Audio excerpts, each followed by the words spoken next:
All right, hey everybody, welcome back to Total War Warhammer, and we've got a new update, 8.1. Just came out. This is the AI improvements update primarily. There's a bunch of other stuff in here, but the kind of the big headline is that they've tried to change the trying to change the campaign AI a bit to combat the clumping.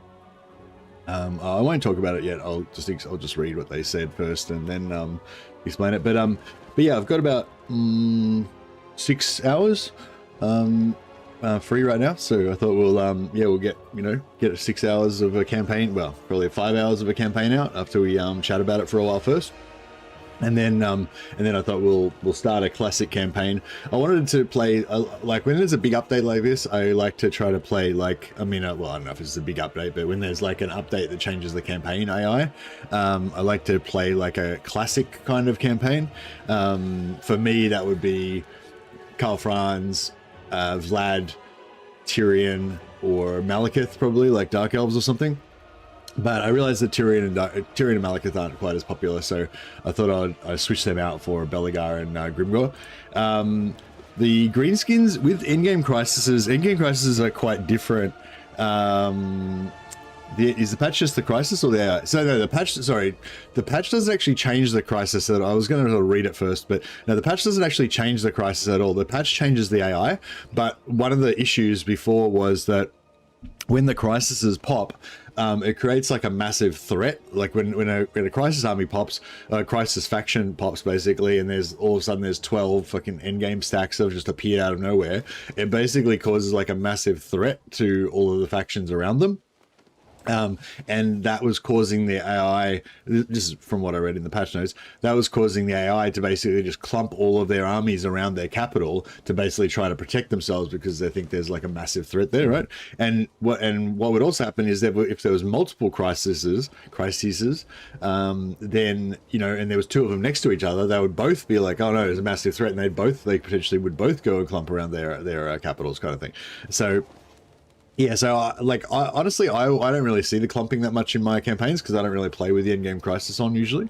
I won't go into it too much, but I don't really like the endgame crises because I like the way that the game, one of the things I love about Total War is the way that the world kind of develops dynamically. You know, it's not like a set scripted thing like in other games. It's like the whole good thing about Total War and also Bannerlord as well is that the world just develops according to its own rules, and you know, a kind of a little history gets created and plays out over time. You know, whereas the endgame crises are just completely artificial things that just implant something random into the campaign that doesn't have any relevant. Like you could, like, a great example Master Moloch gave was, you know, you could spend your entire campaign being allies with the dwarves, you know, as the Empire, as your brother nations, basically fighting back to back against the darkness, and you know, fighting countless wars together and have like massively positive relations. And then the dwarf endgame crisis pops, and all the dwarfs just go to war with you for no reason. And it's like, you know what I mean? It just kind of destroys the whole realism of the game. Like, it just doesn't make sense and stuff. Yeah, and I totally get that, and I kind of agree with that as well. And yeah, and I guess I was just like kind of a bit disappointed that there were in-game crises weren't more than they are. But there's going to be new, even better in-game crises that are going to be, you know, much cooler and much more in-depth and stuff that are coming out with Lords of the End Times. So looking forward to that. But that's not this, right? So this is just the normal endgame crisis, but they've just fixed the AI basically to make it so that they're not going to clump around. So yeah, so I just thought we'll give it a bit of a try out, see how it works. So yeah, so with the races, it's quite different depending on which race you choose. So if you're going to do Karl Franz versus Crisis, you're basically fucked. Like, you've got Vlad's going to end game crisis, Throt's going to end game crisis, Kemmler's going to end game crisis, Red Duke's going to end game crisis. So if you put it on quite early, which we're going to put it on quite early, then at some point all these factions that you can't deal with are going to all spawn, and they're just going to wreck you, you know. so Karl Franz campaign early end game crisis, like if you put it on turn 10 or something, it's basically just suicide. You know, so Karl Franz is the suicide crisis.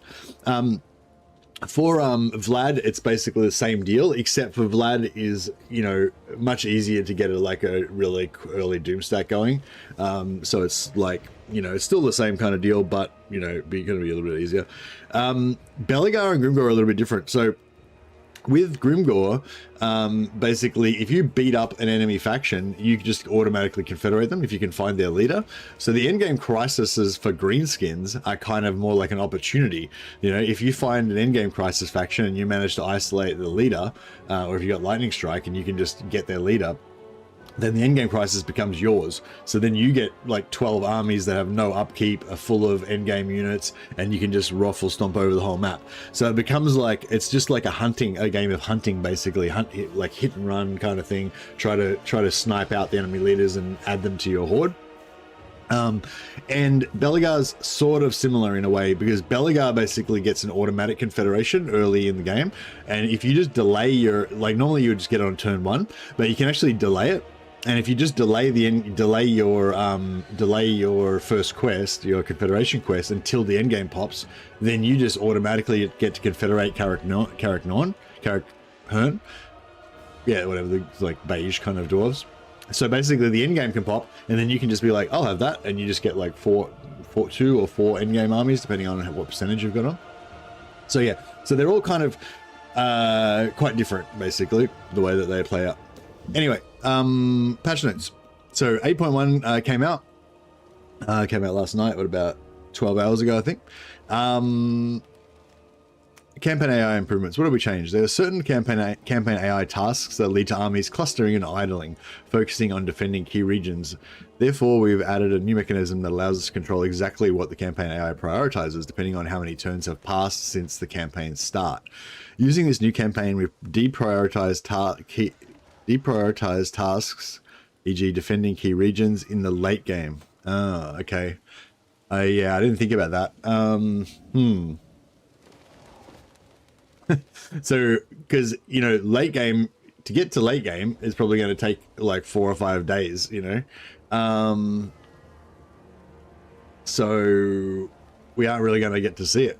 So if I put on like turn 10 end game, then it's going to still be early game. Therefore, this whole AI thing won't come into effect.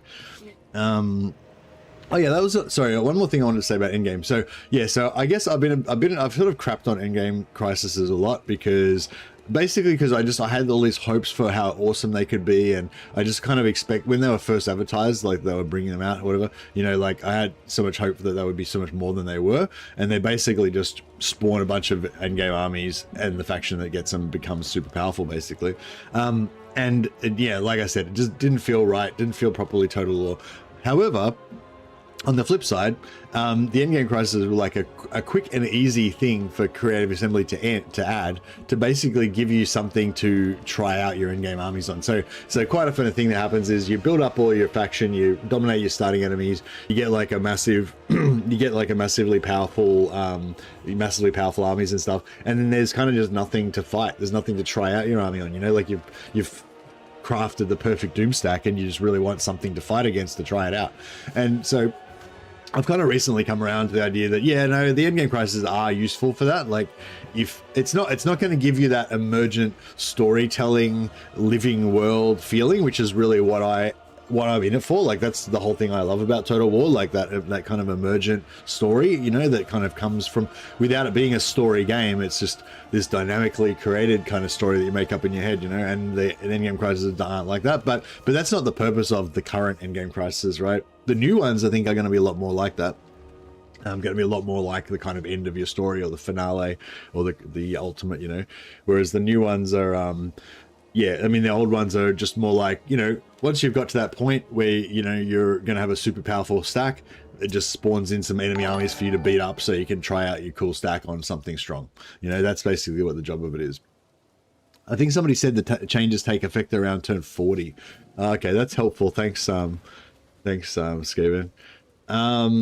Thanks so much for the 6 months, by the way, man. You're awesome. But yeah, so Empire Dragon Lady Crisis.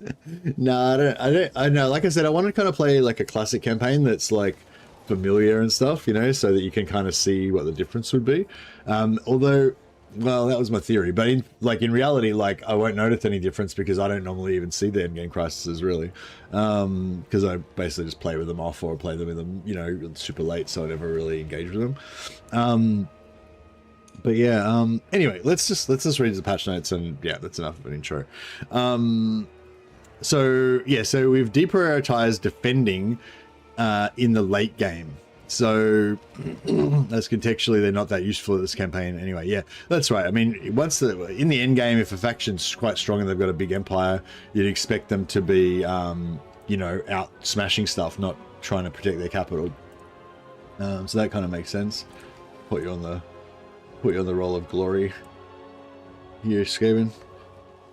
Name my first ill-fated hero in your honor. Thanks, mate. Excuse me, sorry. How will this affect you in game? We expect this to solve a number of cases where the campaign AI are clustered and idle around settlements, and the mechanism we've developed to make this tweak also allows us to more easily solve similar campaign AI behavior issues in the future. Okay, so they've kind of made some sort of tool that allows them to tweak the AI behavior depending on what turn it is, or maybe some other factors as well. So that could be interesting as well. Using the mechanism above, defensive tasks for endgame factions had their priorities decrease. So defensive tasks for endgame factions. So I think that means only if you've got endgame turned on, only if the endgame has already popped, and only if the faction is one of the factions that is the endgame. So it won't affect any normal vanilla factions, even the legendary, even the main ones. Have had their priority decrease, making late game more dynamic and more interesting to play, as the campaign AI will seek. Well, yes, I don't know. Does it mean endgame factions as in the endgame scenario factions, or does it just mean endgame as in all factions once you get past turn 40 or whatever? It's a bit unclear.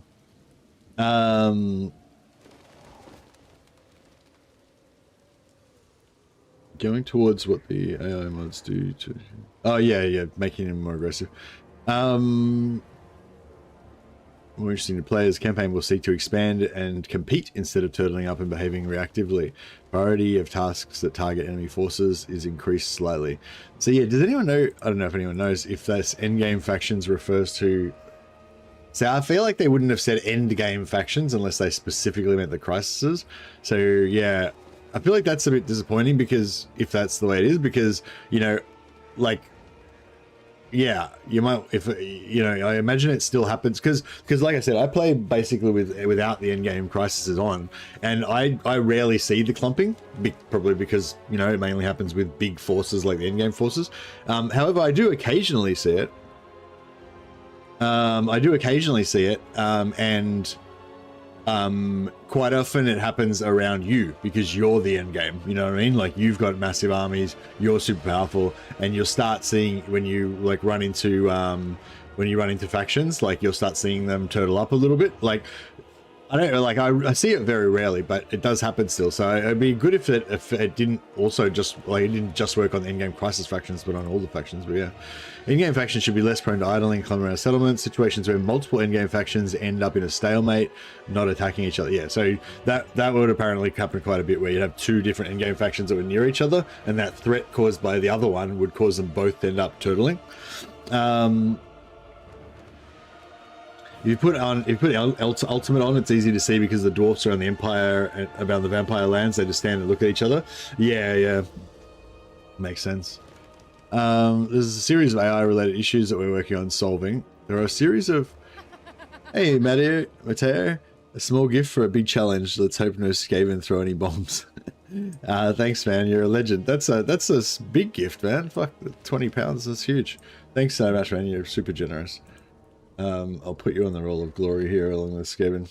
You're in good company. But yeah, just to be clear, this isn't really meant to be a challenge campaign. This is just meant to be a, like, let's check it out, let's see what's going on with it kind of thing. Although if it's Karl Franz, it probably will suck quite a lot. But we'll see how we go. Matteo just paid for Mercy's endgame DLC price. That's right. Where I got lost. Okay, there are a series of AI-related issues that we're working on solving. So these are not fixed, I guess is what they're saying. In-game factions spawning before turn 40 are more likely to both exhibit and cause clumping behavior. No, like, does it mean we should should I do like endgame crisis turn 41 or something? It's just the thing, then I've got to get to turn 41. That's the only issue. I could do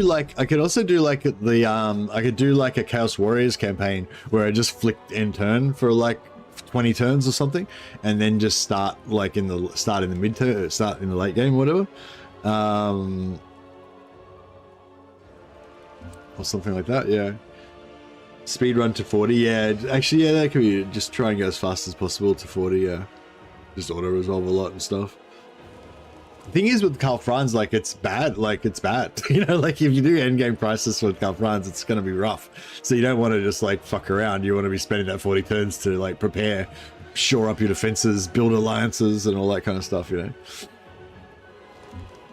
Like, if it was, like, yeah, if it was Chaos Warriors or someone, you know, it'd be like, yeah, I'll just smash it. I'll just smash it when it comes, whatever.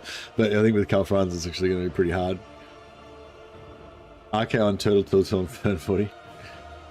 The Chaos Warriors don't really work very well as a turtling faction because, you know, you need to kind of conquer stuff to be able to pay for your armies.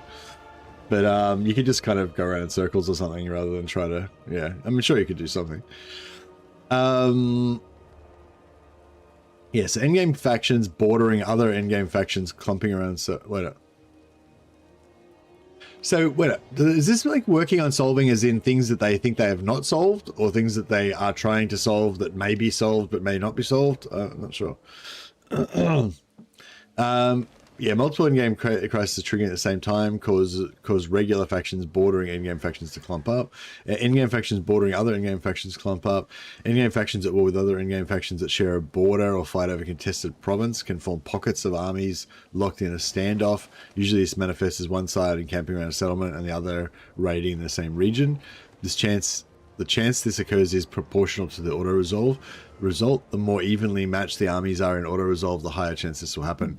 In-game factions bordering a human of similar or superior strength ranking may fall back to owned regions and clump up. Yeah.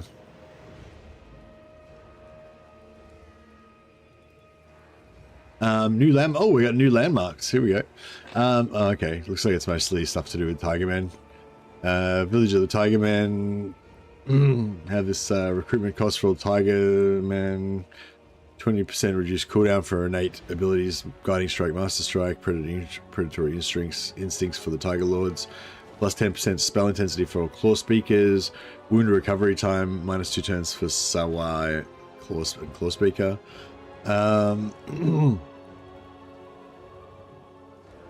Shangyang, income plus 500 per turn, unlocks Hero Recruitment Alchemist, Hero Capacity plus 2 for Alchemist. That's pretty nice.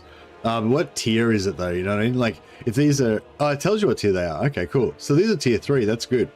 Tier 3 is doable. Tier 3 for plus 2 Alchemist is nice. Minus 20% cooldown for the Alchemist abilities. This one's tier 4, so a little bit harder to get. Unlock Recruitment of Terracotta Sentinels. Recruit rank for Terracotta Sentinels. Defensive supplies faction wide. And defensive supplies per turn when under siege faction wide. Okay, cool. And Shiwu. All armies ignore movement costs when embarking or disembarking from ships. Sea lane movement -1. Grand naval lift. That's pretty good. Where's Shiwu? I don't even know where Shiwu is.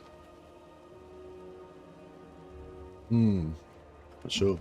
New technologies. We've also introduced 2 new technologies for the Tiger Warriors faction, focusing on reducing upkeep while increasing recruitment rank, speed, and damage output.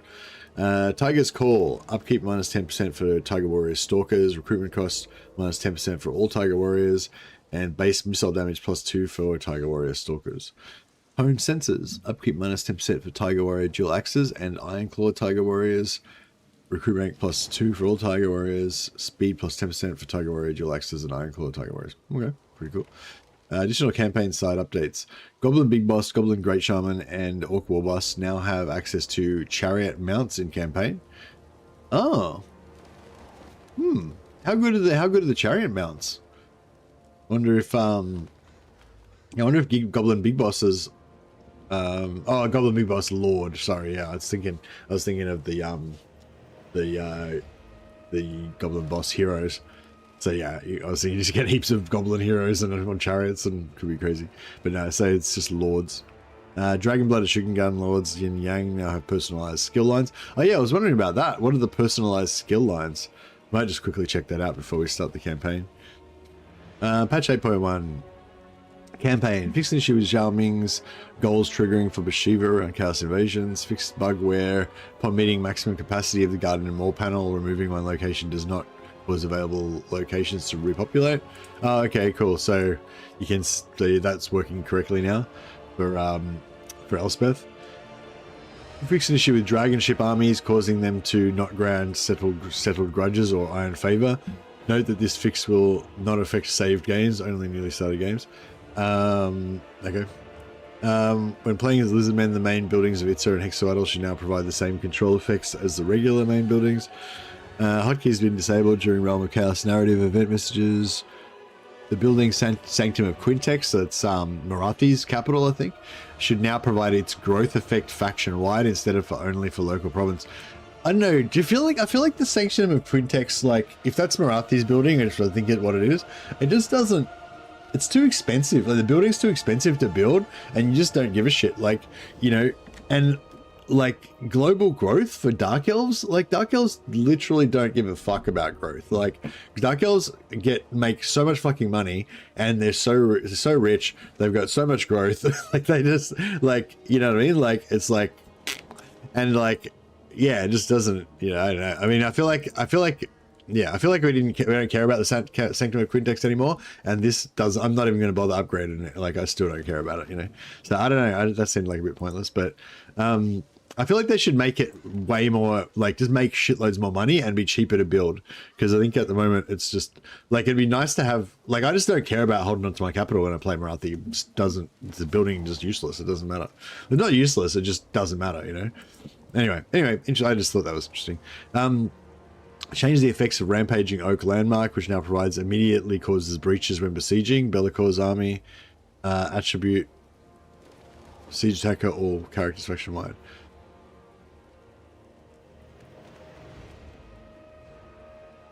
So what? So Be'lakor, so only Be'lakor gets siege attacker?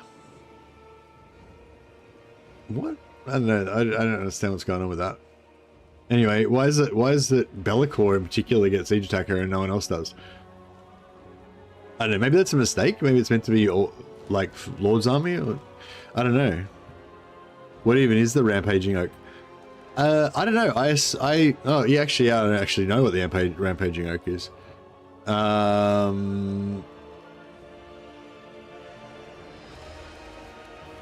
Everyone gets siege attacker. He breaks walls when sieging. Well, no, not everyone gets siege attacker. Normal lords don't get siege attacker. But yeah, but my point was like, why Be'lakor? What's Be'lakor got to do with it? I thought the Rampaging Oak landmark was Athel Loren. Like if you take over, conquer Athel Loren, but maybe it's not. Maybe it's something else. Is it a Be'lakor exclusive landmark?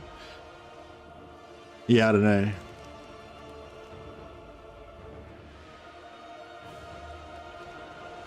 Yeah, no, I get what you're saying, Anthony. Yeah, cool. But what I'm saying is, why the fuck does Be'lakor get a special thing for it? What the fuck's Be'lakor got to do with it? But yeah, you know what I mean? Like, my point wasn't like, what is it saying? My point is, why is it saying that? It's like, I don't know. I don't understand. I don't know. Maybe the Be'lakor's got some lore reason. Yeah, maybe there's some lore reason why Be'lakor's special or something. Is it in the Griffinwood? Oh, maybe, yeah, maybe it's in the Griffinwood, yeah. Yeah, anyway, well, cool. Be'lakor gets a special thing. Minor faction... Minor faction Sildra Tor. Sildra Tor, I think, is Marathi's starting enemy. Should no longer get Zeech corruption from unknown source. Astromancy stance will no longer take 25 campaign movement range each turn, and will now only take the cost when entering stance as intended. Is Astromancy stance the one that Cathay characters get? Or oh, Rampaging Oak's the one in Mordheim. Okay, thanks, Anthony. So that's a really good landmark for vampires because it gives them the regeneration on their bats and stuff. But yeah, I don't know if it's like super exciting for anybody else. Well, I mean, I guess it is now. Yeah, so his Astromancy stance, it's the like channeling stance. Astromancy's lizards. Ah, okay. So it doesn't affect high elf. I thought maybe it was like the high elf stance, the high elves maybe or something, but it didn't sound quite right. So yeah, so basically it only takes 25 campaign movement range to go into the stance, but once you're in the stance, you can just go around in that stance without having a full movement. You just have to spend some to go into it. So that's pretty good. Monument of the White Tiger in Village of the Tiger Men, exclusive to Bashiva. House of Secrets in Shangyang. Grand Maritime. Oh yeah, we already read about those. When an enemy occupies a settlement with the purple hand, the unusual location slot no longer shows building slots if there were any originally present. Fixed a script error when starting Taurox battle, Heart of the Dark Oak. Orthodoxy and Ice Court building chains no longer remain in Kislev settlements after they've been conquered by another faction. Yeah, you used to see that quite a lot. You get the Patriarch buildings if you conquered it or traded with them. Fixed an issue with Slayer of Champions, 4 Years of Chaos, wasn't blocked upon completing the requirement. Wasn't unlocked upon completing the requirement. The effect bundle raised the banners, should now decrease costs and increase recruitment rank of warband recruitment units. Lords will no longer lose action points mid-turn. Oh yeah, this was interesting, good stuff. If it works, I hope it's, yeah. Lords will no longer lose action points mid-turn by changing mounts or ancillaries. Those bonuses will be properly changed on turn start only.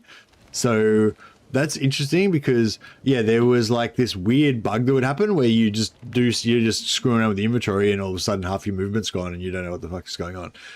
So I'm hoping that fixes that. But also there's an interesting little side effect of that previously, if you've got an ancillary that gives you plus 10% campaign movement range, like you put it onto a character and it doesn't take effect until the start of the next turn. But if you've got it on a character and you take it off them, then it would immediately remove the movement. So basically, you know, yeah, you only want to change movement ancillaries basically at the end of the turn, but once you've already used your movement sort of thing. But if that works the same way it reads, then that means that you can move them around and stuff, and as long as you had it on at the start of the turn, you'll still have your full movement. So that's really cool.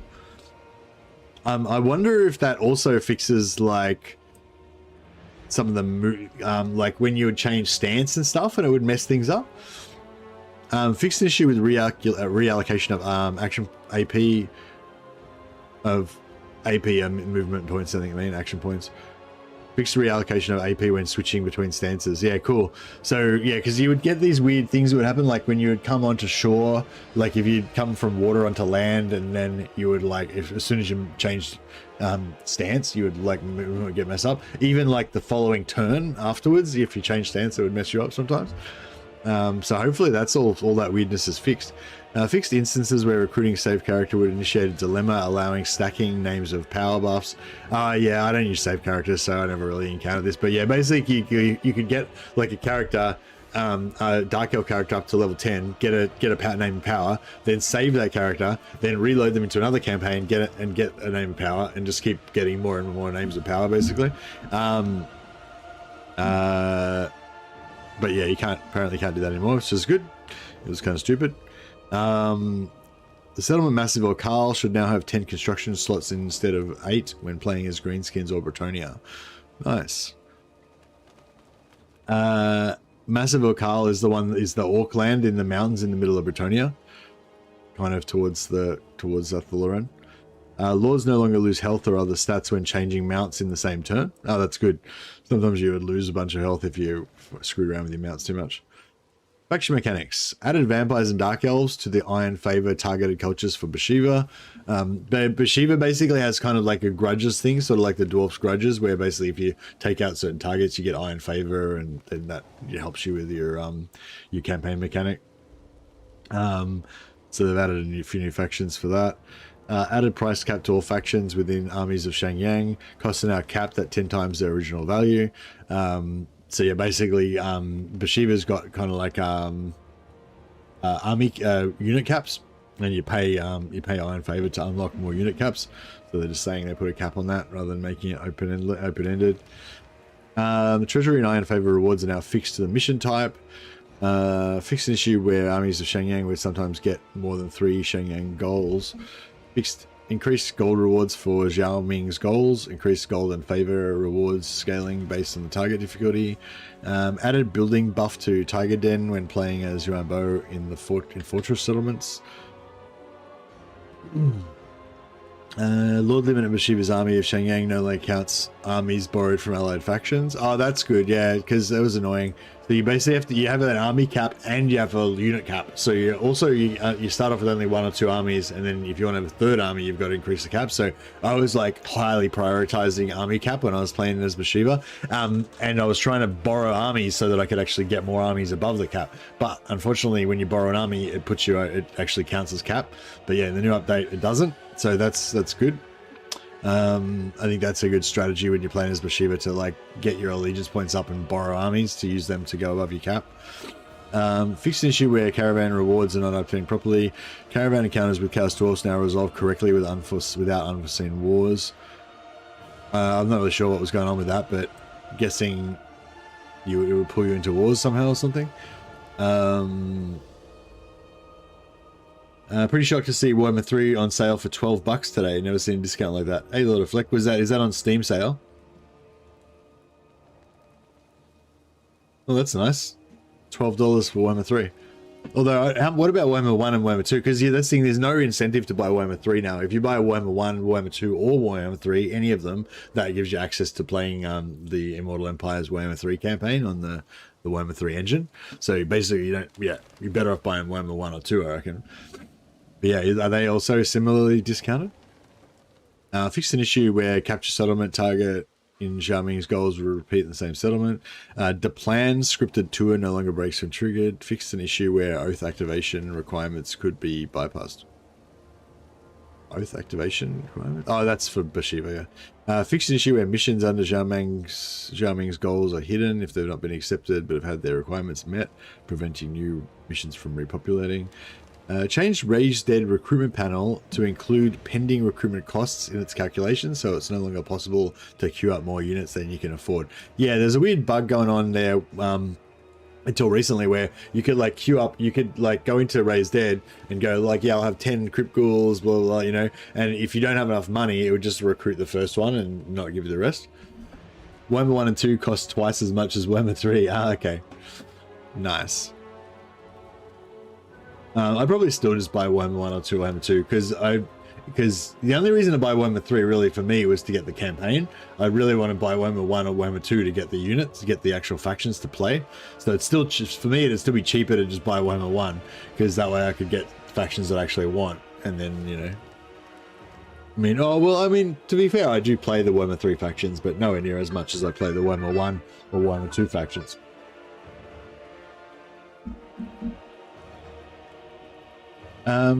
But yeah, like, I don't know, if you're a new player, would you recommend people buy Warhammer 3? Like, on the one hand, I would kind of recommend new players buy Warhammer 3 because it's super cheap right now. It's only $12. That way you can play the game a little bit, see if you like it, you know? But at the same time, it's like Cathay, Kislev, Demons, like, I don't know, like, I think if you think any of those factions are really cool and you're excited about playing them, then yeah, go for it. But if you really like Karl Franz, or you really like Tyrion, you know, you really like High Elves or whatever, like I definitely wouldn't buy Warhammer 3. I'd just go straight for the factions that you actually like.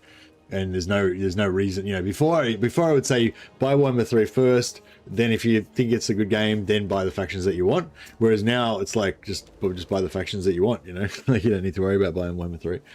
But yeah, if it's super cheap, like $12, even if like you're like, just say you really like High Elves and you really want to buy Warhammer 2 first, I'd probably just still buy Warhammer 3 as well, just for, you know, so you get like a bunch of extra factions for $12. So yeah. Anyway, but it's, yeah, I guess the value proposition's different for everybody. Kislev and Cathay are good factions for newbies. Yeah, I don't know. I think there's different theories about that. Like some people are very much on the theory of like you should play this faction because they're simple and easy to understand. It's a good introduction to the game and shit like that. I'm like not into that at all. I'm like you should whatever faction you think is the fucking coolest faction, you should play the shit out of that faction and get good at them.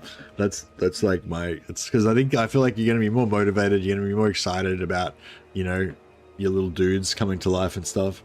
It's like I don't know. Depends, yeah, but yeah, But yeah, they're good factions. That's fine.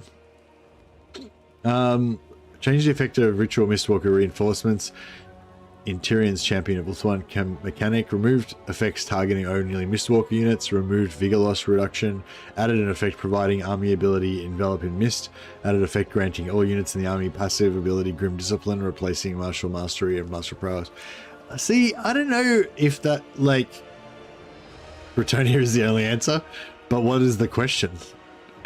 I don't think you can buy Bretonnia. Actually, yeah. Could you buy? No, there's no DLCs for Bretonnia though, so you can't buy Bretonnia.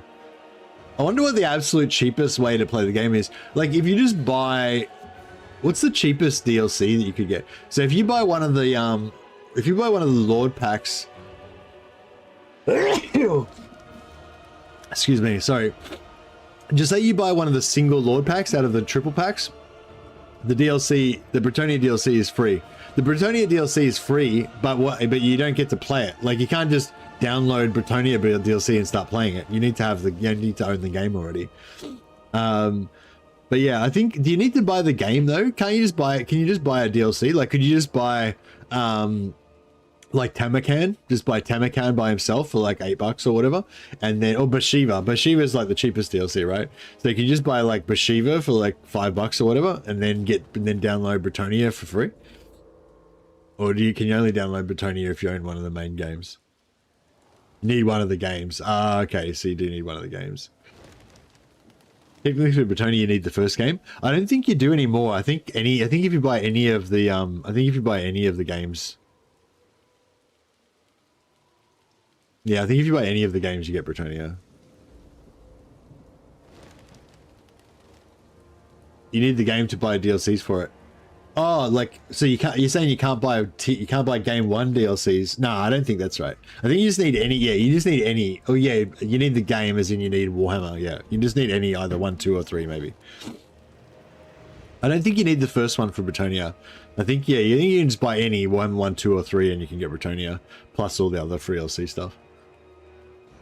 Yeah, I'm not sure about that, but anyway, Blessed Cold One Spears in Nikai's Temple of the Old Ones now states the correct amount of spawning sequence it grants. Cults of the Mask and Cults for Mask and Dakala have received the following updates.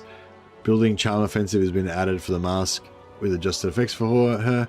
Building Ritual of Excess has been updated for the Mask. It now has cost in favor and provides large amount of devotees. Building Ritual of Excess has been added for Dakala's Magus cults and effects and cost adjusted for Dakala. I don't know what any of those are, so. When playing as Slaanesh, Demon Prince of Slaanesh Lords now have the Devour Captives post-battle options. Devour Captives is replenishment, right? Change the logic in Sail's Blind War. It will now cause the target to declare war on all factions it knows, except for Sail, his human allies, or any of his vassals. So what did it do before? Just make him declare war on every faction in the game, like this is Total War. Caravans will no longer be dispatched before starting the scripted tour for Cathay Caravans. Fixed an issue where Elspeth was able to construct more than 5 gardens or more. Scripted tour of Pleasure Palace no longer triggers when user selects and deselects. All meat ingredients for Grom's Cauldron now unlock when Savage Orc Shaman unlocks his Warboar mount. Wurzag unlocks Spleen Ripper or Gorbad unlocks Nala. Spider Egg Yolk ingredient for Grom's Cauldron will now properly unlock after recruiting an Ragnarok Spider. The Deep's foreign slots should now be removed if the settlement's traded to another faction. Ritual of Pestilence and Ritual of Plague now correctly increase Epidemius' tally mechanic. Dark Elves should now get the same income from ports benefit that High Elves receive from the main building in ancient Elven colony settlements. Establishing a colony in the Shrine of Cain's Ruins as Aislinn no longer requires colony availability points. And it doesn't cost colony ability points when ending a turn. Yeah, no, I'm not going to talk about that. Fixed softlock when Aslan's declaring war on the Awakened City, Inclined Spittle, but adjusted the effect of Fruits of Torment after completing all narrative missions to the Karl. Will now increase unit capacity and replenishment rate of demonic attraction recruitment. Nakai should now keep his horde buildings after he gets confederated. That's cool. So Nakai is now like Malachi, where you can confederate him and just have a single horde lord if you're playing another faction. Rapance will now start a campaign with a peace treaty. Oh yeah, Rapance will now start a campaign with a peace treaty and military access agreement with the faction Lioness. So yeah, so I was actually thinking that, and that did stand out to me as, so whenever there's patch notes, basically I'm looking for what's something that changes that campaign enough to make it worthwhile playing another campaign of that faction, you know? And yeah, so I think that means that we should be able to get a super early confederation with Lioness and basically just teleport Lioness, just you know, despawn Rapance and just teleport over to Lioness. So if you wanted to play like Rapance but you don't want to play in Araby, then this might allow you to yeah, kind of just zip home. Because I mean, it's pretty easy to migrate, but it takes like 10 or 15 turns, I guess, or maybe 8 turns or something to get back to Bretonia. So it's, yeah, it's kind of nice if you want to just, yeah, just get a trade agreement and you'll be able to get, I'm sure you'll be able to get a confederation really easily. Okay, hear me out. Rapance Bretonia campaign with turn 45 endgame crisis. Yeah, I'm thinking about stuff like that too, like Rapance, Rapance endgame crisis could be cool, or like maybe like Chaos Warriors, like Festus or something, and just like Chaos Warriors are pretty fast to play, you know, so you can just get through multiple turns really quick. But I just thought, yeah, it doesn't really matter what great idea I come up with, everyone's still going to vote for Karl Franz anyway, so I feel like it's not, you know, there's no point like putting up any other options really. But you know, once we've got our Karl Franz campaign out of the way, then we can start looking at some other cool campaigns after that. But yeah, I think it's definitely going to be Karl Franz today. Units fixed an issue where Satan was ignored by some skill benefits affecting heroes. Fixed the gifts of Slanesh not being applied to generals when they're wounded or have a hero action applied to them. Oh really? I didn't even notice that. Fixed an issue where Demon Smith Sorcerer with Law of Hashut didn't have the Hide in Forest attribute. Oh really? I never noticed that either. I vote for Bretonia or Dragon Lady Empire. I do want to play a Cathay campaign. I mean, both of those votes are noted, Jonathan, and I am definitely interested in doing both of them. But I think, like I said, I think I could do a new poll and put those on it, but they wouldn't win. It would just still be Karl Franz. So I feel like it's, you know, there's no point annoying everybody by throwing away their votes that they've done and making a vote again at this point. But yeah, I do want to do, yeah, I do want to do a Cathay campaign that's not Bashiva at some point soon, just to see, you know, if Cathay is really much different with Bashiva DLC added on. And yeah, I think a Lioness Confederate early, go back to Bretonia kind of campaign might be on the cards sometime pretty soon.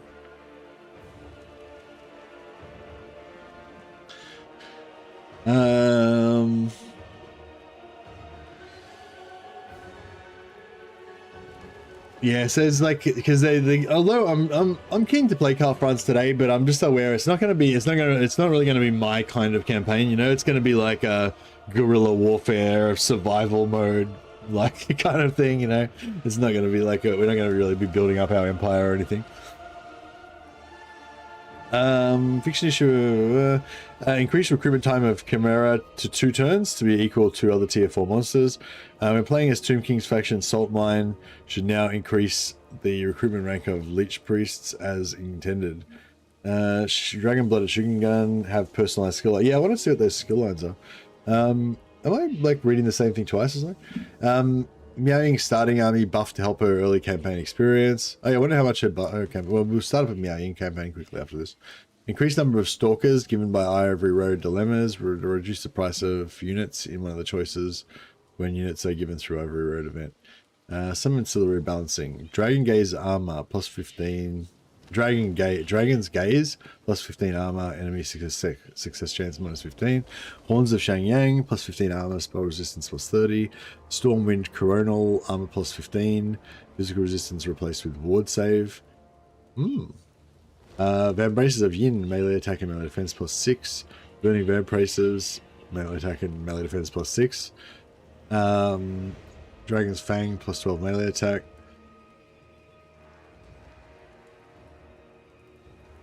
The starting army was already good, I thought. The Hellstorm Balloon carries so hard. I don't think it's increased in order to make the players' campaign easier. I think it's probably increased to make the AI players stronger, you know, so they don't get wiped out so quickly. Lots of Cathay love this patch. Yeah, well, the most recent DLC was a Cathay DLC, so it's pretty normal that the new updates after a DLC are usually, you know, a lot of stuff on the recent stuff. Striker, the Swords of Air now appearing for Azazel after finishing his missions. Apparently, there was a bug where they wouldn't get him. We're playing as the Beastman, completing the. I didn't understand that. Like, I haven't played Azazel recently, but a lot of people were saying that, you know, it's, you know, a bummer that he can't get Striker. I thought it was just that they hadn't made Striker available to be in Azazel's factions. But yeah, apparently there was a quest to get him, but it didn't work. So yeah, I now understand why people were pissed off about that. Playing as Beastmen, completing Fall of Men should properly trigger the event Fall of Men, granting ancillary Banner of the Fallen Kings. Playing as Grom the Paunch, all versions of the mission Cooked for the Hag should now properly complete when correct recipes and ingredients are cooked. Fixed a script error that occurred when completing a shanty mission. Yeah,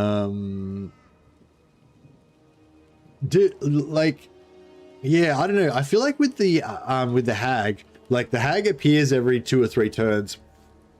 I made a video about it in Warhammer 2, and you can basically just spam the Hag like every 2 or 3 turns, whatever the cooldown is, and just unlock everything super fast. But yeah, I've played it a few times since then in Warhammer 3, and it's a bit more unreliable. Like, something happens where I don't know if it's changed now, but that's why I'm bringing it up. But yeah, like, you can get it going like that, where it'll spawn, you do the quest, you successfully do it, you make the recipe, it spawns again to like 1 or 2 turns later, you do it again, and it just keeps like blam blam blam blam. You just keep unlocking everything really fast.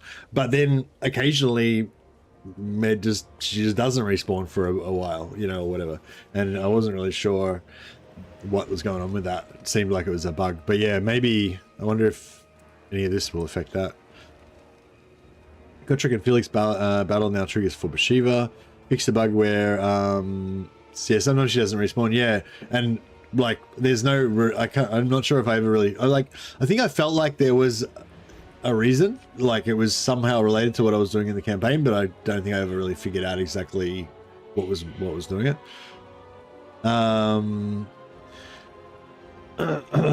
Ironically, the Bastion feels like a Miao Ying mechanic more than a Cathay mechanic. Oh, is it not? Gotrek and Felix quest battles now trigger for Bashiva. Fix the bug where a demon invasion forces in Bashiva's questline do nothing. Fix new Cathayan ancillaries not properly being generated from ancillary drops. Fix an issue where fusing 2 green arcane items as Valkyria was destroying the items but wasn't producing a blue one. Yeah, that sucks. I never knew about that. Valkyria should now receive blue arcane items. Technology service, great and small, should now appropriately reduce costs for Shiva buildings. Added bespoke technology for Tiger Warriors. Fixed Celestial Dragon Guard and Celestial Dragon Crossbow benefits to provide their benefits to appropriate units. Skills, abilities, and traits.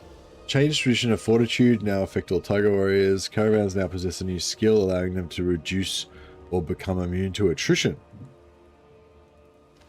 Caravans possess a new skill allowing to... Okay, so they had replenishment before, but now they get attrition resistance. That's cool.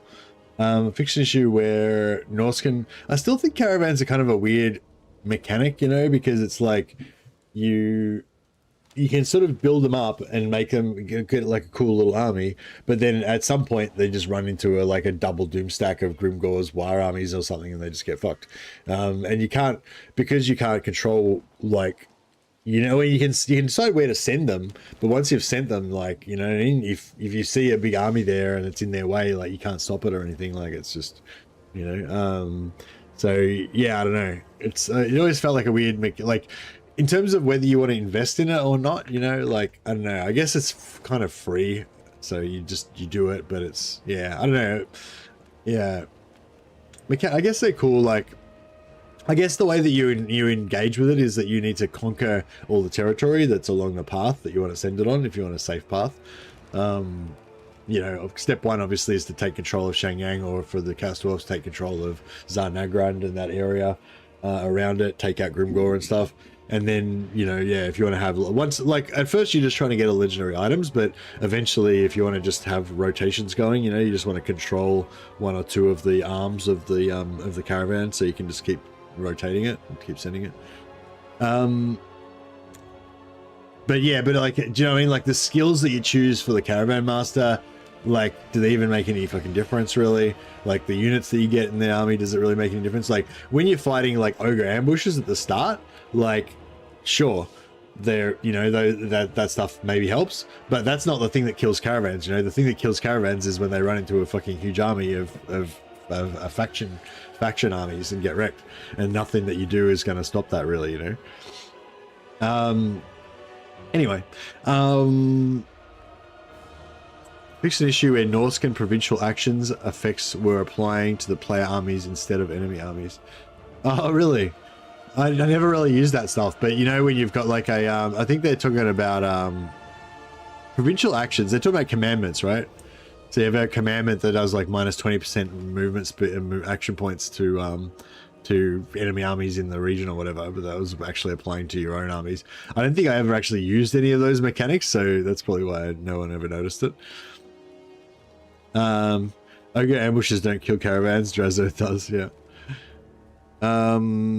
Dryker's skill natural order should now increase the recruitment rank of branch rates as intended. Fix an issue that I feel like with Dryker, like, I do like Dryker, like, I really like Dryker. I think, like, even though I feel like she's sort of like the shittest out of all of the Wood Elf factions in a way, because she's got not as many heroes and stuff, but she's got other things that are cool, like she's got like stronger tree men and stuff.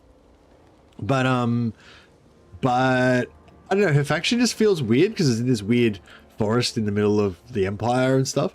You know, like, I feel like the best way to play, for me, like, the best way to play Wood Elves is playing on the old world map like House Robbie, so that the Athel Arena is massive, and then having like your campaign mainly being inside Athel Arena, just like fighting other Wood Elves and stuff, and like just and anyone that comes near the edge of the forest, you kill them. But you know what I mean? Like, building an empire, like, as Dryker, like, building an empire and like taking over part of the empire or whatever, doesn't really, it feels kind of weird.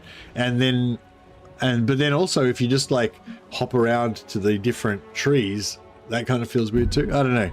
Yeah, I don't know. I just feel like Athel Aren's cool, and not Athel Aren is not cool, basically, if you're playing as Wood Elves. On that more that storyline kind of side of things, not on a mechanical thing, you know. Actually, Dryker is the strongest faction in the Wood Elves with the sisters. Oh yeah, I don't care about who's the strongest. I was talking about like what's the most fun to play, like what one that I like the most or whatever, you know. And yeah, I'd say like, yeah, like Orion, I don't really play much, but Orion's got the kind of like go to war with everyone, have free armies, play that style, you know.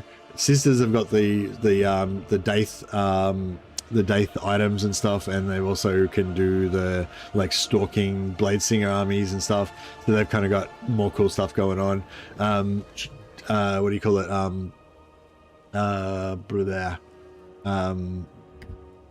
Big tree guy.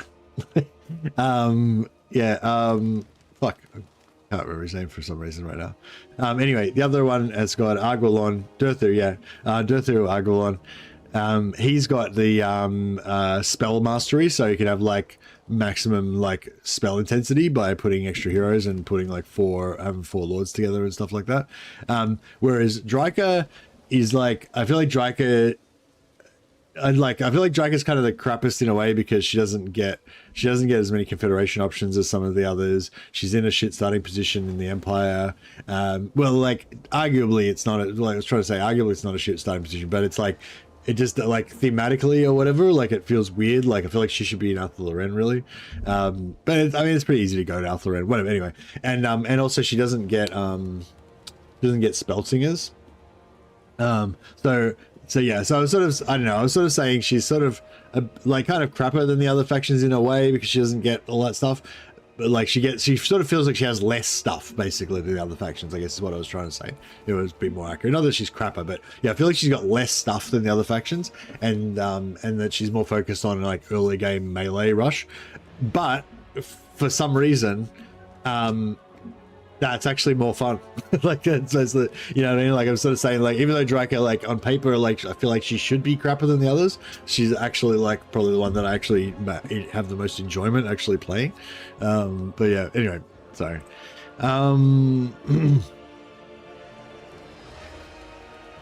Game Masters, where I was up to. Fixed issue caused by mental skill to occasionally not be visible for celestial lords.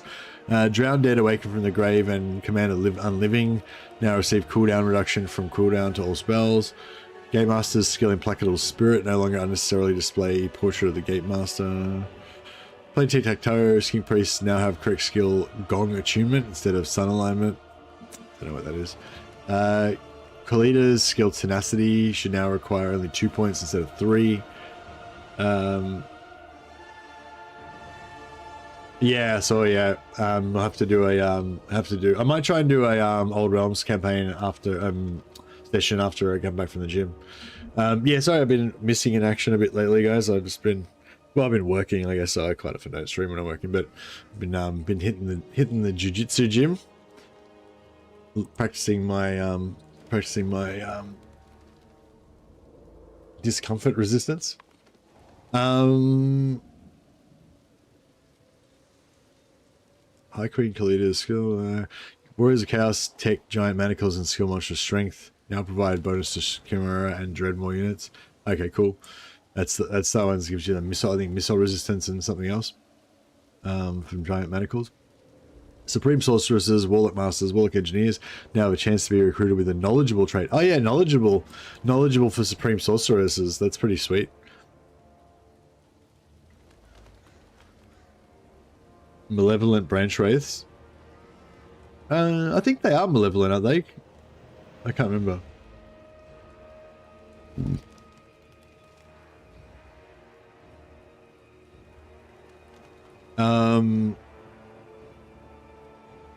Yeah, no, Draca's cool. Like, yeah, I think her tree stuff, because they're all like the malevolent thing, they're actually better than the normal ones and stuff. Like, yeah, I sort of still feel. I kind of wish I had the extra category. Like, like it'd be cool if she had an extra hero to make up for losing the spell singers. But yeah, she definitely has some cool stuff. Hey, Slenny is drag. Oh yeah, so knowledgeable trait, really good trait. It's kind of like a better version of the other one that gives you magic item drop chance. Drac also gets animals. Yeah, that's true. She gets Rakarth's animal thing.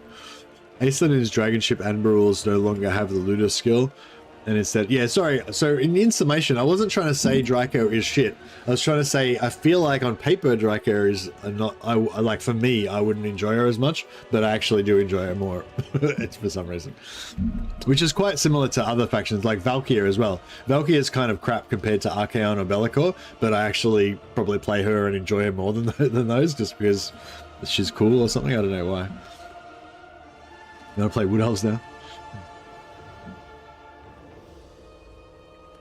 Aisling and his dragon ship admirals no longer have the looter skill. Instead, they've been granted the ancient cunning skill. To facilitate this, ancient cunning has been replaced with Elven Scholar in the second part of this campaign skill learn.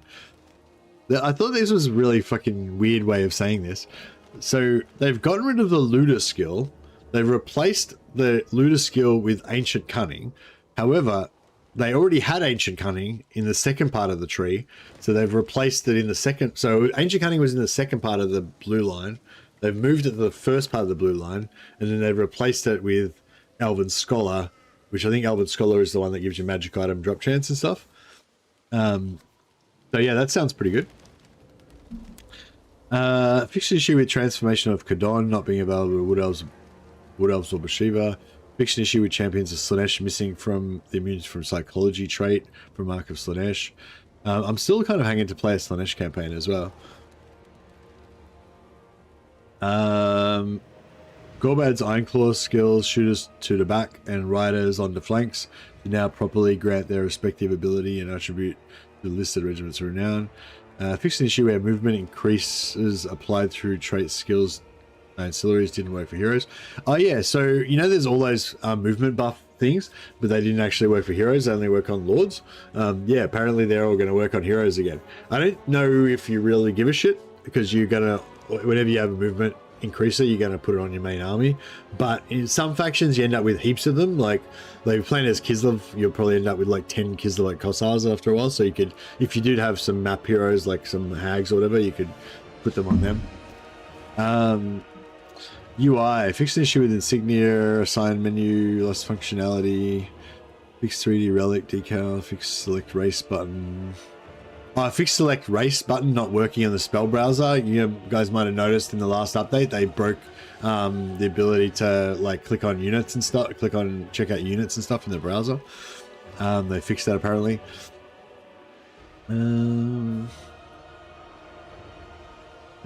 Fixed incorrect warning texts on lone armies. Fixed incorrect warning texts on lone armies in Xiaoming's support recruitment. Version tooltip can no longer be clicked through. Fixed missing UI elements on Gatekeeper's embed actions. Fixed an issue where Caravan tooltip displayed the wrong unit rank. Blow of desirability tooltip no longer has an incorrect condition. Fixed Bashiva's Tiger Warrior garrison leaders having Cathay names instead of Sawai ones. Fixed an issue where some settlements weren't displaying the icon of trade resource they're providing. The action points of heroes will properly be added to lords when they join their army. Fixed issue when activating rituals in the campaign where some of the upgrades were not displayed in the UI panel. Improved performance of Tiger Warriors Bashiva campaign AI behavior. Claws of the White Tiger now properly send out caravans. Norscan factions will now build mammoth recruitment buildings. Might see more mammoths. I just had a random thought as well about Bashiva. So I was saying before about how they did this new character pack DLC recently, which is the Bashiva character pack. So it's just one, instead of 3 lords that you can either buy together or separately, instead of 3 lords, 3 sets of units, 3 sets of heroes and all that, they just like set out just one by itself. And I was saying how it was kind of a bad test, because if this was meant to be sort of a test of whether the character pack concept works, it was kind of, I feel like it was kind of a bad test, because it was like a pretty crap, like not a crap, it was an unknown, basically an unknown character for a faction that basically didn't exist. So like there's no like nostalgia for people who grew up playing with the miniatures. There's no nostalgia or belovedness from people who have read all the novels. Like there's literally no history to Bashiva, you know, before now, essentially. I mean, there might be a very small, tiny amount of people that, you know, knew all about her and were waiting for her and stuff, but very, very small, you know. So so I feel like if it was, you know, if they had done the character pack with another more beloved character, like, I don't know, like even like the Red Duke at this point, probably, you know, but yeah, if it was like Kurt Hellborg or something, the Grandmaster of the Reichsguard, or, you know, some other more famous character, then it probably would have been way more successful. But I was just thinking, and I was sort of saying that the other day, but I was just thinking maybe they intentionally chose, maybe they had a selection of characters that they wanted to do, and one of the jobs that they wanted to do was to add another DLC for Cathay to try to fill out the Cathay faction, and Bashiva was a good idea for that because it's totally different gameplay style, adds totally new units and gameplay for Cathay and all that. You know, so they wanted to do all that, but they're aware that the Bashiva DLC was not going to be very popular compared to other potential options, you know. I don't know how well the Bashiva DLC did. It might have done really well anyway, but I'm saying it, you know, it would have done a lot better if it was, yeah, Joe Bugman or Joseph Bugman or something. But yeah, anyway, but yeah, I was just sort of thinking then, maybe they did Bathsheba intentionally first because they knew that the Bathsheba one would be less popular than other potential options, and it was a good opportunity for them to test it out. So they kind of released the character pack, get all the feedback about it, see all the things that worked and didn't work with it, and then when they do Joseph Bugman or Kurt Hellborg or whatever, they'll have their system for how they do the character packs, like fine-tuned, and so then they can do a really big marketing thing, and like everyone will go crazy for Joseph Bugman or whatever. Because I was just thinking, like, Bathsheba is an interesting faction because it's like they're sort of testing the waters for how they can make a faction within a faction, you know, like, because there's like what's the pirate one, Aranessa Saltspite, right? She's like a really good example of a faction that she's not really a Pirate Coast faction, like, and she's not really a Vampire Coast faction. She's not a vampire. I don't think in the lore she like has a vampire pirate ship and fucking zombies and shit, you know, like, so she doesn't really belong in the Vampire Coast faction at all. They just sort of stuck her in there somehow for some reason. And that's, I feel like Aranessa Saltspite is an example of a really bad really bad implementation of that, you know, like, she's not how she should be. Her faction, to me, her faction just feels wrong, like, yeah. So yeah, like, whereas with Bathsheba, I think they did a lot better, and it works, maybe just because of the way the faction is, it works a lot better, you know, that it's sort of like, you know, I don't know, maybe, I don't know if you guys are feeling that, but like, I feel like Bathsheba's cool because Bathsheba is kind of like her own faction a little bit, but she's also part of Cathay, and she's meant to be part of Cathay because of the way they've got the storyline set up and everything. So do you know what I mean? So it sort of works a lot better, I think, that you still have this kind of strongly tiger focused, tiger themed, tiger lords, tiger units and everything, but you've also got support from and the ability to get all this Cathay stuff as well, and that all sort of fits together quite well. So I feel like if you do, yeah, I think Araness is Dreadfleet what the name of the game was called? Manor War, isn't it, or whatever? I don't know, whatever. But yeah, the now Manor War is a computer game, isn't it? But yeah, the yeah, anyway, I just yeah, I was just sort of thinking like what other factions are like that, but I feel like like maybe they were sort of trying to open the door for other stuff that they could do that's like that. So like up until now, most of the DLCs that they've done have been very much within the faction that they are, you know, like when they did the Eltharion DLC, Eltharian's just a high elf, you know, he's just part of the high elf faction. He's got some extra special units or whatever, but basically he's a high elf. He belongs there, you know what I mean? You know, Malice Darkblade, he's got his own things going on, but he's a dark elf. He belongs in the dark elf faction, you know? Whereas, yeah, with Aranessa, like, she didn't really belong in there, and I don't think they really did a great job of sorting that out, you know? But Bathsheba, I think they did quite a good job of doing that, where Bathsheba's kind of a separate faction, and you kind of do get that feeling that she's a different faction, but she fits in quite well with the thing. So I can't really think of a good example of another faction like that, but I feel like there are going to be a lot of factions like that, where you have like a special character that's kind of from a particular faction, but he's not really like everybody else in that faction. He kind of does his own thing, you know, and that Bathsheba, I think, was a good kind of practice run at that, you know. So yeah, so I'm kind of thinking, you know, like I kind of was a bit like perplexed, like, why the fuck would you do Bathsheba, like, when there's so many other characters that people would much rather see, that they would go crazy for. But yeah, but it kind of makes sense if they were like gonna do Bathsheba anyway at some point. It kind of makes sense to do Bathsheba first, you know, get your teething problems out of the way, figure out how this is supposed to work, because a lot of times, you know, you can do it all in theory and shit, but until you actually get it in the game and start playing around with it, you don't really understand exactly how it's going to work, exactly how it's going to interact with things and stuff. So you have to kind of do it to figure out how to iterate and do it better. So yeah, so anyway, yeah, so I was kind of thinking, yeah, like, yeah, Bathsheba was probably a good choice. And like, that's another thing too, it's like you want your favorite factions first, but at the same time you kind of want other factions you don't give a shit about to be done first, so that when they eventually get around to your favorite faction, they'll have had more practice and they'll do an even better job, you know. So it's like, yeah. Razdog, a Zeech, for example, they could create Razdog, a Zeech worshipping orc shaman with a unique mechanic, his own wire as a Zeech lord.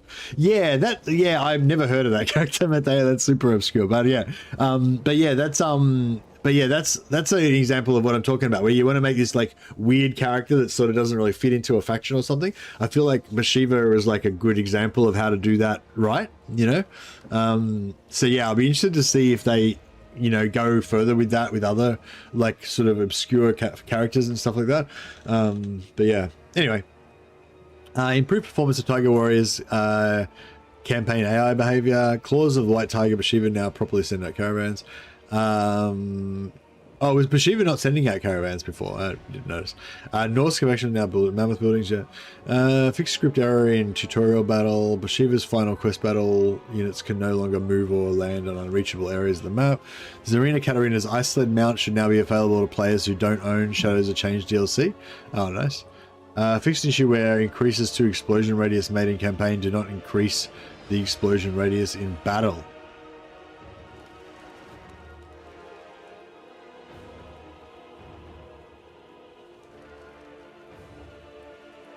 Don't know what that was about. So is that saying that you have, like, if you had an ancillary or a lord defeat trait that increases explosion radius, that it just, when you got into battle, it didn't actually do anything, but now they fixed it now. Interesting. Wolfheart is kind of like the Bashiva of the Empire. Yeah, kind of, yeah. Although he only uses Empire units though, so it's not as big, not as, you know, much of an issue.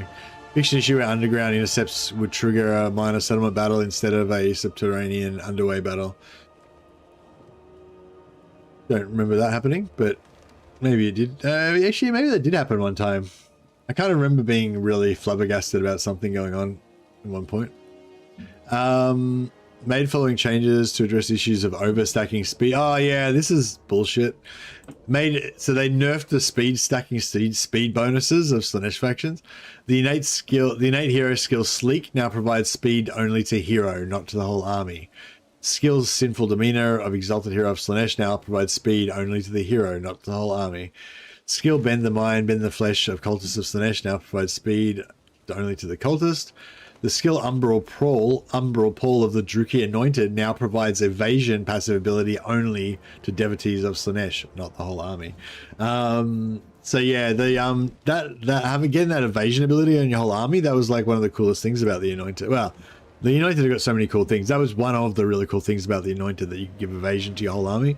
But you can still do it, but you have to have a whole army of devotees of Slaanesh. It's kind of annoying though that it's like, provides evasion ability to devotees of Slaanesh, but doesn't apply evasion to like the Druki Anointed herself. But I guess she can probably get it in her skill tree or something. Dakala's Mark of Vindictiveness, Heed the Lash, has had its speed and charge bonuses lowered to 10, 15, 20% for the 3 tiers respectively.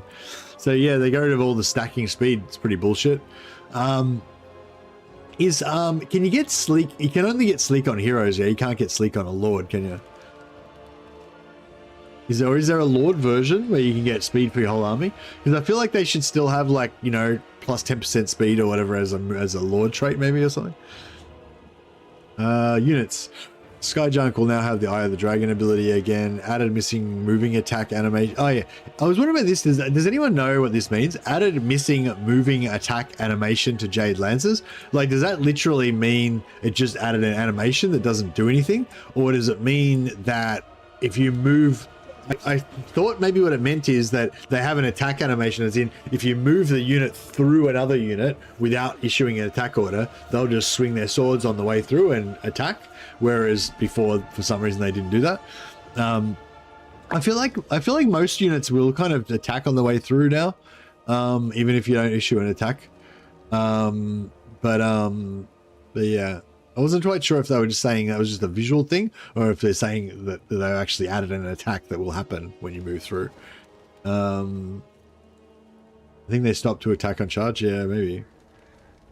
Oh, as in like they would stand still and fight instead of like charge attacking.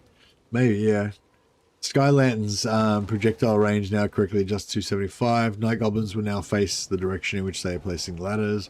Added the aquatic trait to Lockyer Fellheart and both Black Ark Corsair units. I thought that was a cool... I mean, I like functionally it's not going to make any fucking difference to my game, I don't think. But I do kind of like the idea that I could put my Black Ark Corsair units in the water and they'll get aquatic trait, you know? What does aquatic trait give you? Like plus melee attack or something?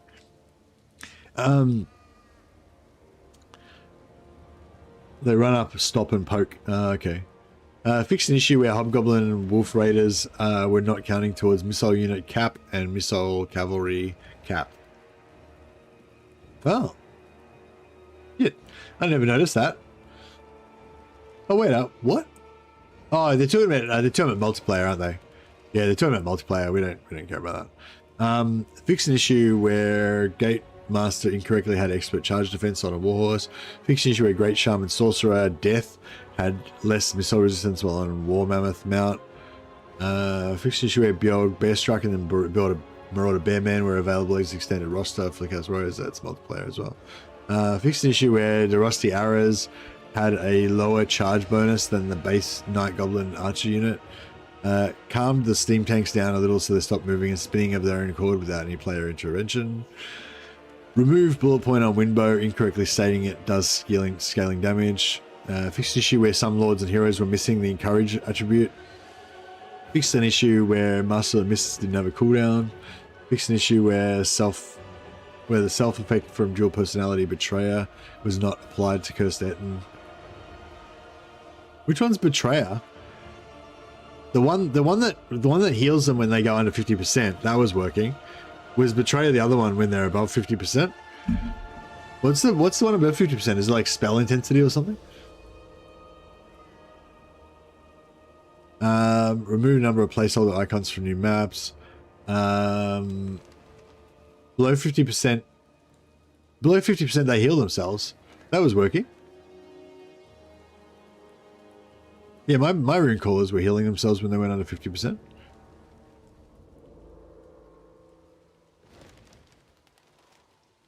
Yeah, below 50% is the heal, above 50 is spell damage. Yeah. I think it's the spell damage one they were saying. So I never noticed that, but apparently we were not getting our extra spell damage when it was above 50%, but apparently now we are.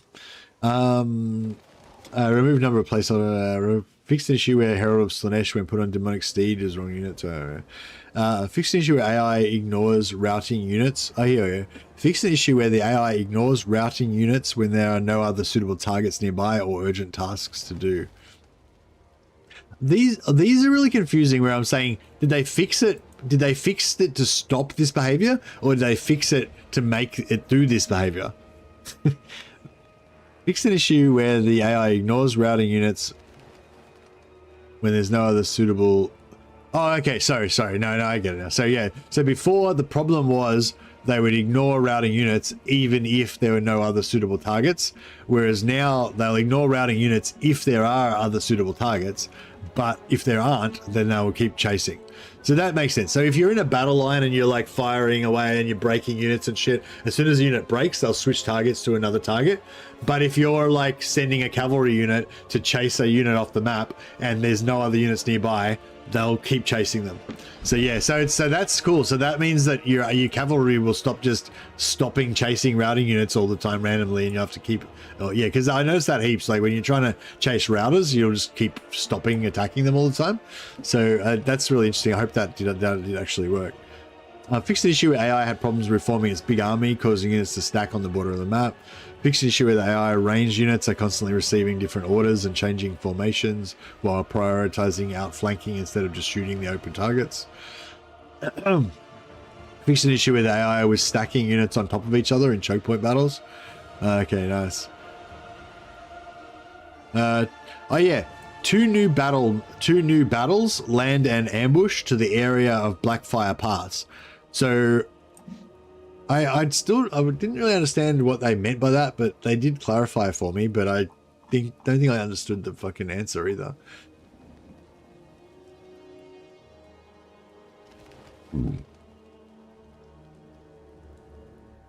Sorry, I'm just gonna find what they said.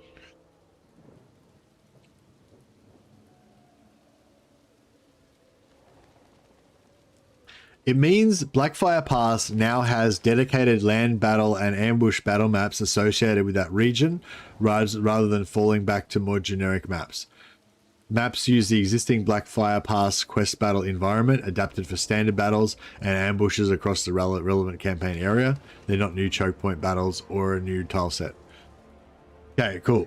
So essentially, if you're in the Blackfire Pass area, which is that area where you come down from Avaland into from Grenstart down into Scrag's capital, whatever it's called, whatever, you know, down towards Barak Var.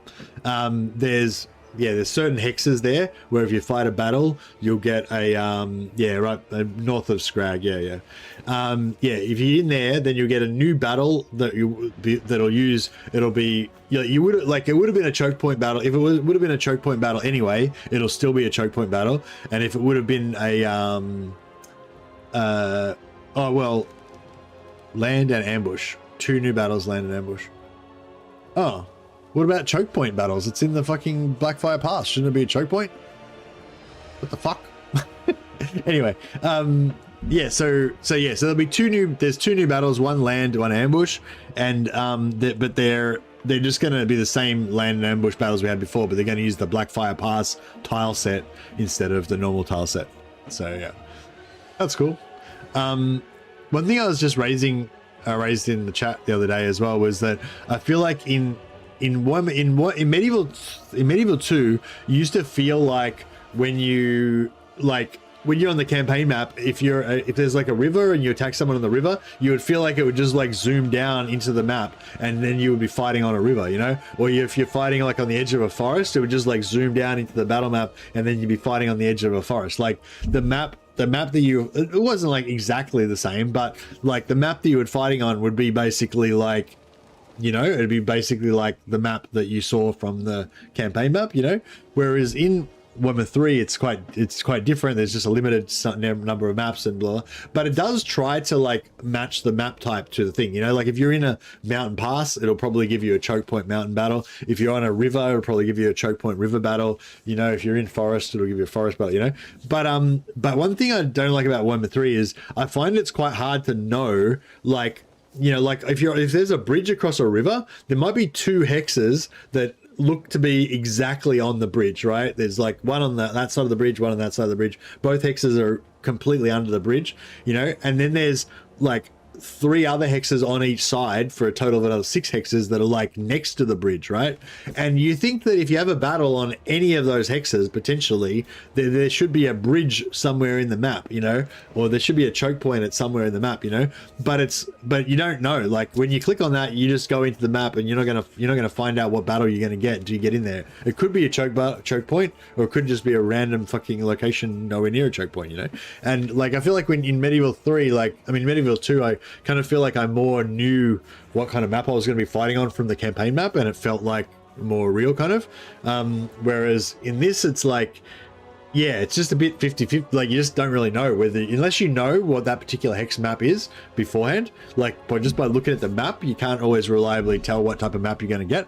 And I feel like that should be a thing. Like you should know, you know what I mean? I hope they improve that in 40k. Like I feel like, yeah, you should know what type of map you're going to get when you click on a hex, you know?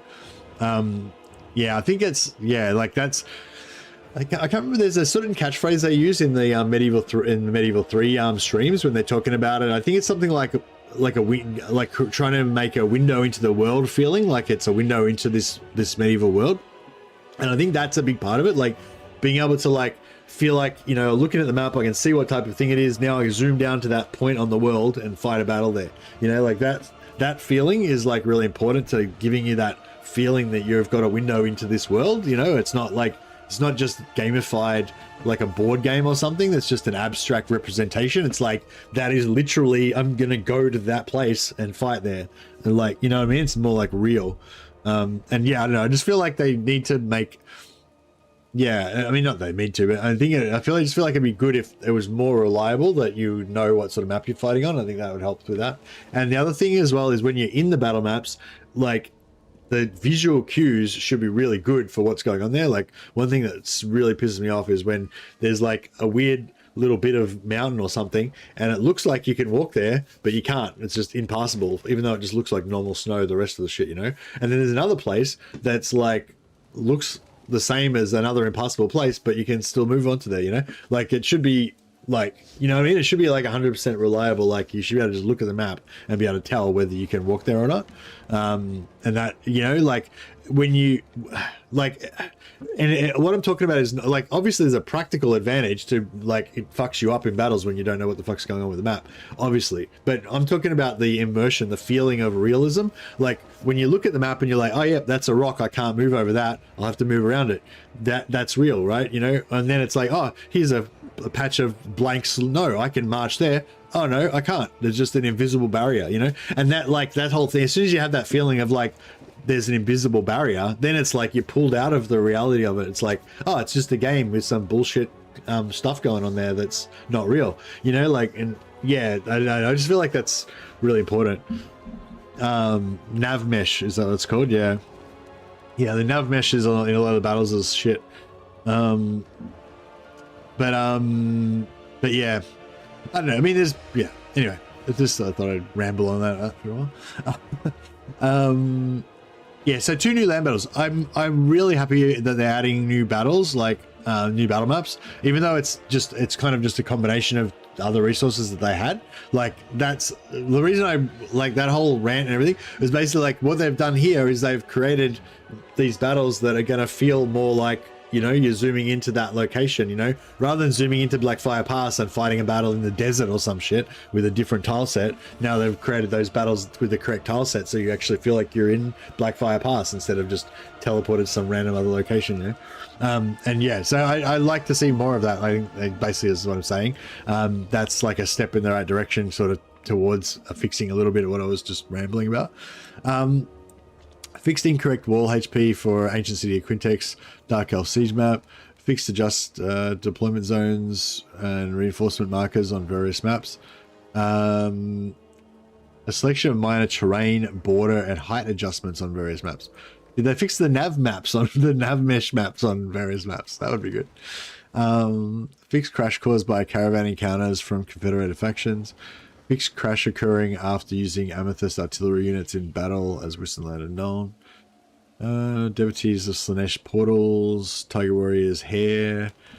Exalted hero of Slanesh, Ogre Bruiser, and Skaven Warlord now no longer flicker around during idle animations. Ivory Road scripted tour dispatch. Fixed an issue with skirmishes versus demons of chaos. Fixed capture point flag. Fixed an issue with Celestial Guard.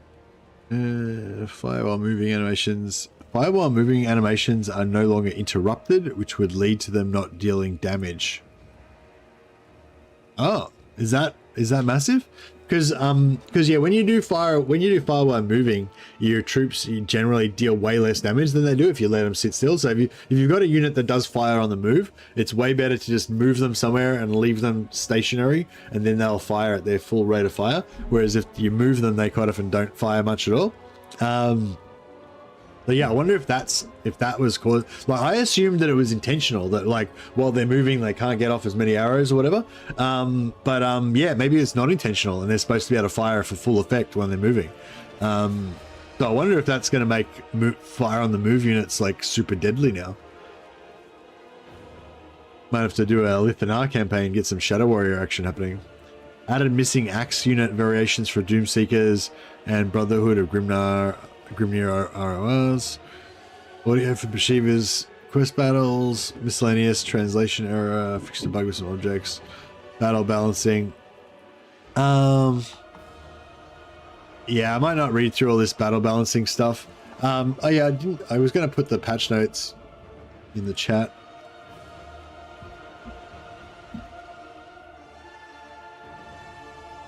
In case anyone's having trouble finding it.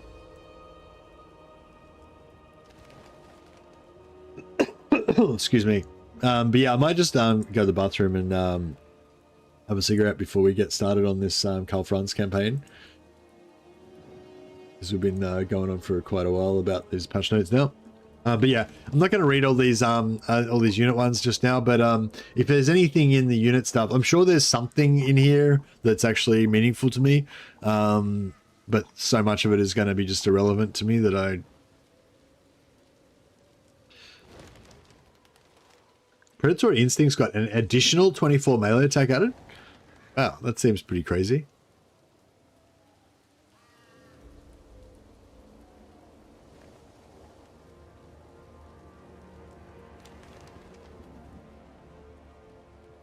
Yeah, like I said, I'm sure there's some stuff in here that is actually interesting, but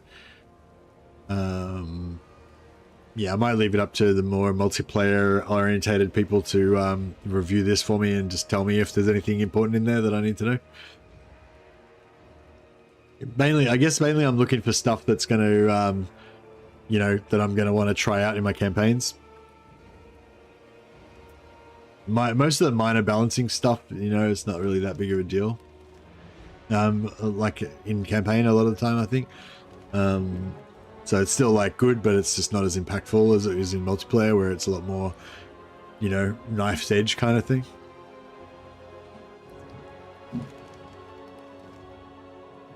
Vessel of Chaos, is that his ability that he gets? Is that his innate ability, or is that his ability that he gets from his magic item?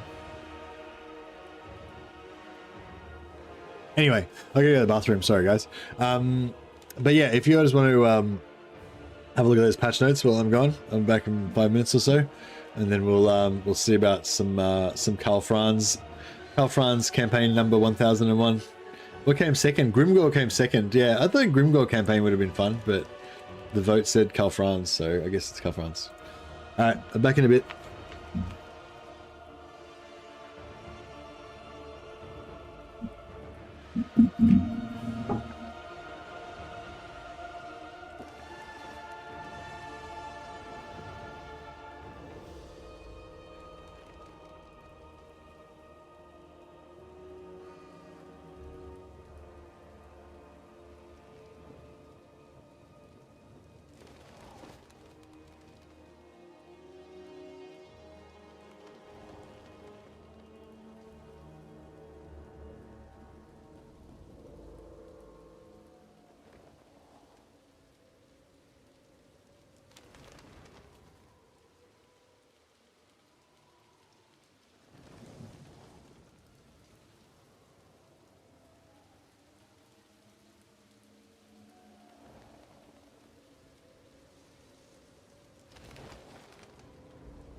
Right. We'll get this going in a minute, guys. I'm just gonna make a quick update our thumbnail a little bit with some Karl Franzness on it.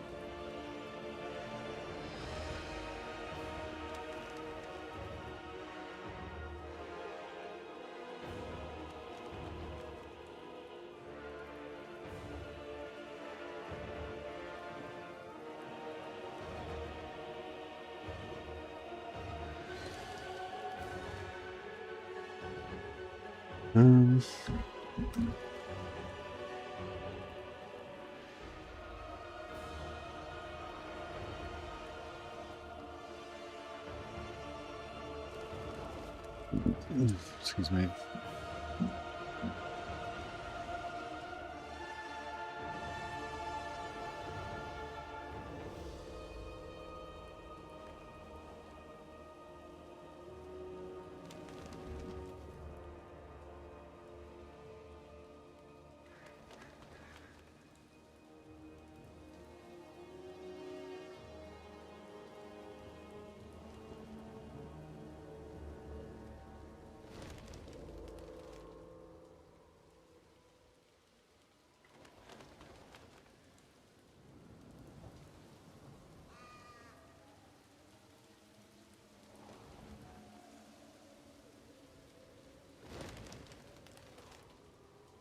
Yeah, that'll do.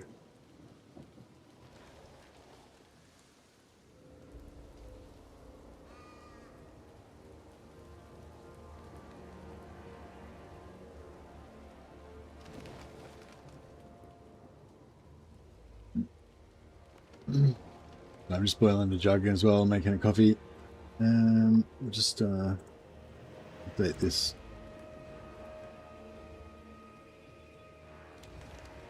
Thumbnail.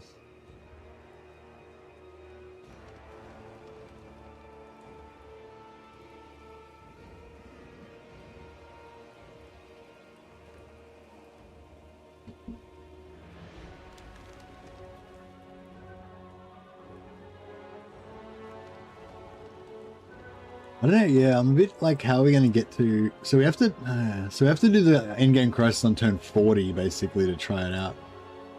So maybe I should do turn 40 in-game crisis with no. Turn 40 in-game crisis with no.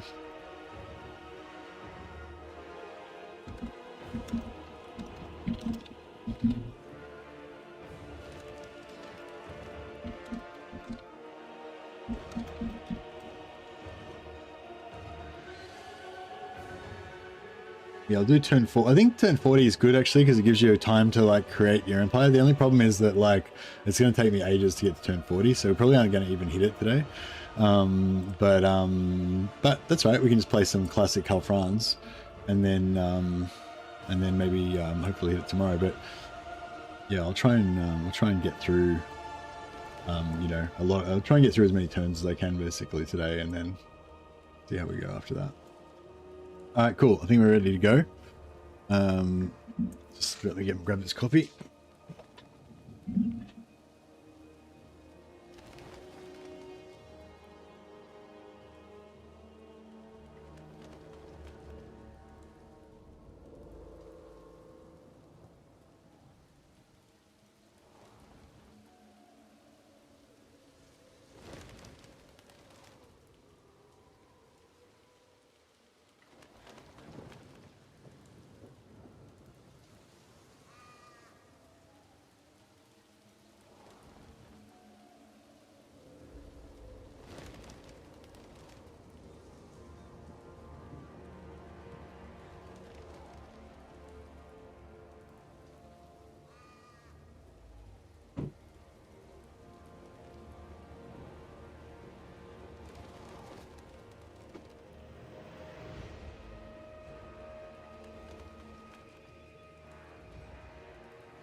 What's a good auto resolve army for Karl Franz? We need to get our auto resolve happening, I think, for this campaign if we're going to move through it fast.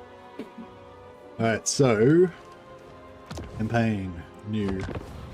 Karl Franz. Sigmar's will. I command. Bring me to my men. So we want in-game armies, no early warning. We want it to happen at turn 40. Okay, so it can happen. So the way that this timer works, if you put it at turn 40 to 50, it can happen anytime between 40 to 50, but you'll find it most often happens on like turn 40, turn 41, turn 42. Like theoretically, it can happen on turn 50, but it's like every turn, it basically rolls its chance to happen. And I think the chance increases every time as well. So basically, you'll notice it's much more likely to happen at the start of the. It's much more likely to happen at the start of the range than it is at the end. So it should, you know, even though I got on 40 to 50, it should happen on turn 41, 40 on turn 40, 40 or 41, most likely kind of thing. So I put an ultimate endgame crisis. So we've got the most crisis armies possible. Probably when the crisis hits, because I was saying it's like Karl Franz is kind of surrounded by endgame crisis armies. He's got like Vlad, Kemmler, Grom the Paunch, Throt, Red Duke, the dwarfs, like the minor factions of the dwarfs will endgame as well. He's just like surrounded, you know, the wood elves, you know, he's just completely surrounded. So Karl Franz is like a, you know, kind of a hard campaign for beginners anyway, especially if you play it on a higher difficulty. But it's especially bad if you play in-game crisis. So, you know, but we're going to have it on turn 40, so we're not even going to see it for ages. But yeah, I mean, I guess I was sort of hoping that we could get straight into it, but reading the patch notes, the new AI only kicks in after turn 40. So there's basically no point if we try and put it on turn 40. It's, you know, Wood Elf endgame would be funny, like playing as the Wood Elves. I don't think it would be that big of a deal with the Wood Elves, because by the time it kicked off, you'd already have wiped out all your nearby Wood Elves. So like if you're playing as Durthu, you would already have knocked out all the Wood Elves in Athel-Loren. You just have to worry about Draco, and she'd be ages away, so it should be pretty far away, so you'd have time to get ready and stuff. So I feel like it wouldn't be that big of a deal. Oh, you mean for Karl Franz? No, we're going to do an endgame. We're doing ultimate endgame crisis. So we're going to get. Yeah, no, I'm going to have endgame. I've got the Wood Elves crisis on, and I've got the Black Pyramid, and I've got the Dwarf one, and I've got the fucking green skin. We've got all of them. You know, yeah. So don't worry, we've got the Wood Elf endgame crisis on, but we've got all the others on as well. So we've got all the endgame crises on, 200% strength, so they're super powerful. No warning, and yeah, but we've got 40 turns to get ready, basically. So yeah, be nice to see Karl Franz run, because last 3 runs I've gotten run over before turn 20. Oh, okay, nice. Don't have them all on if ultimate. Don't have them all on if ultimate. Oh no, I kind of, so the way I envision this campaign going is that we are going to get totally overrun by the endgame armies. They're going to just wreck all of our shit, but we'll just, you know, we'll just try and be a survivor, play survivor mode. But yeah, it'll be cool. I mean, it might not be fun, but it might not be good for me, but I'm sure it'll be fun. All right. So yeah, so essentially we're just playing normal Karl Franz until turn 40, and then it's just going to be an apocalypse essentially to turn 40. So yeah, it's probably going to take me all weekend to get through this 40 turns, but yeah, hopefully, yeah, maybe tomorrow. I reckon probably the day after that is when we're actually going to hit the turn 40 and actually be able to test it out. So yeah, sorry, I know some people would have maybe already done a testing of this off stream, and then so they could showcase it for you better or something, or they would have, like, you know, played a game up to turn 40 off screen so they could start at turn 40 or whatever, and that would be the better experience maybe for you guys to actually test it out. But you know, I ain't got time for that shit. You know, I play when all of the time I play is on stream. You guys get to see all the time I play. I don't play offline.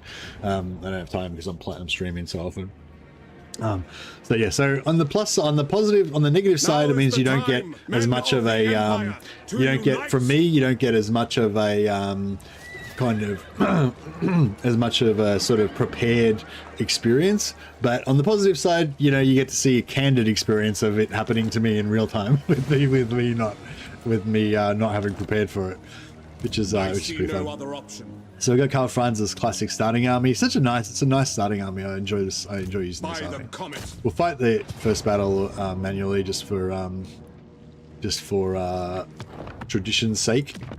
So yeah, we've got legendary difficulty, very hard, max AI stat bonuses, you know, all that good stuff. Less curated, exactly. It's less curated. Like, I think a lot of YouTubers would prefer to curate their streams a little bit to make it more like specifically the way they want it to show off what they want to show off for you. Whereas I still want to show off stuff for you, but I like to like, I'm playing the game, I want to enjoy it, you know, I want to experience it myself. I don't want to play this whole fucking campaign as a practice and then just play the exact same campaign again for you guys. You know what I mean? Like, fuck that shit. But yeah. But yeah, so I'm a bit selfish in that way, I guess. But also I just don't have, I like playing the game a lot, and I play it a lot, and I don't have time to play it for practice offline because I play it so much online.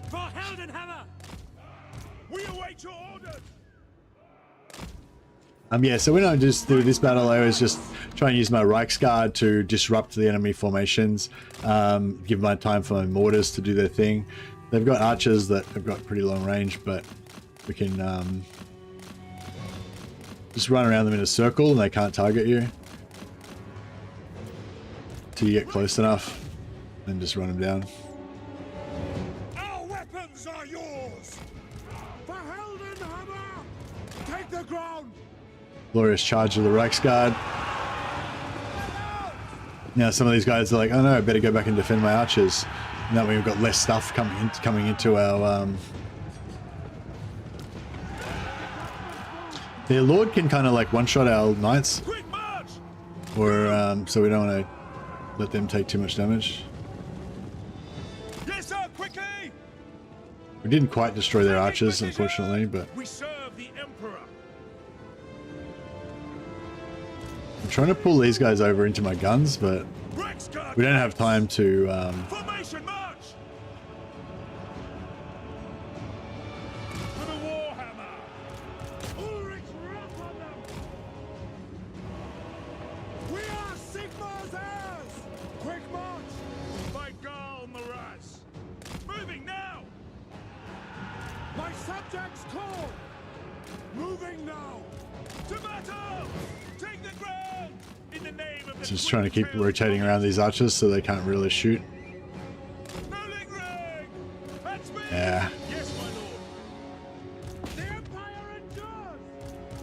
Swordsmen, to battle. Moving now.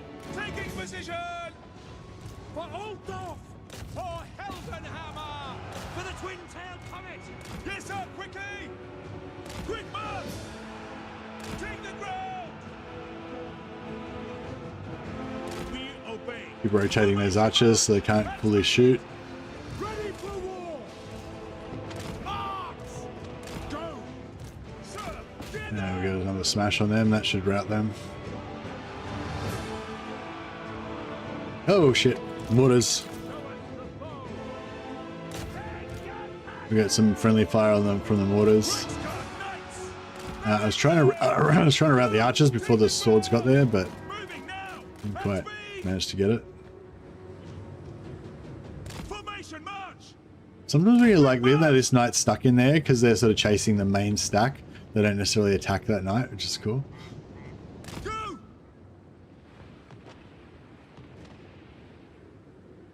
Reichsguard! Sigma guides us. By Ulrich's wrath!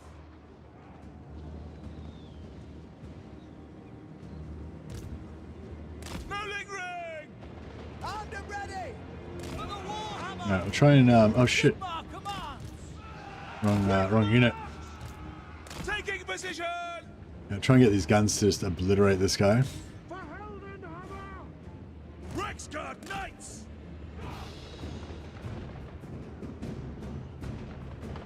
And get it.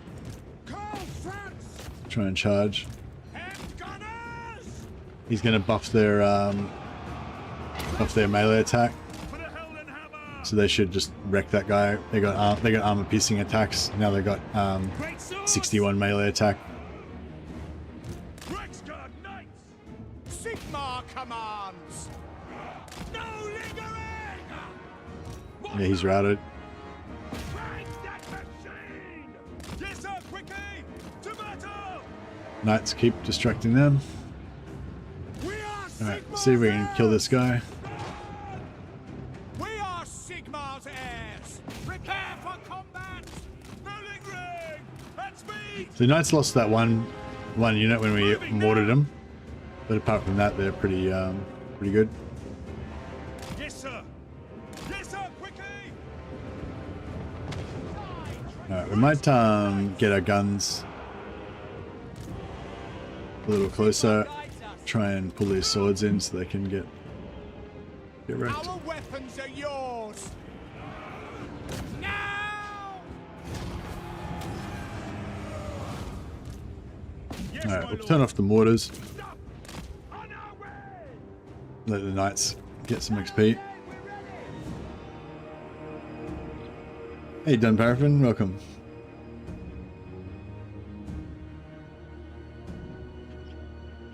Yeah, I did see Tor, the new Tor dev blog. So yeah, the Old Realms on their Discord, there's a new update, a dev blog, basically showing what they're working on. And yeah, they're working on playable Beastmen, and they've got some new Beastmen models. They got a new Minotaur model. So yeah, it looks cool. But yeah, Zedforeign did say that just because the next update is going to be primarily focused on playable Beastmen, doesn't mean that they're not also going to be updating other factions. So hopefully we'll get playable goblins then as well. You know, there'll probably be some new, some new careers for other factions and stuff like that. So yeah, I definitely expect goblins to be playable goblin careers to be one of the new things that gets added for the greenskins. I mean, they're definitely planning on adding it, whether it's the next update or later. But yeah, I reckon it'll be at the same time as the Beastmen update. Hopefully that gives us a bit more chaos playability as well. Just going to get a bit more XP on my knights. Are they actually getting XP? 11 XP needed for a rank. Sometimes they sort of get maxed out and they don't get any more. Oh no, we got it. Yeah, still get XP. That's cool. Sometimes you don't get XP after the end of the battle, but generally you do. Mercy, did you want Ultimate Endgame Crisis specifically? Because then you only need that one on, otherwise it might select one of the single ones. What? Yeah, I put on Ultimate Endgame Crisis, didn't I? I'm pretty sure I put on Ultimate Endgame Crisis. Are you saying I didn't tick it? You can go back and check the recording if you want, but I'm pretty sure I did tick it. Should have been Ultimate. No, Ultimate Endgame Crisis means all of them go off at once. So if you just put normal Endgame Crisis on and you tick them all, it'll choose one randomly. If you do Ultimate Endgame Crisis, it puts all of them on. They all kick off at once. So that we're going to have lots of examples. So the idea was we have as many Endgame Crises as possible, so that if they are going to do the clumping up thing, then we'll have more chances for us to see it happening.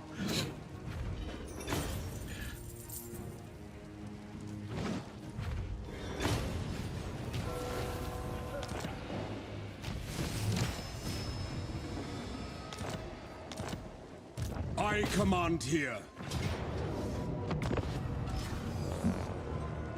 Yeah, now when you do Ultimate Endgame Crisis, it just kicks all of them off, so it doesn't matter. It doesn't choose, it just does all of them.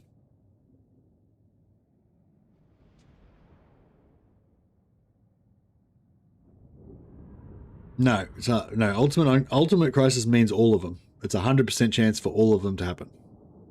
If you have all of them ticked and Ultimate off, then it chooses one. Yeah, that's the whole point of Ultimate. It just does all of them. Yeah, so this one, same deal, basically. You ticked Ultimate, Endgame checked on. Yeah. So we're good, right? Everything's as intended. Yeah, thanks for checking. Yeah. Ultimate doesn't do anything. If you have Ultimate on and you only tick one, it doesn't do anything. Because yeah, if you only tick one, it just does that one. The only thing Ultimate does is just tick. Normally it chooses one of whatever you've selected. Ultimate just makes them do all of the ones you've selected. So if you only select one, there's no difference between ultimate and normal. To me, men! Great swords! Oh shit, my knights are Knights! way back here. So we're just doing the same exact thing, just distracting their archers and also trying to distract their so I was trying to make it through that gap, but I dicked around too long.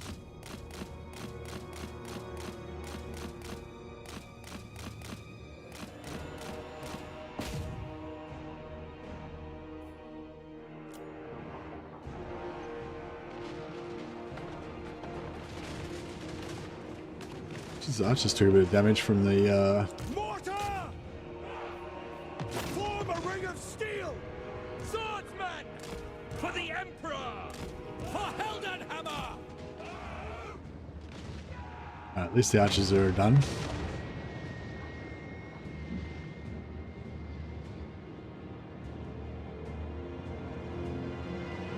Great swords! We obey! Take the ground! By Ulrich's wrath! Charge! I will not stand idle! Take aim! For Ulfdorf! Ready! No lingering! To battle! Conditions acceptable! Ulrich's wrath on them! Ready for war! Faster! For the Warhammer! Spread using the Reichsguard to keep them away. We are Sigma! Alright, see if we can rout these guys first.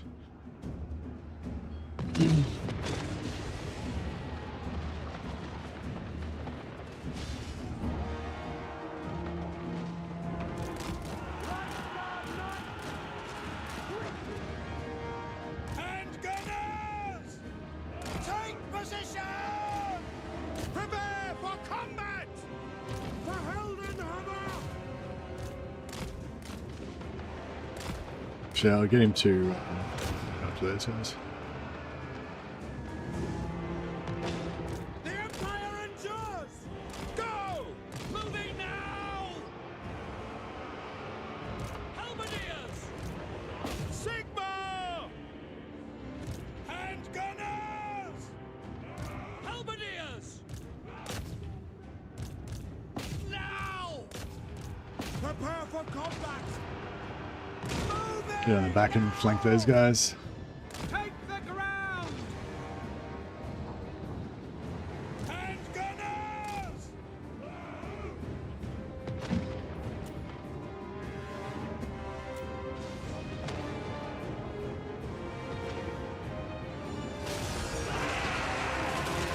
Damn. We are Sigma's heirs!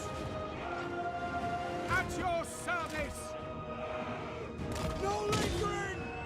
Yes, my lord!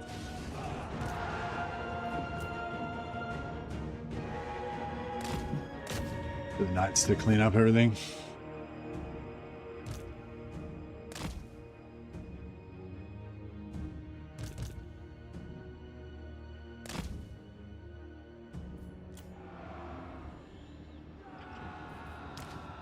Crew to cannons!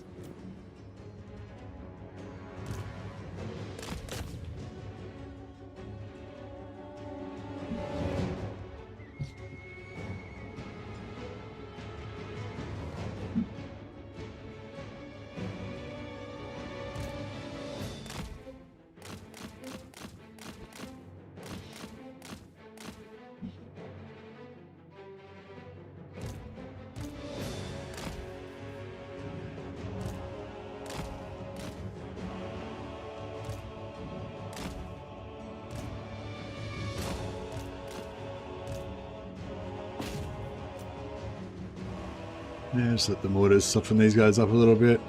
Really want to let some of them come into the guns.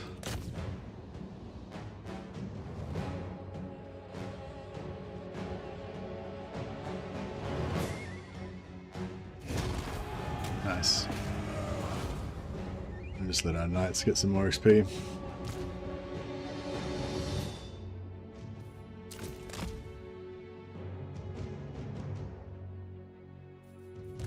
They're still getting XP.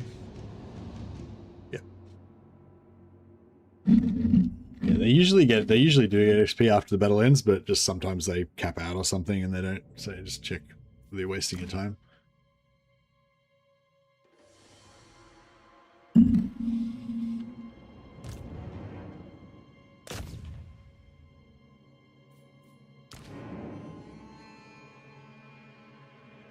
There'll be gold chevrons pretty soon.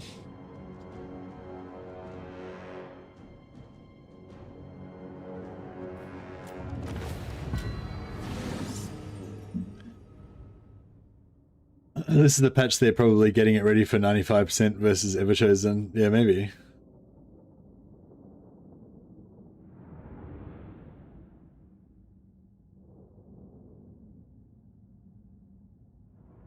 Not a big fan of the ultimate, except when I'm playing Bellicor. It feels fair when you snowball that game.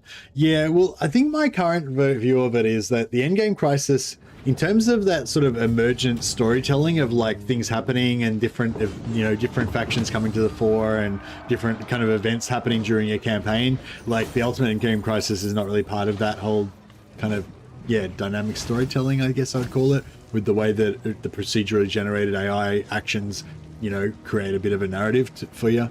Yeah, I think the endgame crisis is not part of that. I think the endgame crisis has a specific job that it's good for, and that is when, oh, there's a few different things you can use it for, but the main thing is you just set it for whenever you think you're going to be like super strong and snowballing and you basically want to finish your campaign and move on to your next campaign, just so that you can have something to try out all of your endgame armies on in the case that you're snowballing. So like the ideal campaign for me would be you start off with your early game, you defeat your early enemies, you know, then you like get into your mid game, you start expanding and stuff like that, and then eventually you get to your sort of end game where you're fully rolling, you've got a big empire and shit like that. And if you're lucky, there's an enemy faction that's also rolling at this point, and you've got this like nemesis, you know, this other like massive empire that you've got to defeat now, and that's your end game, you know. But it's an end game that's sort of developed throughout within that procedurally generated AI driven kind of world that's kind of grown naturally, you know, like that's like how you ideally would want it to work if the AI functioned correctly and everything, you know. But often that's not going to happen, and you're going to get up, you're going to overcome all these struggles and shit, you're going to build up your ultimate endgame you know, empire, and there's just going to be nothing to fight. Everyone's just going to be little piecemeal empires you just can smash no problem, and it's just boring, you know. So at that point, you know, you just start a new campaign. But with the endgame crises, if you can time it correctly, if you can sort of estimate in advance roughly how long it's going to take you to get to that snowball faction point, then you just put in this little extra thing at the end where you're just going to smash the end game, and then you'll have some end game armies to try out your snowbally faction on, you know. I think that's like the primary purpose of the end game is for that. There's a couple other things you can do, like you can use the portals for the Chaos Dwarf, put it on just easy so you can get access to the portals and ignore the actual end game themselves. You can do the Skaven end game so you can get the free army and the extra heroes from other factions and stuff. Ward save, no, I think ward save caps at 90%. Yeah, I think 90. I thought ward save kept at 90%, but it's a special mechanic for Archaon, so I guess it's going to be higher for him. But yeah, so there's a few things you do. Another thing you can do is you can choose a faction that's like, if you want to have more what I was talking about, where you want to have the game kind of develop procedurally and naturally, organically, I guess you would say, then what you can do is choose an endgame faction that's kind of far away from you. Like maybe you're playing as Malekith, you choose Greenskin endgame, and then you put it on quite early. So you give like, it doesn't even matter if it's 100% or 25%. It'll give the AI a big boost because it'll max out all their technologies and stuff like that, as well as give them the free armies. So you just put on the endgame whatever level you want, 200%, 25%, 50%, whatever. And then because Grimgor's really far, all the greenskins are really far away from you, they'll just like fucking smash the rest of the world while you continue in your normal little early game. But then once you get to once you get to fight the greenskins, hopefully they've completely dominated everything and they're just like World War greenskin after that, you know what I mean? Like I think that kind of thing is pretty cool as well, where you use the end game not because you want to fight the end game, you put the end game on a little bit earlier than you're planning to meet that faction, so that the end game boosts them, and then they kind of organically grow after they've gotten their end game on. But you know, that hasn't really been working because the AI has been clumping and stuff a bit, maybe. So I don't know, hopefully this will fix that.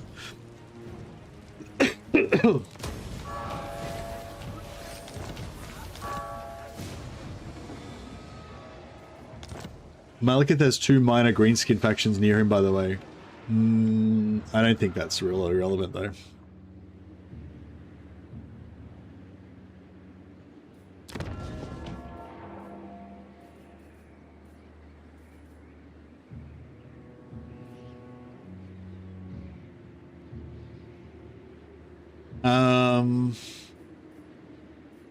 We want to go recruitment capacity. You could farm orcs. True. Yeah, I might do noble. If you get, it's kind of good if you get a noble on turn 1 because this takes 3 turns to build, whereas if you put your noble down, it should only take 2 turns. 2 turns. There we go. So we can get to tier 2 a little bit faster. I think like money's pretty good to get, but this just because it's got. So you don't really need the growth as Karl Franz because you can just pump it up with open the gates. The extra replenishment though is maybe good. I don't know.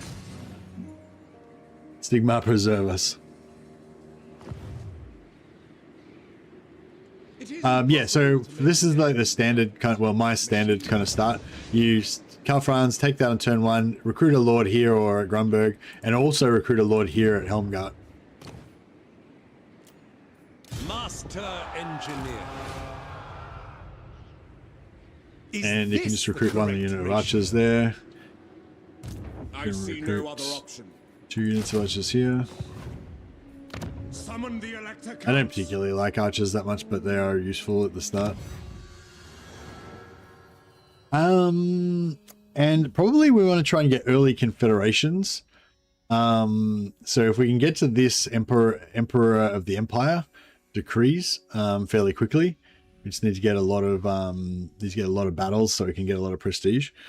I'm gonna go for the campaign movement range first. There's really Empire tech tree is really good. Like everything is like you want, you know, hero capacity, hero capacity, hero capacity, hero capacity. There's like, yeah, getting all your ranged units up is like really good. Like the 3 turns, that's already good for the ammunition.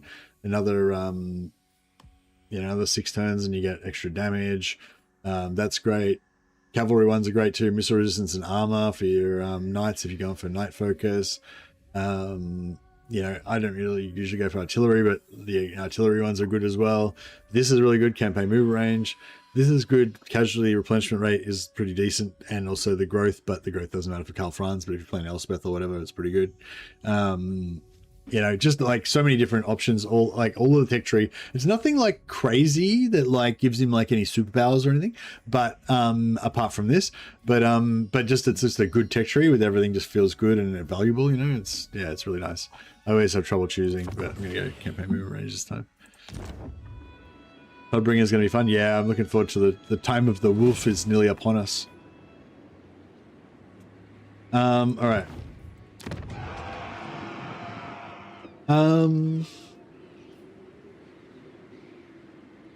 you tried the Twitch integration? Nah, I don't know about it. Sorry, man. No, I don't really care about that stuff. I command here.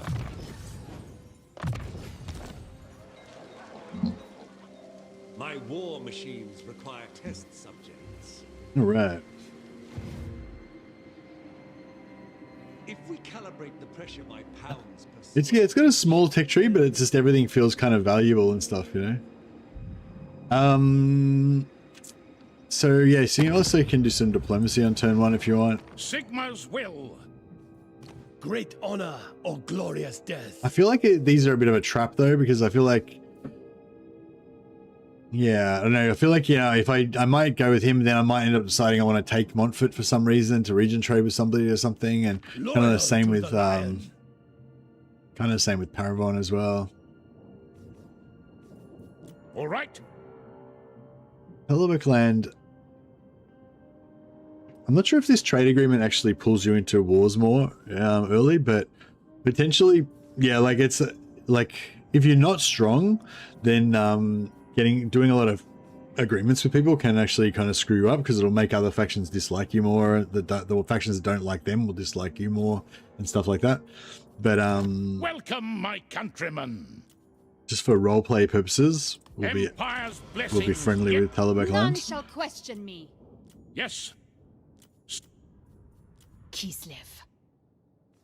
Let us discuss stately affairs. So we can go to war with this minor faction in exchange for trade agreement with her, but I mean, she'll probably get wrecked anyway, and also whoever wrecks her will dislike us more because we've got a trade agreement with her. This shall suffice. So yeah, so it's, I don't know, it'd be really good if we had Kislev as a good ally for once, but I mean, everyone's gonna die once the Now then, Manlin. once the endgame crisis kicks off anyway. But yeah, we'll try and just do some role-playing Side. agreements anyway. Who calls? Do you see the fact that contact effects don't override each other anymore? I'm trying to figure out what faction would benefit the most from that change. As in, contact effects don't override each other on the target, or you mean contact effects don't override each other on the character? So you're saying you can get multiple contact effects on the one character, or you're saying multiple characters with different contact effects can apply different contact effects to the same target? Because I thought you could always apply multiple contact effects to the target.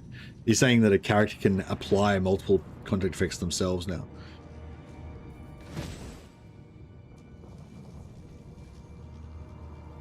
You can get multiple contact effects on the same character.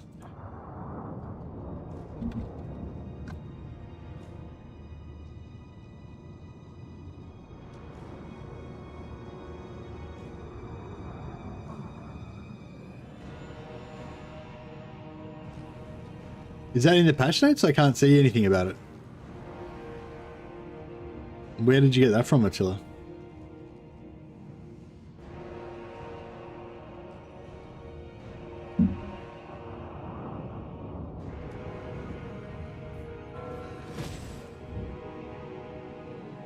Anyway, cool. So that's yeah, that's all we need to do for turn 1.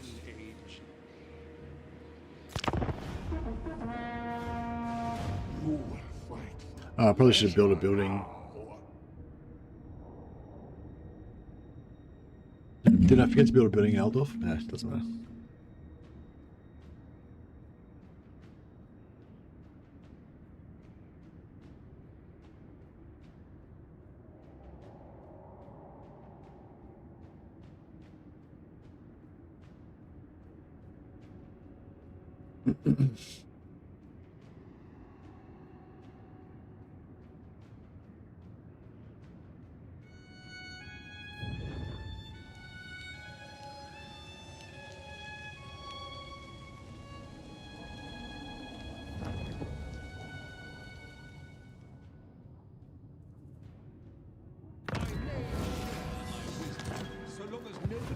Any stupid question. Spirit master. Death magic. Fleet-footed. Not the worst trait, but yeah, nothing too exciting there. That's alright. Alright. Scavendish.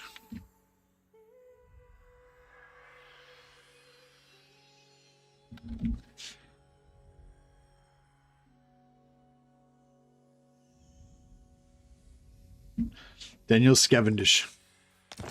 There he is. A dark death mage.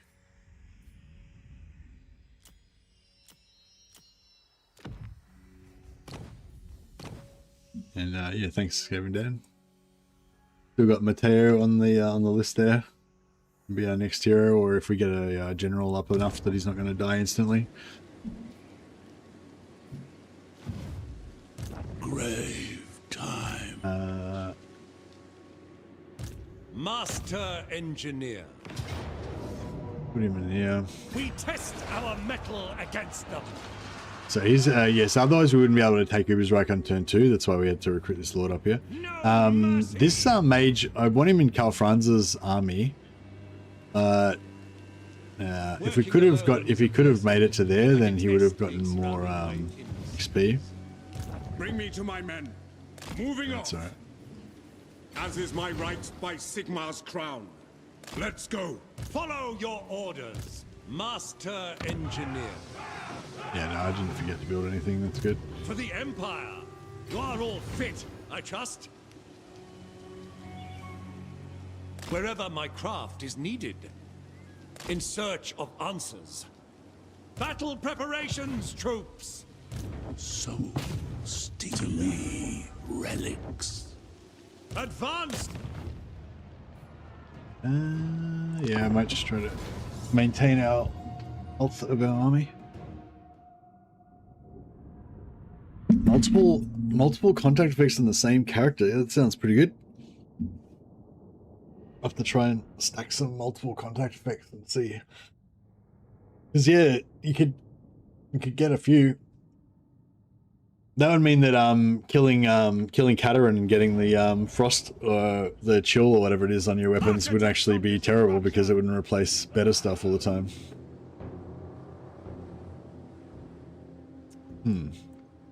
Master Engineer.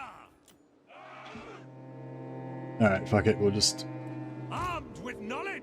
do this thing. Master Engineer. Lady Actually, if I can Marina draw them has down granted here. me the wisdom to craft the finest instruments of war.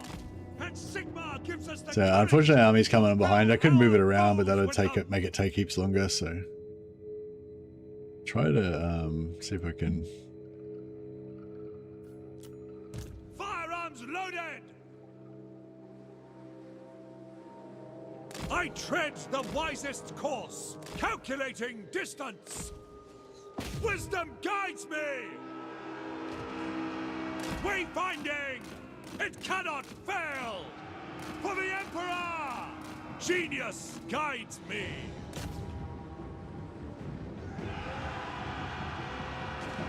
March to progress. Duty calls. Trying to activate them so I can pull them away from the edge, but I Master Engineer. suppose it doesn't really matter too much.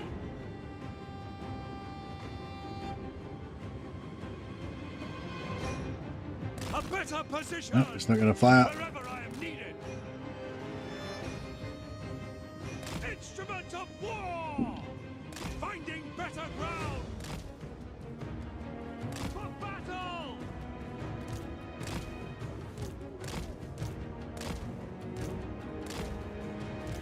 Imperial inventor. To battle.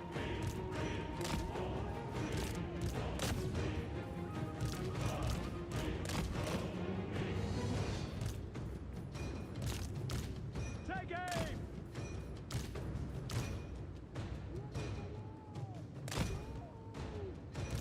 Calculating distance!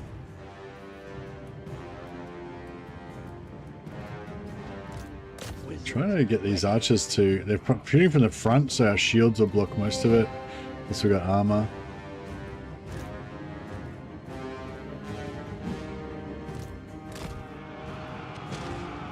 I will not stand idle! Attack! No lingering! Ranks guard knights! Moving now! Let's go!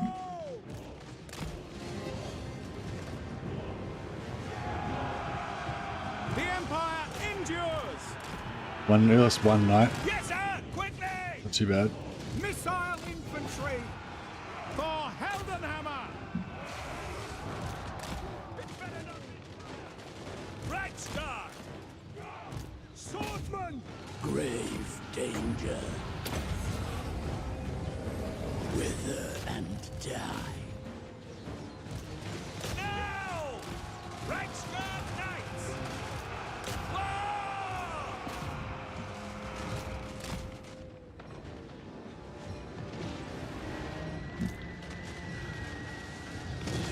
State troops ready! I'm gonna try to stop these For the Ring of Steel! from shooting anything. Amethyst wizard. Missiles will fly! Prepare for combat!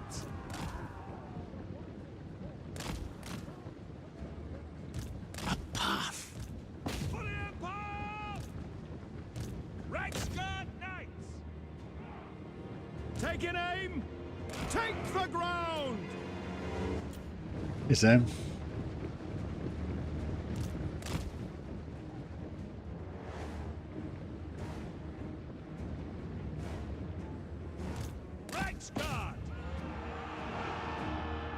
blinding rain, sir.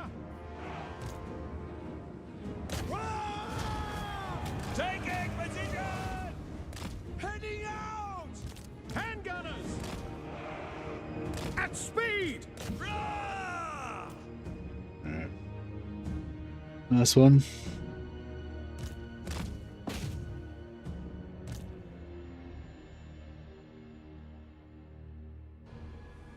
Currently super addicted to Battle Brothers. New weapons are so cool. Oh, nice.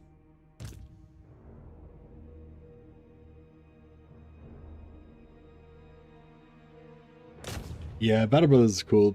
Battle Brothers would have been good for today's stream, actually, just for a chill Friday stream at a weird time.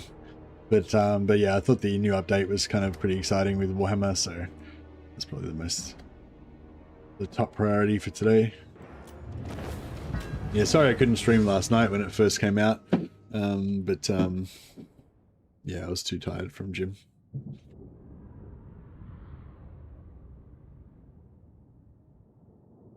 Yes, doing physical exercise makes you want to go to bed. Not it's inimical to playing computer games. Yeah, they don't work in well together.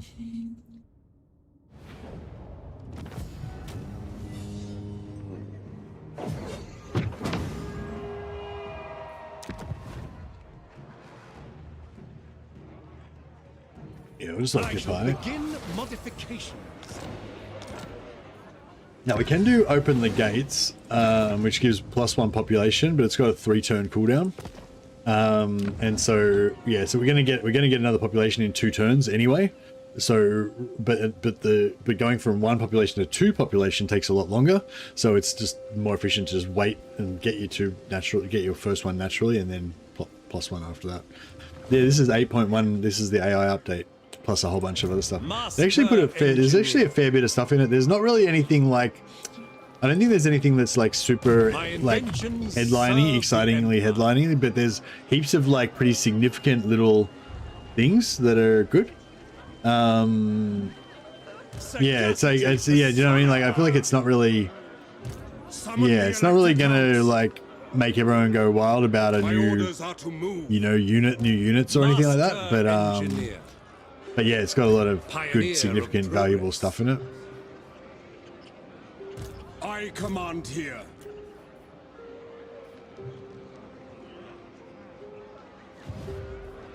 Oh, they've got a gun. They've got guns here. I wouldn't mind some Free Company militia, actually. Burdened with brilliance. Archers might be more flexible, but Free Company are way cooler. The coolness factor is important.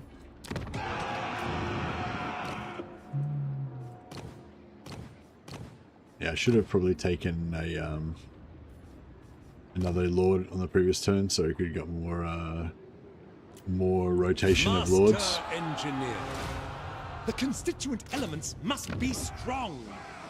Compelled by good sense. We could recruit an extra lord just to cycle them through, but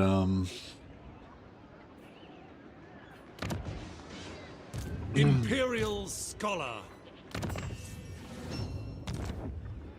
So many I meant to move him back into Altdorf, so we'd have the noble. I don't think it matters actually, because I think the early buildings are only 1 turn anyway. Bring me to my men.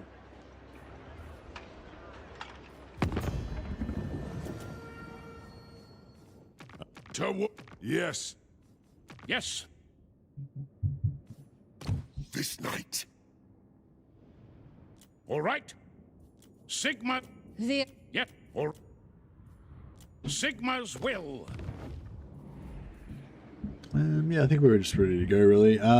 You could keep pumping Call to Arms, but to pump up, Commendation, to pump up Karl Franz's level. But I really want to unlock the Confederations early, and with getting this one, so we need an extra 7.5k on top of whatever actions we're going to do to get these two. So yeah, basically, probably not going to go for any commendations on this one. My strategies are until after we've got that.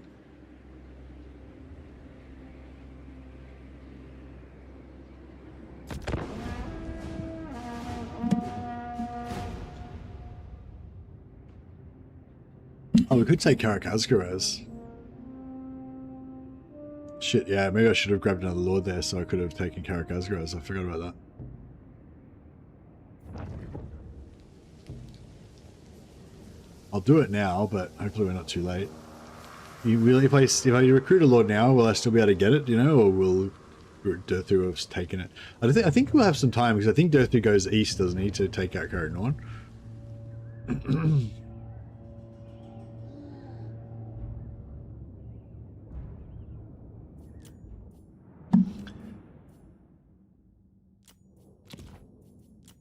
Put allies on high fast or high fastest.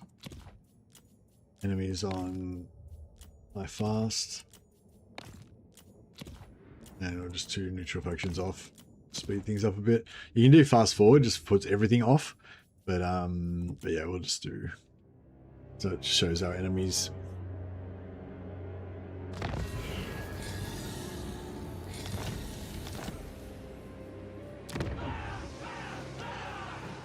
Two turns. I don't think one noble lord would do anything for that.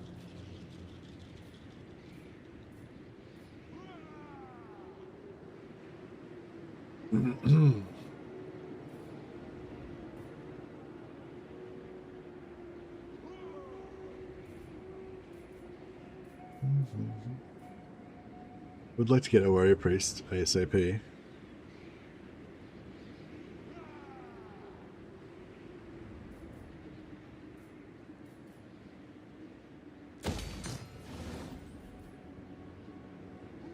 I don't know if we're gonna have enough money.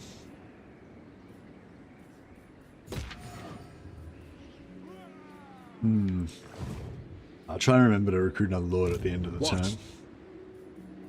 In the name of Magnus. Attack!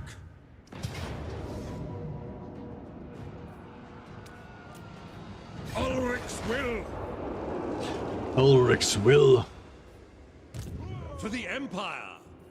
I think he would have said Sigmar's will. Fruition. Pioneer of progress. Master engineer. Men, We've got the 3 engineer lords because they're a little bit better in the siege that we're going to get later. Wherever my craft is needed. Grand inventor. I'll ignore that.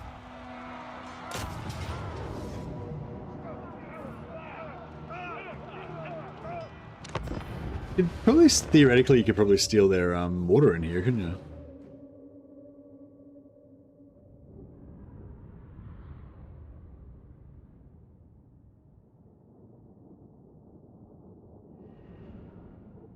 Yeah, so for anyone joining us late, we read the patch notes at the start of the stream. So if you wanna do the read along with me, where I read through the patch notes, you'll be able to tell on the stream because it'll have the patch notes up on the screen while I'm talking about it. It's about the first hour or so I'm talking about the patch notes.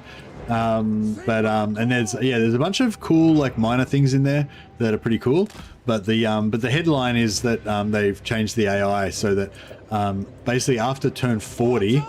The AI should be less clumpy. Ulrich's wrath on them. Obey!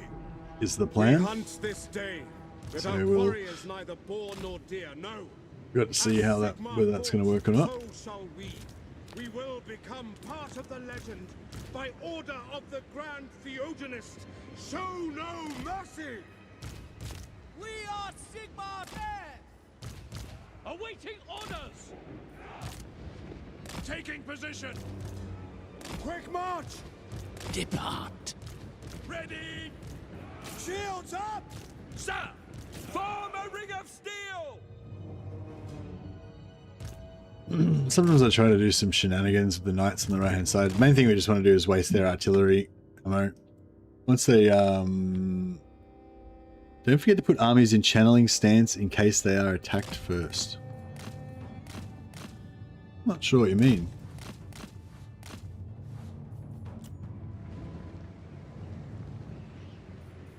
Free company.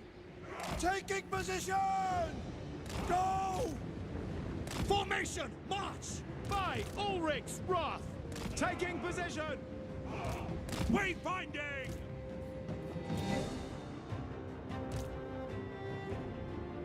So mortars just wasting their ammo trying to shoot at Karl Franz.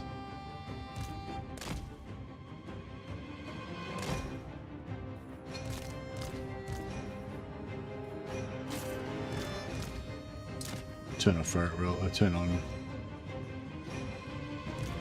chasing on the free company because they're good at firing on the move. Oh yeah, so firing on the move should be more effective now, they reckon, yeah? That's cool. I wonder if free company are better now.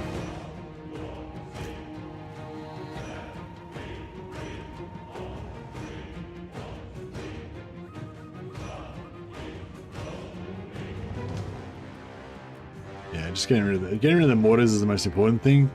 Do heaps of damage to all of our soft unarmored infantry, but since you use Karl Franz as your main army, you'll always check the magic amount, so don't forget to do it with the 3 master engineers.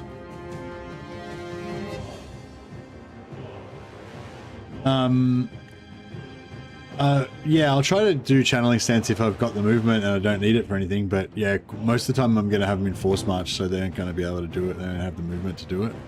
It's a good tip though, because I do forget to do channeling stance when I could have otherwise done it often, because it's so rare that I actually have the opportunity to actually use it. Could potentially do it with Karl Franz.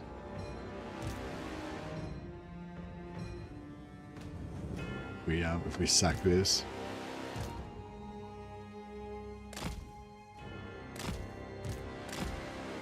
Is he still on foot? No, he's still on foot. Come on.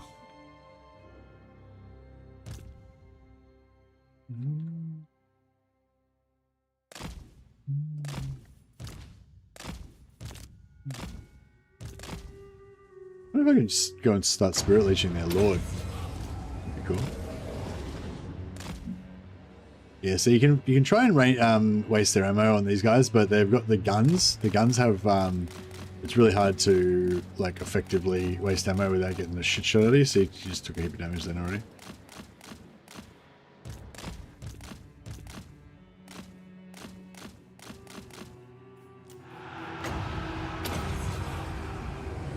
Death's foreseen.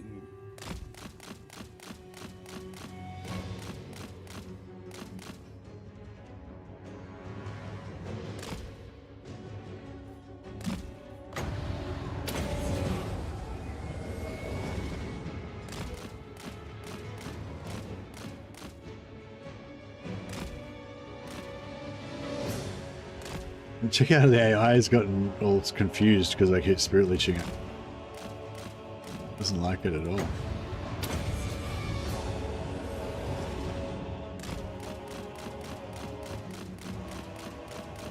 Oh, got him down to half health.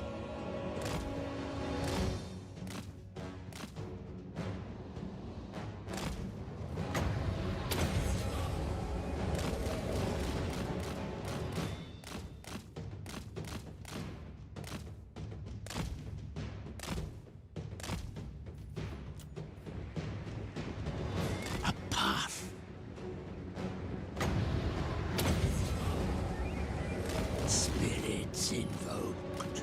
Yeah. Going. Good. Moving. Swift. This way. Set off. At speed. Those knights go after him, that might be a problem. With haste. Quietus. On foot. This way. Swift. At speed. Moving. A path. Master Engineer! Going. Set off. With haste. On foot. Depart. At speed. Firearms loaded! See if we can pull these guys down I will put you down! by killing their spearmen. Go! Master Engineer! This will be fatal! Oof. Alright, I think that might have set him off now. Destruction. A path. Moving.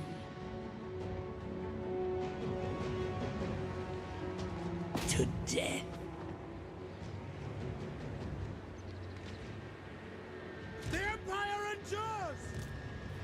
with haste.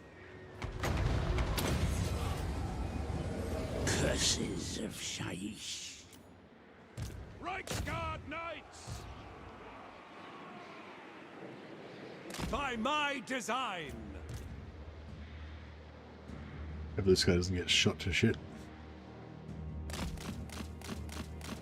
Probably gonna, yep, he's dead.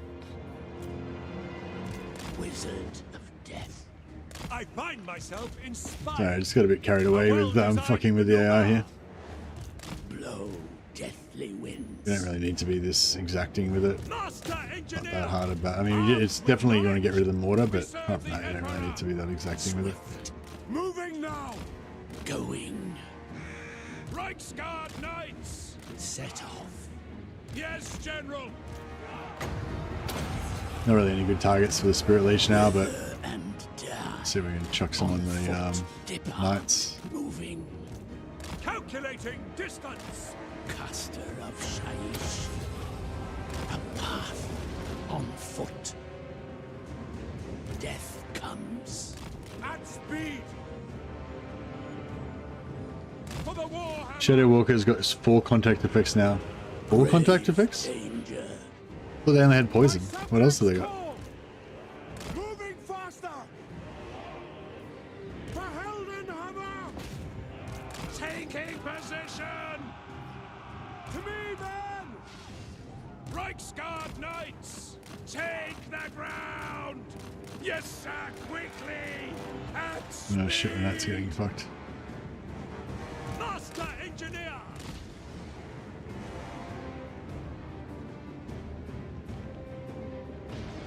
Blow deathly winds.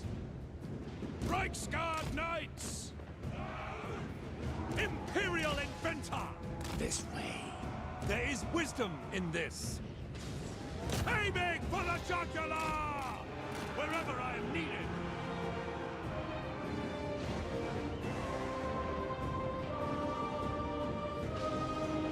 For Altdorf! Formation! Shieldbreaker, flammable, and discouraged? I don't think most Shadow Walkers don't have all that shit. Shadow Walkers only have poison. Or are you talking about Shadow Warriors that you've stacked a bunch of shit on? Shadow Walkers, sorry. Oh, shit. Oh, like they just gave them all those things. Fuck. They just, wow. That's pretty cool. They just gave it to him. Yeah, that's cool. So Shieldbreak, man, we got to do a shadow. We got to do a Lithanar campaign now. Burnt and poison. Wow, they're crazy. Game on. But what did they give White Lions? It's all about the White Lion. White Lions didn't get anything. Shit update.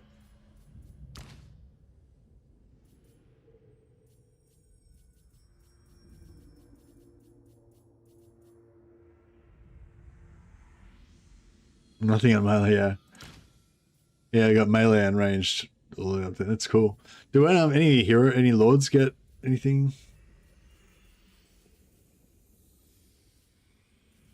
Where's Imric? No. Makes them the best range in the game now. Wow, they're not armor piercing still. They get shield breaker, but they don't get armor breaker.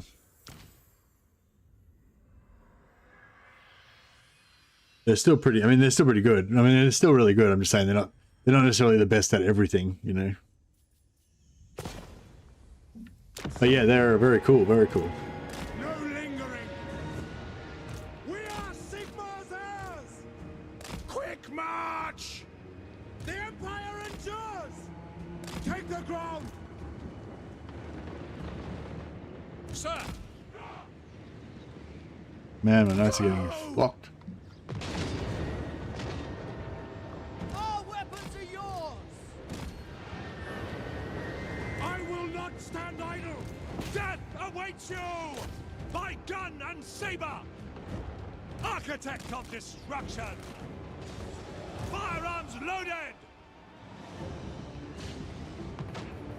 Mortar. Imperial inventor. Wizard ready.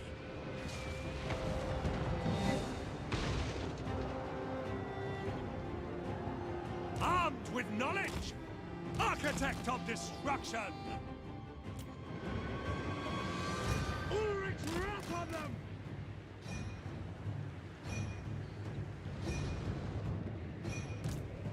To battle! Yeah, this is this is a big kind of blob, so their guns can't really fight effectively. Master good. Engineer! Instrument of war! Duty calls! Militia! Sigma calls! At speed! Quickly! Ready! To battle! Firearms loaded! My rule is absolute! Master Engineer! Genius guides me! Ready? No, we need to pull them down a little bit more, just so they get inside the range of the guns. We obey! My subjects call! Death comes! By gun and saber!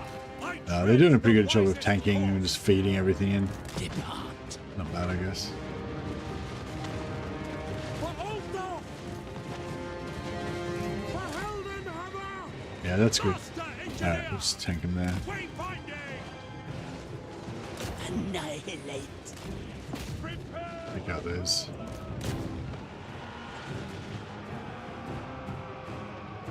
Yeah, those guns. Ready for war!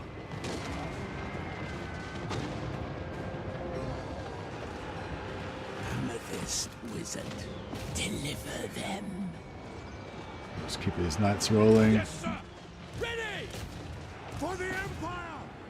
Bright For sky! the next ranged unit. No lingering! For Heldenhammer! Sir! Prepare for combat! For the twin-tailed comet! Loaded, sir! For the Emperor! Reichsguard Knights! Awaiting Mortars. orders! We So obey! there. Swordsmen! Karl, Franz!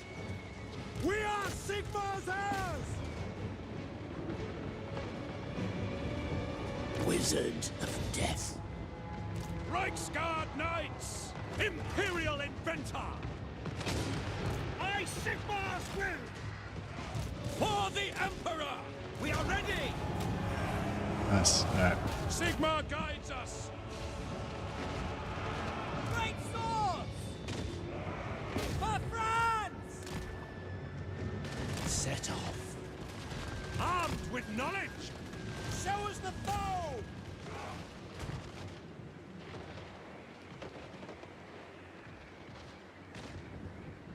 Swordsman! Well, took a bit of damage, but not too bad. By Ulrich's wrath!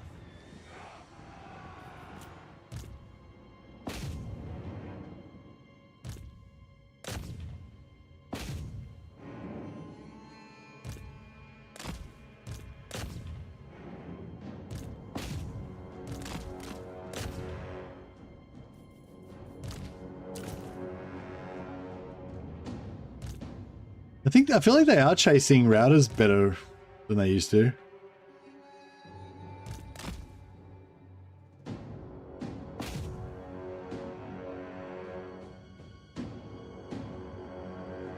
I really like Wulfric.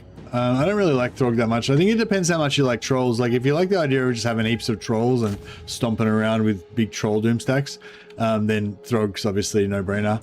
But I don't really care about that really that much. Whereas Wulfric is, you know, Wulfric's my guy. Yeah, I've got a video about how to start a good Wulfric start that you can check out. It's called Wulfric One Turn Confederation or something like that. If you're interested in Wulfric, but yeah, I mean Throg's fine. I feel like Throg's just very like he just gets lots of trolls. That's pretty much, you could just sum it up as that, you know. I mean maybe I'm missing some like subtleties to it or something, but I didn't really feel like his mechanic was very I don't know, like that, you know what I mean? It's just yeah, he just gets lots of trolls. That's pretty much it. There's, you know, I mean there's a bit more detail to it, but that's pretty much the gist of it. And like you get different types of trolls, but it's like, you know what I mean? They don't like, they do have slightly different things that they're good at and stuff, but essentially they all do the same job. They're all armor piercing, monstrous infantry, you know. So yeah, I don't know. I just feel like for me, like Throg isn't that exciting, but yeah, but obviously if you really like trolls, then you know he's the guy. But yeah, Wolfric is Wolfric's cool if you want to go more like monsters and or marauders, and particularly if you really like the Bearman marauders, because he gets Bearman super early. The video shows you how to get shitloads of Bearman super early basically, and then just smash everything with Bearman at the start, and then you get your ult, then you get your infinite teleport.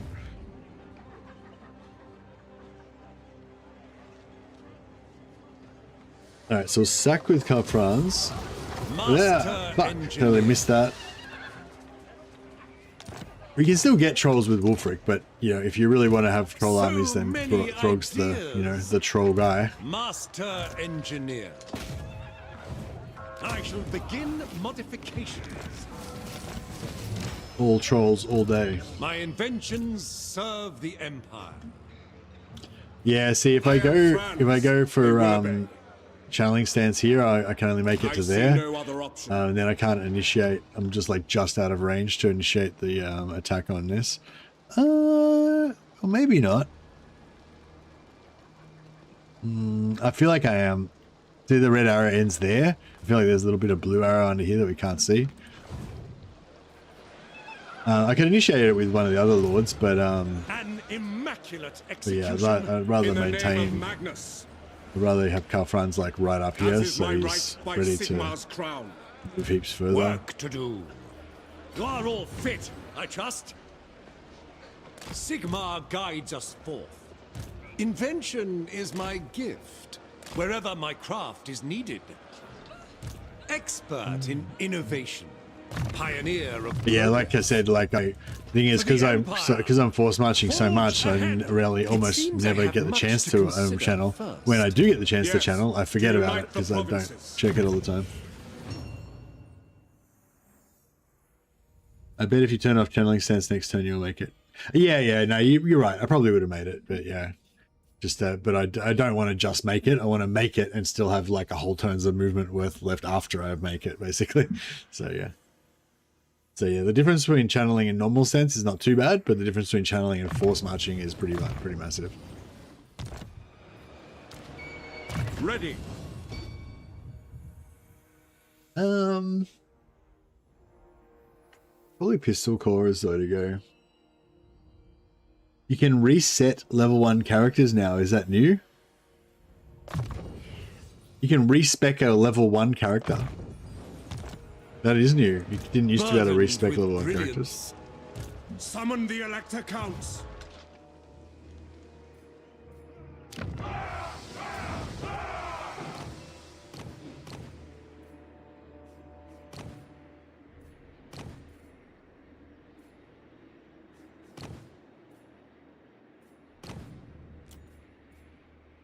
Warrior of Sigmar. Your word is my command. I will do anything for Sigmar. Oh, no you can't.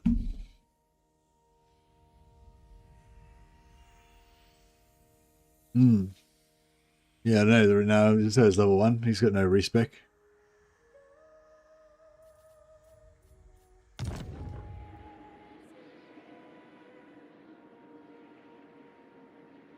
Maybe you have to do it a different way.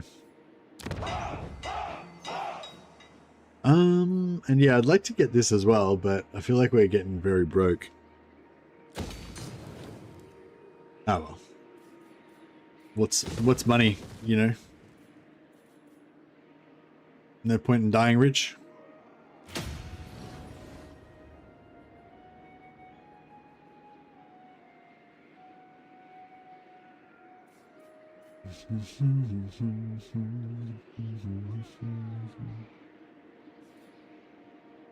Yeah, so I can pop that next turn, but I won't have enough money to build it, but I can always cancel one of these buildings and use it that way.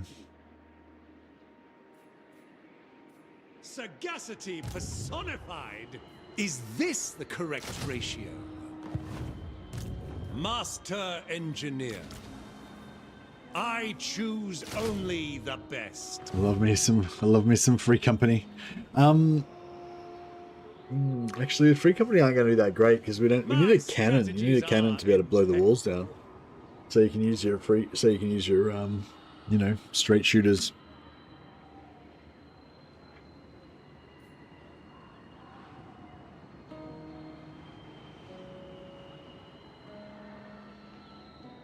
A warrior priest plus a archlector, so you can stack their buffs. Yeah, pretty cool. Grand inventor, as the Empire demands.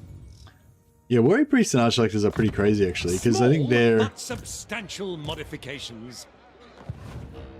Champion of the faith. yeah, plus 24 melee attack. It's pretty solid buff, and you stack two of them together, it's 48 increased melee attack. Pretty crazy. Alright. Yeah, I think we're good.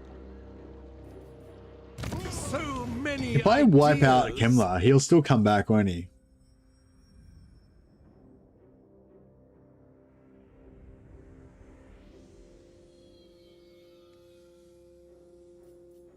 The dream of great swords being amazing, yeah. Ever upwards, eh? Alright, I think we're good here.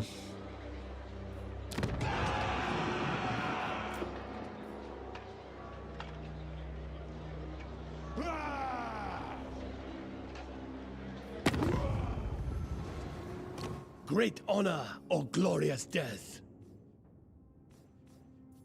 Sig. All right. Yep.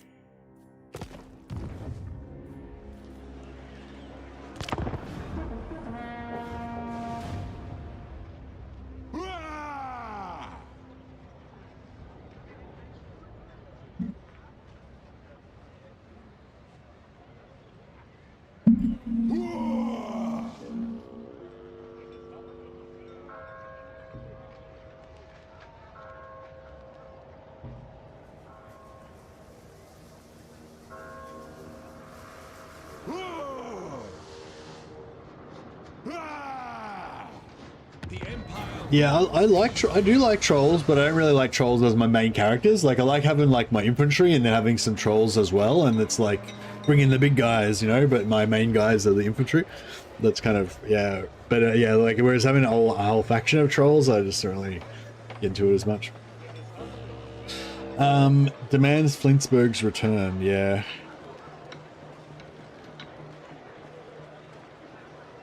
I'll do that.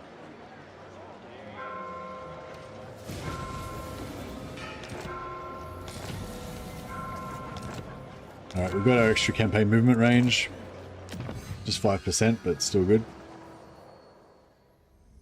Kind of want to get that replenishment rate as well. Because Karl Franz replenishes in neutral territory, not in foreign enemy territory, but in neutral territory as well. So he's quite good. But yeah, it's also, you want this recruit rank on your infantry as soon as possible as well, because that's really nice too. They're all nice.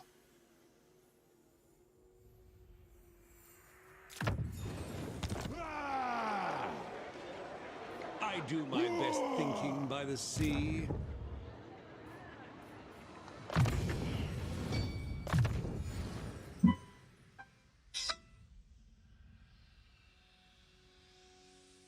So guys, got a phone call, back in a sec.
Sorry about that, guys.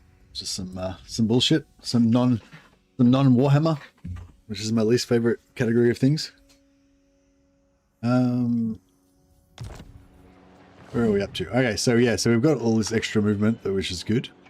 We've got our character here. So we don't actually have enough money to take this right now. My journey begins. But hopefully we'll get it by the end of the turn. Just magic attacks on them now. Also, Shadow Walkers can have 5 now. They uncapped the contact effects, yeah. So you can have multiple contact effects on units now. Work to do. I wonder if any of the fire. Oh, no, fire's not a contact effect. Sorry. Weird how fire's in there, but it's not actually a fire attack. Like magic attacks and fire attacks were always stackable. They didn't count as contact effects, but yeah. But yeah, High Elves, Shadow Walkers now have Shield Breaker, Flammable, Burnt, and Poison. Pretty cool. Can you get any extra ones on them from the from Tech Tree or anything? What else has got contact, like lots of contact effects?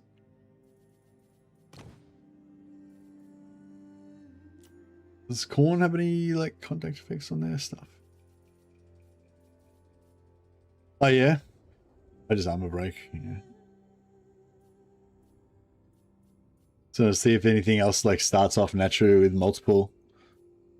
I remember getting Catarin's defeat trait on my Greenskin Lords with poison from Wyvern. It was so annoying because the poison would be replaced by frost. Yeah, that's right. That's what I was saying. That was the first thing I said as well. It's like Catarin's thing is so shit because it replaces a better contact effect. And also sometimes Gorst as well. You don't really want the poison if you've already got like armor break or something like that. But now you get the poison as well as the armor break, or the frost as well as the armor break, you know? And so yeah, Catarin's defeat trait is actually really good now because it's as well as. So yeah, that's really cool. Is there anything else that would potentially have multiple? Chimera has poison, flaming, and magic. Yeah, no, flaming and magic always stacked. They were not really proper contact effects. They always stacked, but now the other ones can actually all stack. I wonder if undead get any cool stuff. Yeah, they still don't have their one.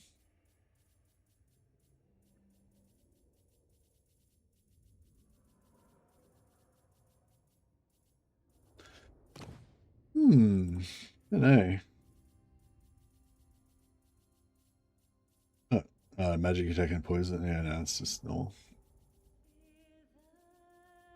Anyway, yeah, but yeah, so you can get multiple attacks, multiple contact effects on the one character now, or the one unit.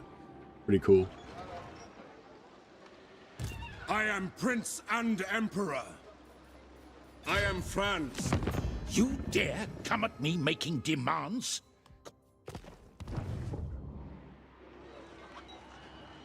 Warriors of Chaos spawns can get warp flame attacks and sundering armor.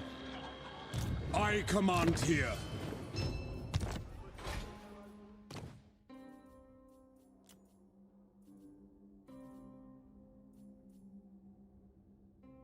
Oh, through Tech Tree, you mean?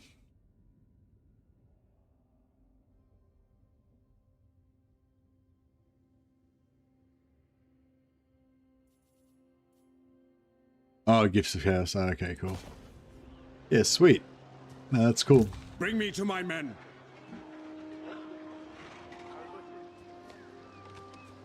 I do my best thinking by the sea.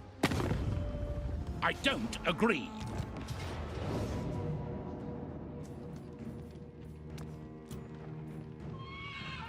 Into battle. Tech Tree High Elves get anti-infantry ammo. Oh yeah, anti-infantry doesn't. They're always stacked anyway. I have an idea. 'Tis the wisest path. Expert in innovation. Invention is my gift. A labor of wisdom. Inspiration beckons. Grand inventor.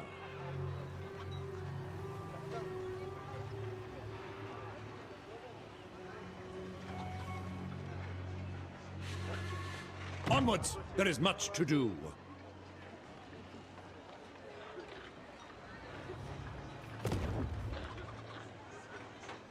My inventions would make quick work of you. No peace, just war. Alright. This is only a bit of a pain in the ass battle, but...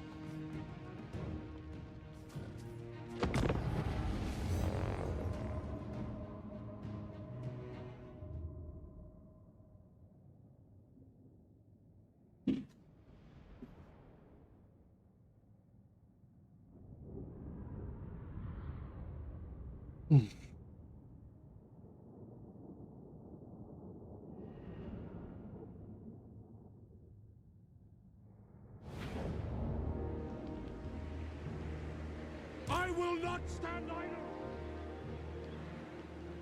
idle. Yeah, I usually like to kind of sit in here and lob grenades over the walls. By Ulrich's wrath! Loaded, sir! If we could blow the walls down, that'd be sweet, but yeah, I don't think we can really. The Empire endures! Ulrich's wrath on them!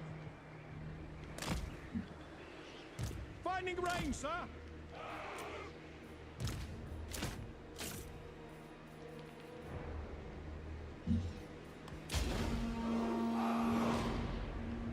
By Ulrich's wrath!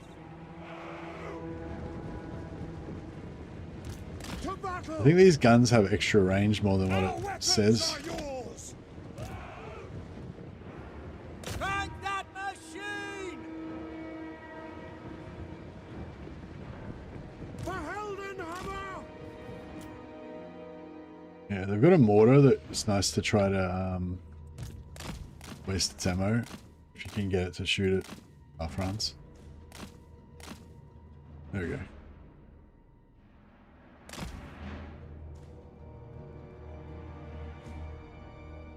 Hoping it would target him, but doesn't seem like it wants to. There it is. Yeah, as long as they don't put guns on the walls and start shooting the shit out of him with guns, it'll be fine.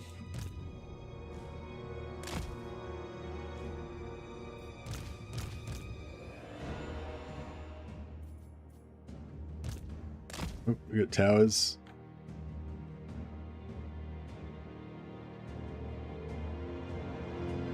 Hopefully the mortars will start firing again.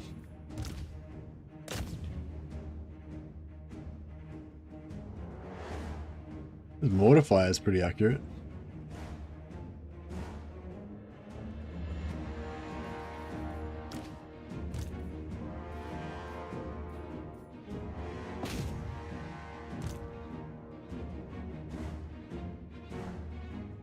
Maybe this mortar will start lining up on Franz again at some point.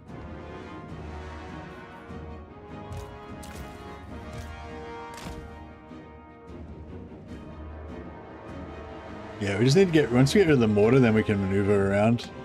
We just kind of, the mortar's just denying us this whole area basically at the moment. It's a bit shit.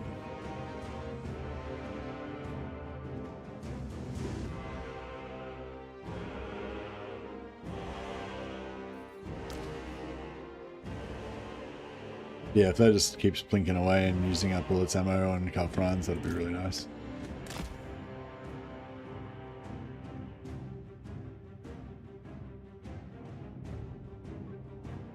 These guys will blast the shit out of all this.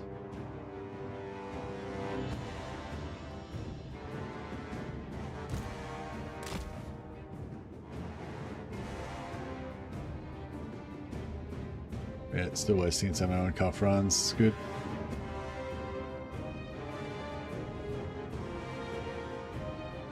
No.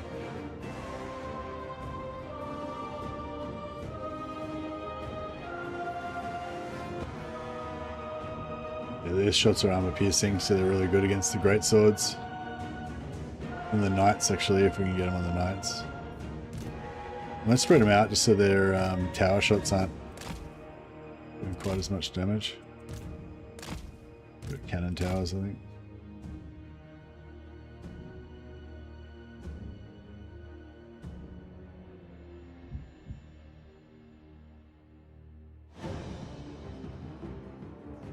Get some shots into these knights with the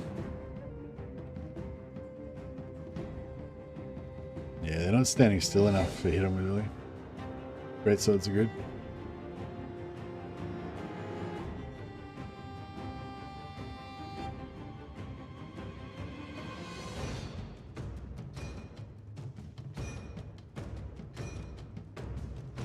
Mortar's nearly out.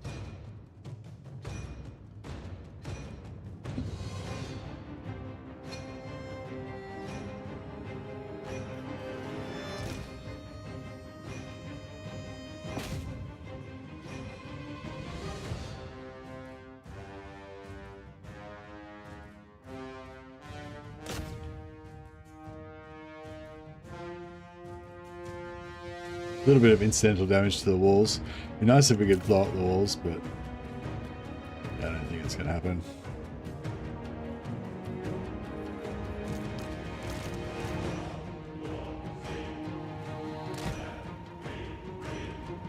Yeah, it'd be nice if we could take out that tower, but without a cannon, not really very doable.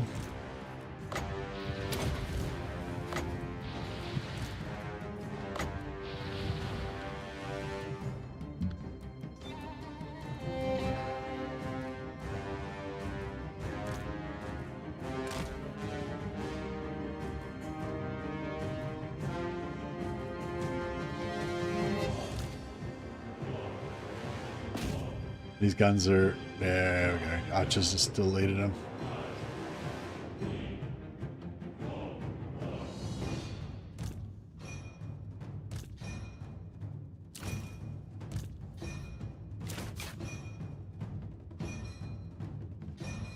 Mortars are out.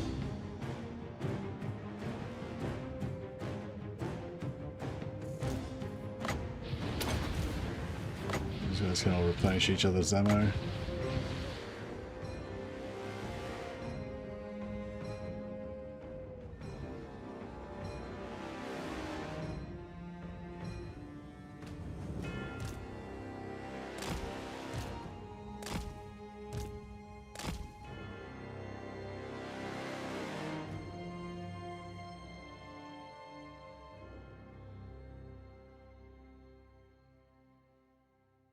Slowly wearing them down.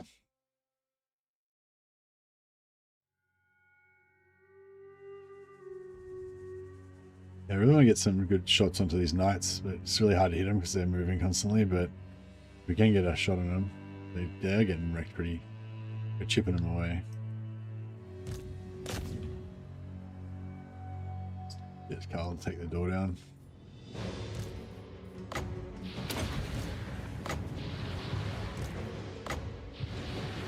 Save a bit of ammo replenishment for the mortars.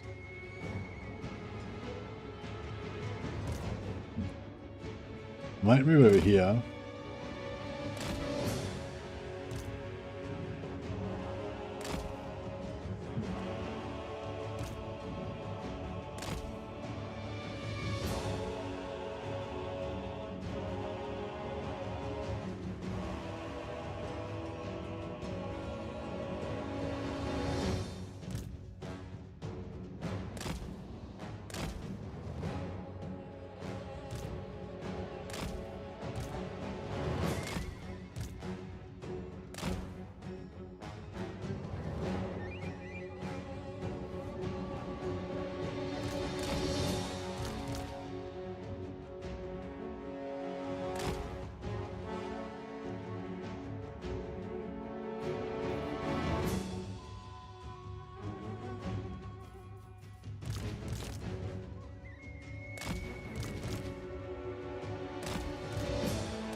Where's their lord?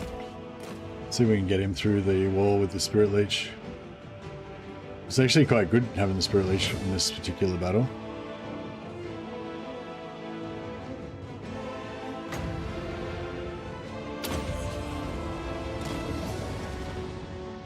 Yeah, those knights are getting done in.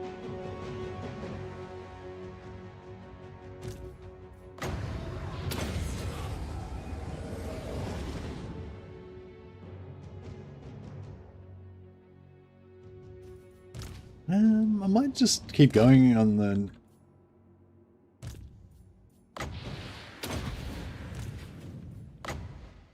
Yeah, they're doing pretty well, so I might just keep them going.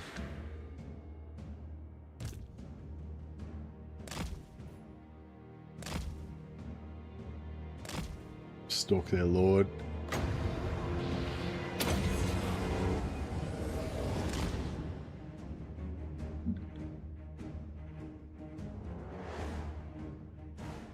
These guns should get these guys on the way through. Yeah, nice.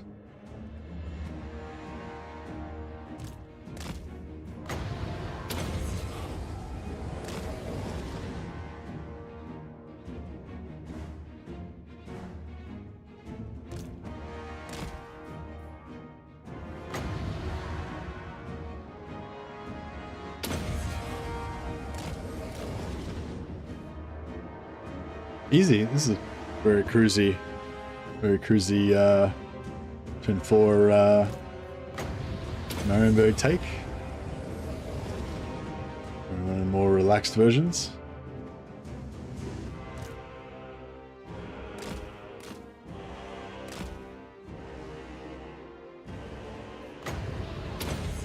Let's kill him so we actually get the extra leadership debuff.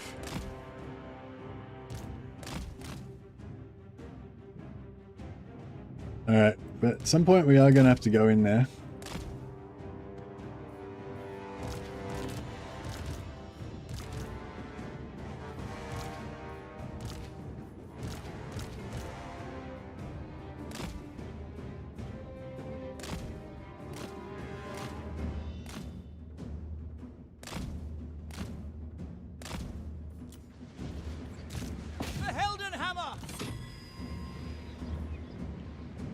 Take position! At speed! At speed! Handgunners! Quickly! Halberdiers! Take the ground! Swordsman! Quickly!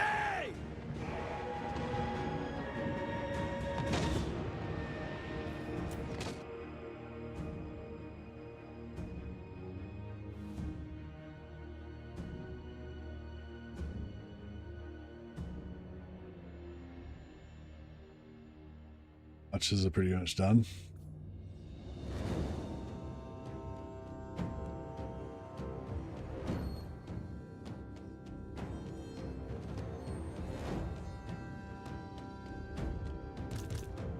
Alright, send in some infantry.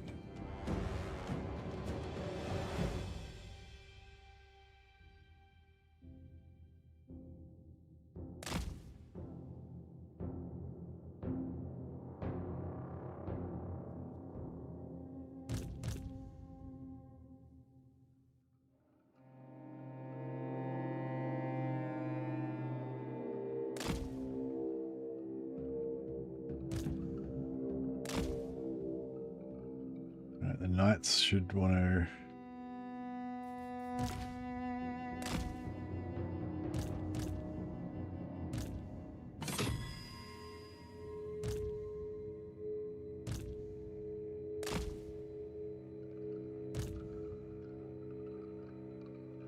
There we go. That's getting drilled.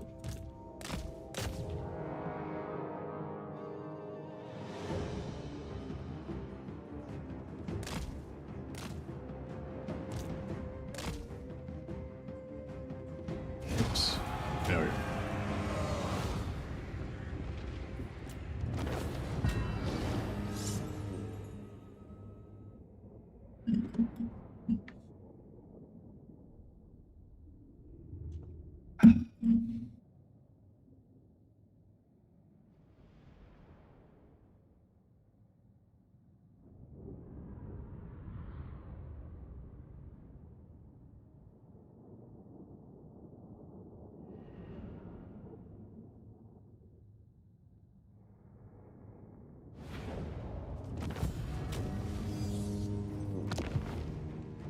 Alright, so we'll sack it with Karl Franz so we can keep his movement.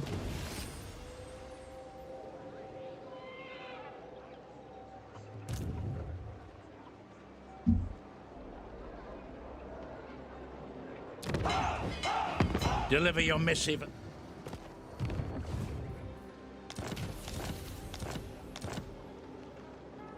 Summon the Elector Counts. Master Engineer. Work to do. Now we can fight this again. For Sigma and You can fight this again a few times if you want to try to get some extra magic items. Which might be By the worthwhile. comet. Ready.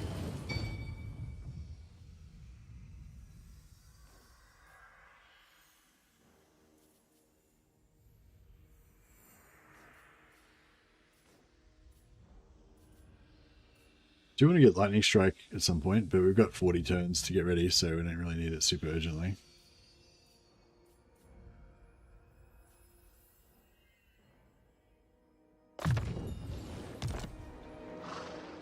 Master Engineer. Small but substantial modifications. Never complacent.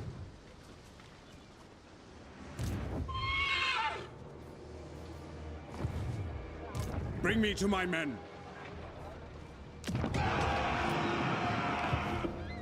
I am Franz. They will obey.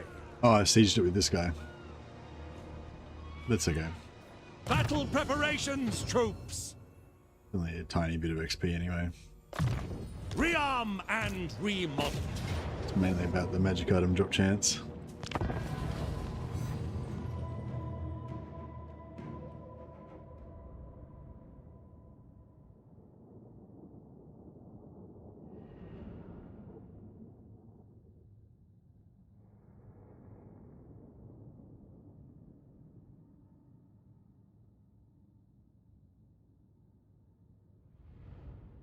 The age of Franz, indeed. Armed with knowledge.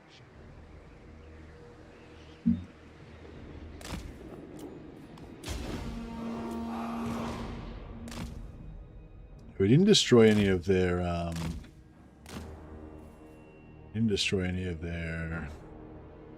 towers or anything. Oh wait up, the towers got destroyed. That's cool.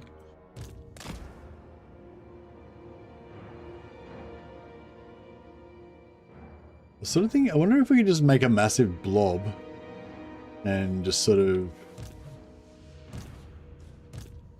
route them without killing them. Fortunately, I didn't take Doom Darkness on this guy. That would have been handy for this situation.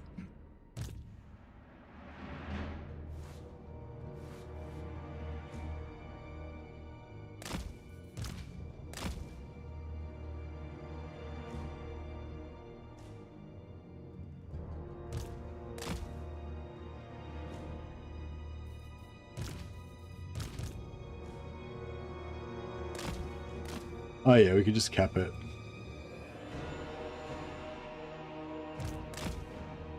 Shit. We made a bit of a shortcut there we shouldn't have made.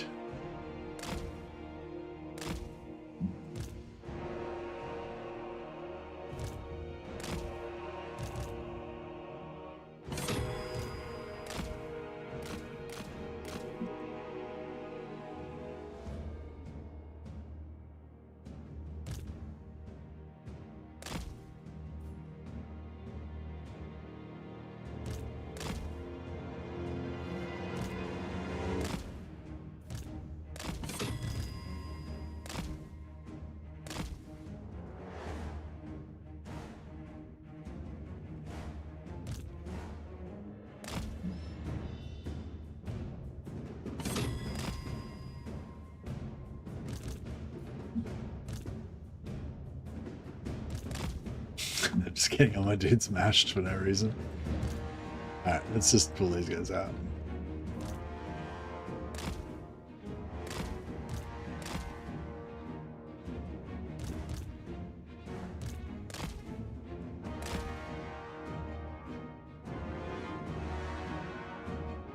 Yeah, so you can just cap the points because they have hardly got any units. They can't hold the points. You just cap the points and then We just win by victory tickets. And then you can just keep doing it over and over again if you want to get more magic items. But yeah, I won't though. I'll just do this one and then we'll auto, unless we get a healing potion, I'll just do this one and then auto resolve it.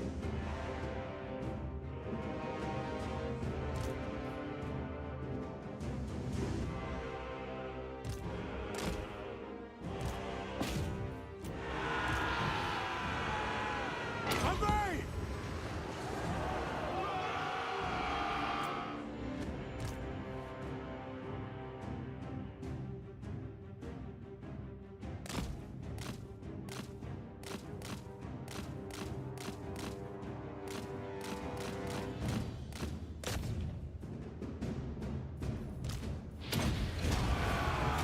We are Sigmar's heirs!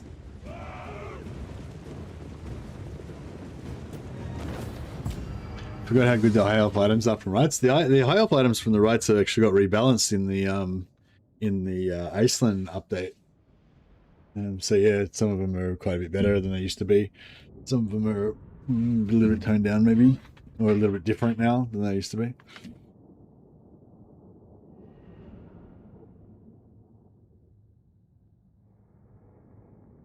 I think Diamond Guardian Phoenix used to give you global, like, global physical resist to your whole army, whereas now it just gives you physical resist in like an aura around it or something. So yeah, it's still good, but it's sort of not quite as OP as it used to be. Someone get me a report from the defenses. I see no other option. Okay, so I want to take Fort Berberus Master Engineer. Imperial with Scholar. this guy. We test our metal against them. But I want Karl Franz to get the primary amount of experience from it, so he's going to initiate the battle. Master Engineer. In search of answers. If they're wise, they will surrender. That's lucky I'd put it into the exact right place.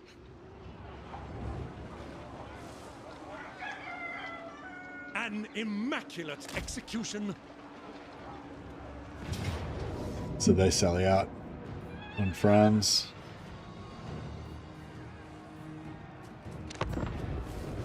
Another painful siege.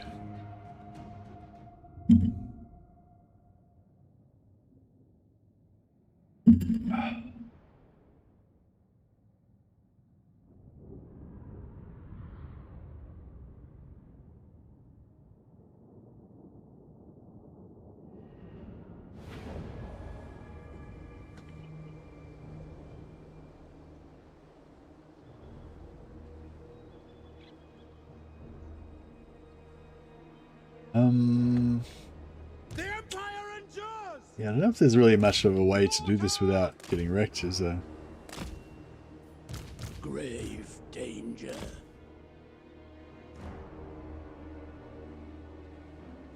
Halberdiers!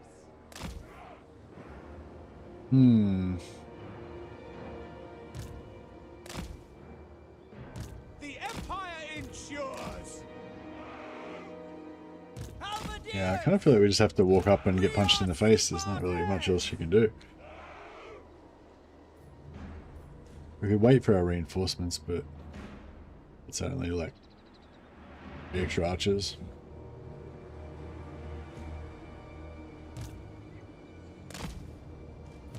Caster of Shaish. To arms, men! State troops, ready! Yes, sir. Yes, General! Go! Wizard ready. Mortar! Halberdiers! Understood. Death's door knocks. Ready to fire! At speed! At speed! Moving now! At speed! Now! By These guys at all least have its might, shields, so they can swordsman! resist the arrows a little bit.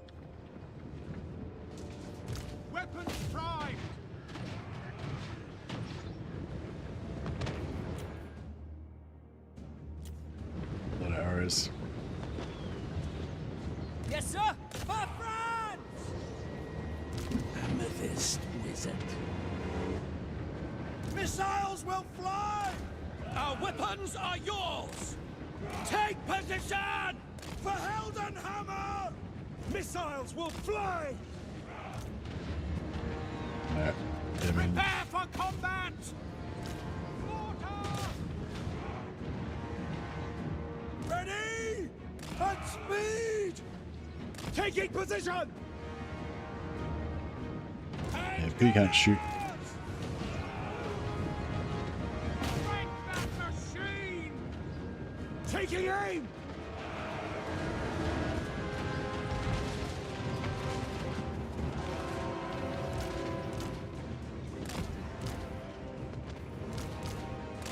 Yeah, I should have. If I wanted to do it really safe, I should have just brought the engineer lords in and just Quick march! like kept everyone else out of range and just kept the engineer lords kind of shooting everything over the walls. But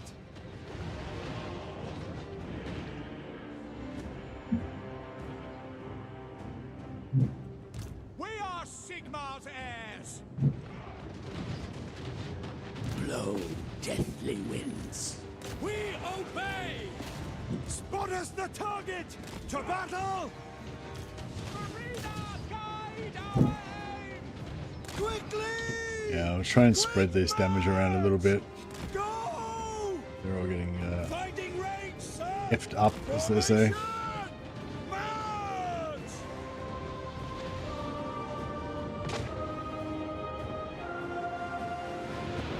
By Ulrich's Yeah, these guys can't stand there against so many enemy archers. Sigmar calls! Take the ground! Now they're gonna rout. Take position! Yes, sir! Quickly! Formation! March! Death comes. Fatality. At speed! For Heldenhammer! Lives end. Sigmar guides us. And gunners! By Try and Karl, make a for little us. formation there. Take the ground! Get these archers firing again. See to it! That's an order! It's nothing really worth spirit leeching, but Death's foreseen. Great swords! Conditions acceptable! We obey! By Ulrich's wrath!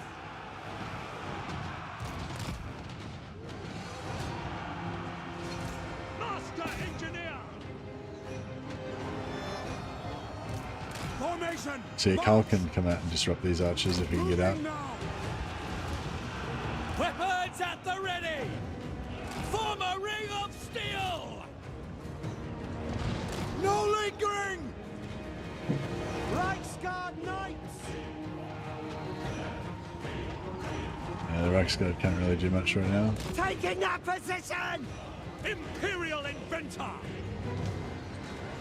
Genius guides me! Yes! Take position! No lingering! To battle! Get Go! to disrupt these archers.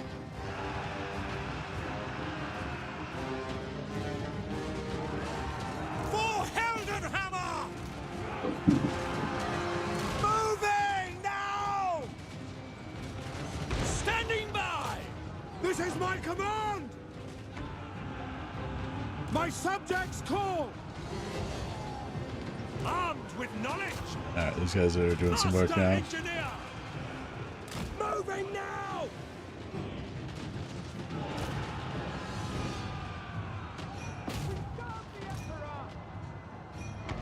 Executing.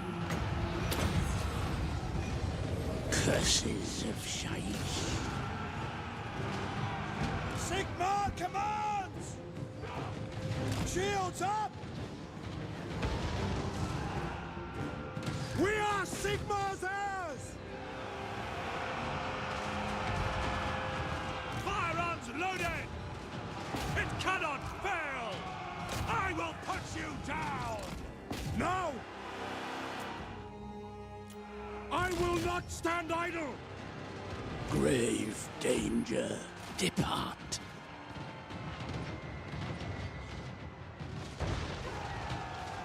We are Sigmar's heirs!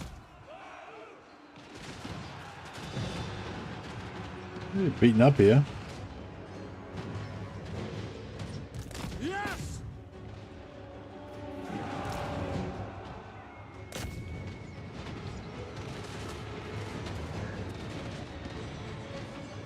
Ready to fire! We serve the Emperor! Take the ground! Ready for war!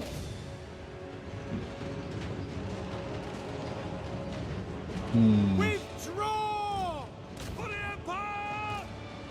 This will be fatal! Wizard of Death. Struggling a bit. Ulrich's wrath on them! Master Engineer! Great swords are gonna hold, but everyone else is pretty fucked up.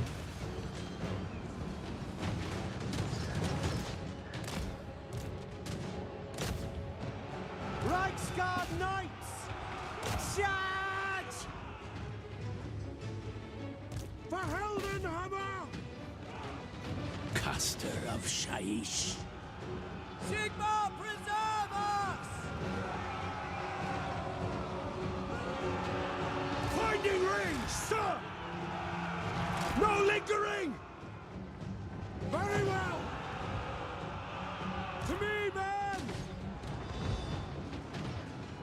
For the Emperor! A lot of these archers aren't really firing anymore. We serve the Emperor! There we go. To arms, men! Is this this thing? Twitch interaction. Yeah. No, never even looked at it. Didn't even know about it. Is that new? Was that always there?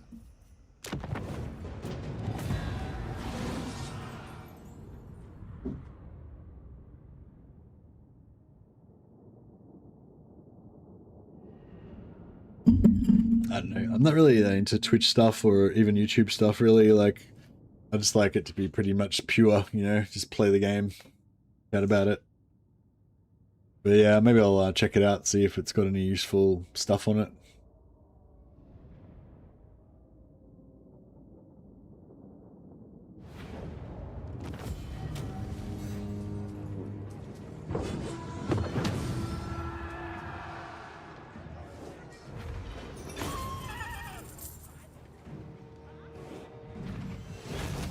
Yeah, I'm kind of feeling like we need some replenishment, but like, I don't know, I mean, it says 8%, but it doesn't look like much, does it?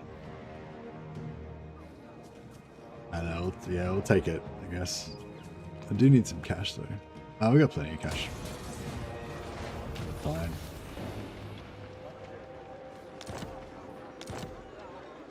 Master Engineer.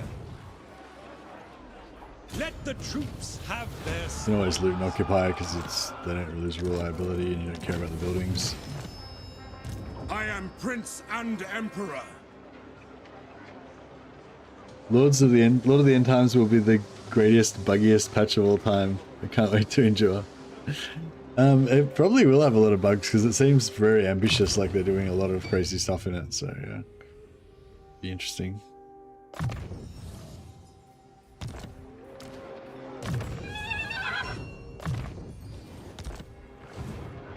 Bring me to my men. See, this would be a good time to channel, but again, I'm just like, I don't know, I feel like I'm afraid to miss out on my movement. My You know? strategies are impeccable. Yes. But yeah, to no, I unite might. the This is a provinces. good time to channel. I think. I don't really want to move in here and take attrition. Master Engineer. On the other hand, we could force march and take it. Sagacity personified. Onwards, there is much to do. All right. Well, we've got 2 settlements that we wanted of Marienburg, so we can peace Deliver out your with missive them now. and then get from my presence. Of course. And then we could either sell them Marienburg back again, the 3.7k, or we can sell it to Karl Champion, I am King Leoncoeur. So, for 7.9k. do you come to Bretonnia as friend or enemy? Any Imric tips? I've got, it depends what you want to do with Imric. There's a lot of different ways to play him. One way I like to do it is just to basically migrate back to migrate back to Ulthuan and just abandon the starting area, but you miss out on a lot of cool stuff that you've got from over there as well. But yeah, I've got a video called How to Confederate Imric in 5 turns or some shit like that. That's got a few tips in it that I had collected along the way. There's also the Nagashazar, like turn 5 or turn 7 Nagashazar take, so you can get a tier 4 settlement. But it's like, I don't know, I don't really reckon it's that good. Like, it is good, like it is good that you get a tier 4 early, but it's like at the expense, it costs you a lot of movement and wastes a lot of time. So, you know, you are going to get tier 4 a lot earlier than you otherwise would have, but you're also going to miss out on 10 extra settlements that you would have had in the same time that it takes you to do it. So yeah, I probably would say don't go for the turn 5 Nagashazar or whatever. Yeah, you can get tier 3 dragons, moon dragons, if you go to the Dragon Isles, take out Kugath. But again, I wouldn't recommend it because it's a waste of time. You could have taken shitloads of settlements by then, and you don't really need the dragons anyway. Yeah. But yeah, I guess you're get Shadow Walkers. Yeah, play a Lithanar and get Shadow Walkers. But yeah, I think that the main thing with Imric that I have trouble with, and that probably everyone has problems with, is like the like which way to go after you start. You take out your starting enemy, and then it's like if you don't take out Tretch, then he's going to be a problem. If you don't take out Gorst, he's going to be a problem. If you don't take out Queek, he's going to be a problem. You know. But yeah, I don't know. I think like you just got to pick one and go for them. You know. But yeah, I guess I usually try to take out my starting enemies and then snipe Draz, because he's usually pretty easy, or take out Tretch and then take out Draz, just because they're both kind of easy to take out pretty early, I reckon. And then maybe try and like hold off Queek, and then I don't know, trade him a region for peace or some shit, and take out Gorst and then go after Queek once you've kind of consolidated your little area there, maybe. But yeah, I don't know. I don't really know a really good strategy for it. Anyway, yeah, so I'm thinking we might sell this to him. We're probably going to get all his money anyway, because I was probably going to sell Kemmler stuff to him. So we don't necessarily need to do this. But yeah, my plan here is that we sell Marienburg to Karl, and he thinks, you know, that it's a great boon for Bretonnia and that the Empire have given up one of their sovereign territories. But Karl Franz is wise, and he knows that the end times are coming and that Marienburg will be one of the first cities to go down. So, you know, he believes Marienburg's already lost essentially. So he just trades it to the fool Leoncoeur so that he can let his dudes get beat up trying to defend it. I like knowing North, wipe Tretch, and then sell his crap to Thorgrim and then Draz. Yeah, I agree. But then after that, I'd probably do that as well. But then after that, it's like you still got to choose whether you're going to go Quick or you're going to go Gorst, and whichever way you go, you still get fucked. So it's like, yeah. But yeah, I reckon, do Tretch then Draz, and then maybe try and just sell something to Queek, or just try and beat it, like just try and race him, you know, and try and take out Gorst really fast or something. And yeah, but the thing is, once you take out Gorst, then you're like over there, so you don't want to run back over and fight Queek. Once you take out Gorst, you want to take out Grimgor, you know, and turn Greases and Grimgor and stuff. So it's like, you know.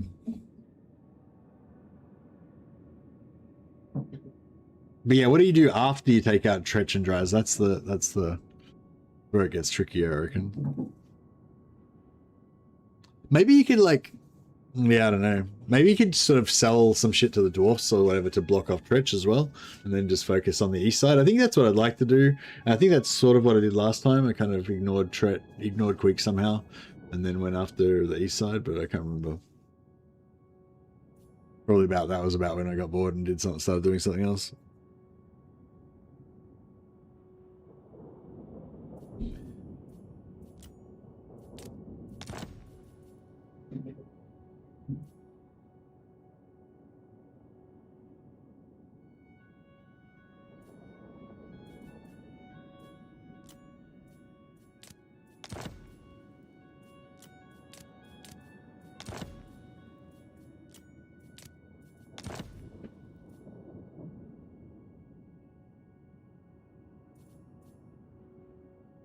I am with you.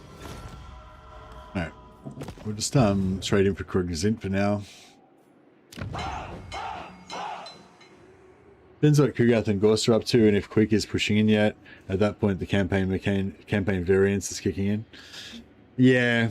Yeah, it's hard to, like, you don't really want to be like letting them dictate though, you know. You want to have a really good, that's why I feel like it always feels a bit hard with Imric. Like you can't really, yeah. The thing is, you can't really wait to find out whether Quick is going to come or not. You got to decide whether you're going to go Quick or Gorst. But I feel like Gorst is better because if you go like Tretch then Draz, then you're kind of on your way to Gorst. So it just, and you don't want to lose your momentum, and you don't want to be spending turns with your armies wandering around doing nothing and shit. So yeah. So I feel like it's always better to go Gorst, but yeah. Sometimes that might result in me losing my capital. Who calls? So yeah, so you could force march this guy up, switch him out, and then take Gisero. Where is Kemler? I thought is Kemler over here, right?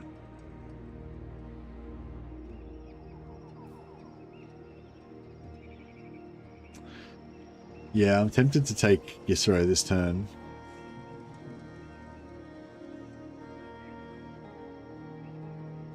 But then we'll have to fight this, and whatever Kemler's got over here. So many ideas. The nation calls.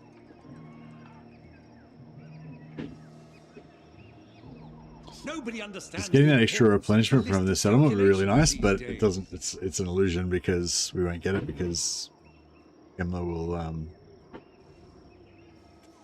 siege us. Grand inventor. In the name of Magnus. For the Empire. I command. Who calls? The nation calls. Imperial scholar. Protector. Anyway, of the alright, so we can take this and get an alliance with the Wood Elves, which will be invalidated once they An immaculate execution. Guided by Sigma. will be invalidated once they get their end game. We've got another engineer, noble engineer, nice. Arch-Lector! I live to serve the Emperor. Praise be to Sigmar, ever vigilant.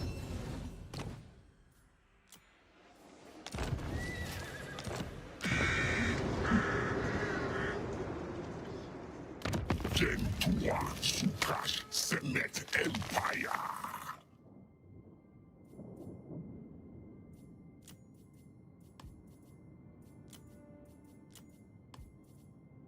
So you get almost all my money back.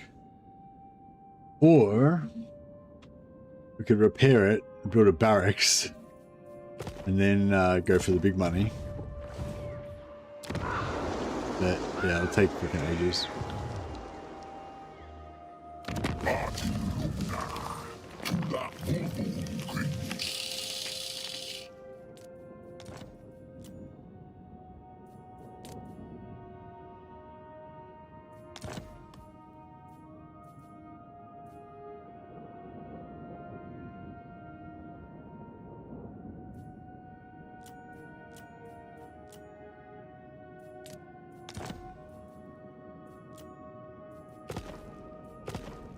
What? Make your proposal. My long beards grumble, so make it quick.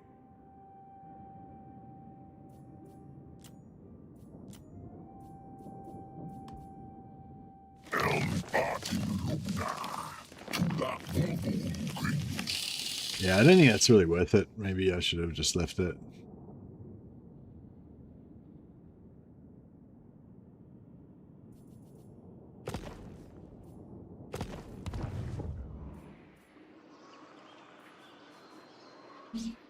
Because it is good to have the non-aggression, so we don't have to worry about him attacking us for the first 40 turns.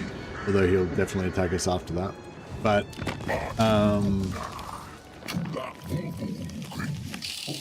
but if he doesn't like us that much, so he might just break the alliance. He might just break the non-aggression pact anyway after 10 turns or something. And then it's a bit dubious about whether it was worth the effort. But that's right. The Empire's southern border's safe for now.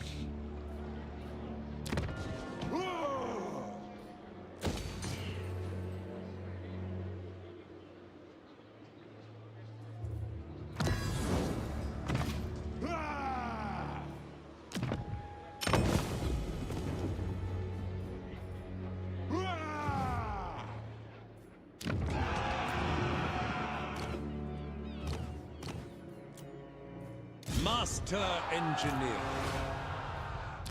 Shave another turn off that. Get year 3.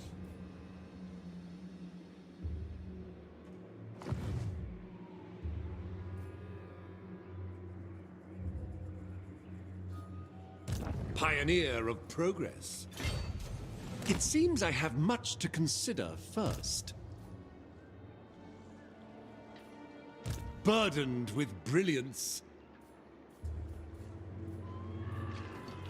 Just as I designed.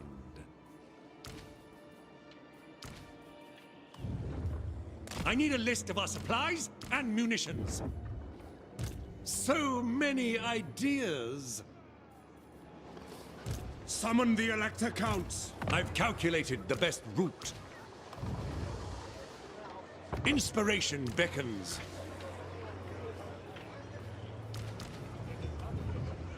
Tis the wisest path. Bring me to my men. Work to do. Right, getting a fair chunk of replenishment on those guys now. Expert in innovation. Rearm and remodel. Imperial scholar. Never complacent. For the Empire. Forge ahead. With precision. In search of answers. Where the fuck is he? I've so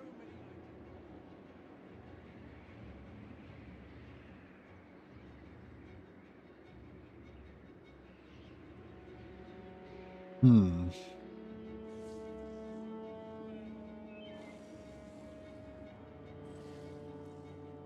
I will continue my studies there. Alright, well, that's fine. We'll just see how it goes.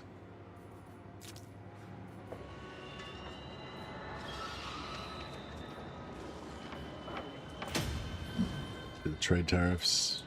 Master Engineer.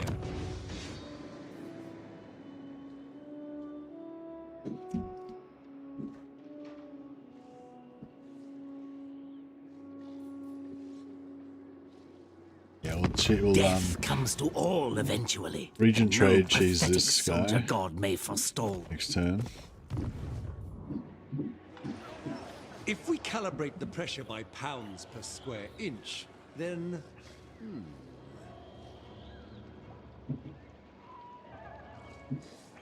Pioneer of progress. Working alone is a blessing.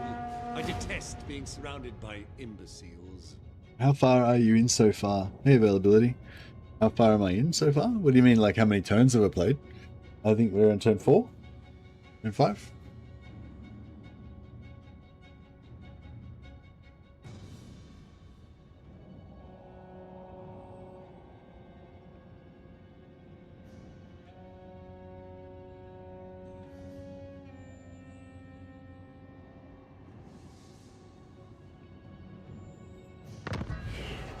A quest has been issued, mighty lord. A great adventure beckons. Be wary, though, for while the potential rewards are great, so too are the perils. It is quite thrilling to be out in the field after all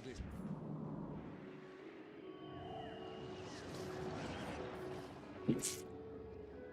Alrighty, so yeah, we'll do some shenanigans on Kemler. No point going to war with him unless he wants to pay me to go to war with him. You know? Rabble Rouse, I feel like this is a bit of a shit trait. Real Rabble Rouse gives you immune to psychology, aura around you, plus 10 leadership. I mean, it's sort of okay on vampires and demons and stuff to stop them crumbling, but I don't know. It's like, it's useful in a particular situation, but a lot of times I feel like on dwarfs or whatever, it's like, you know, you don't really need, like that sort of stuff. You don't really need leadership. The immune to psychology is good, but you can get immune to psychology other ways sometimes, or you have units that already have, you know, it's I don't know, but, I don't know, yeah, we'll get it. I guess it's good to have one in case you need one sometimes. I am Prince and Emperor. Work to do. Oh, that's Kemler. Spread the rot.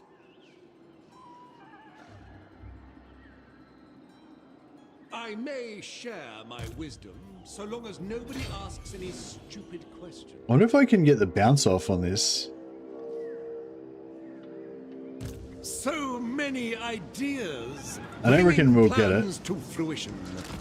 But just in case. I am Franz. They will obey. Move! Absolutely not. We'll try and bounce him off there and see if he can make it here, but I don't think he'll be able to. Invention is my gift. Grand inventor. Sigmar guides us forth. I don't think Nagash's campaign will play out. Personally, I hope he starts very weak, but he can go to crazy levels. Yeah, I hope he sort of starts off weak and he can level, and you have to do different things to like get more power, you know, like go and find the hidden scrolls here, go and activate the pillars there or whatever, and each thing makes him stronger and stronger, but each thing maybe there's like an opportunity for the good guys to stop you or whatever, and yeah, so you have a bit of a thing. Wisdom is not widespread, I see. Is it worth selling Fort Burgos? My minions are restless. This had better be important for your sake. Kind of. Alright, let's do some shenanigans.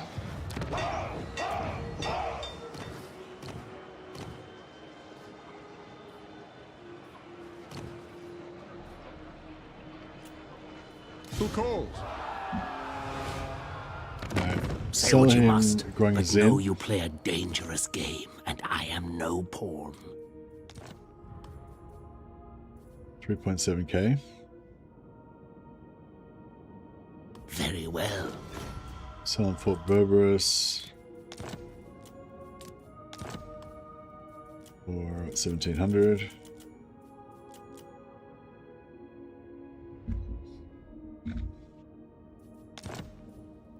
By all means. And then, of course, we'll just attack him and take both of those back. Champion of the faith. Arch-Lector. The Emperor's mewling entreaties are his insolence.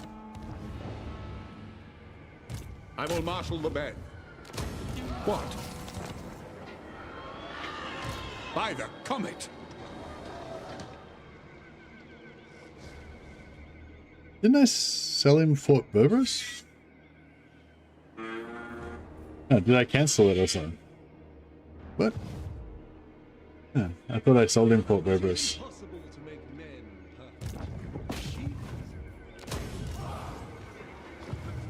Oh, did I just took it back then? I'm confused. Whatever. Anyway, yeah, I just took it back, I guess.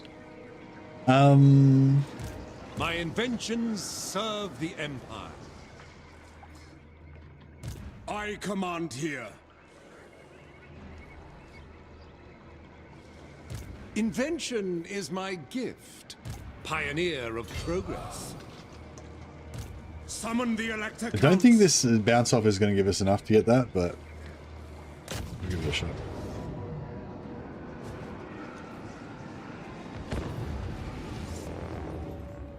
Because I just want to get Karl Franz to get the, I kind of want Karl Franz to get Lord Defeat trait.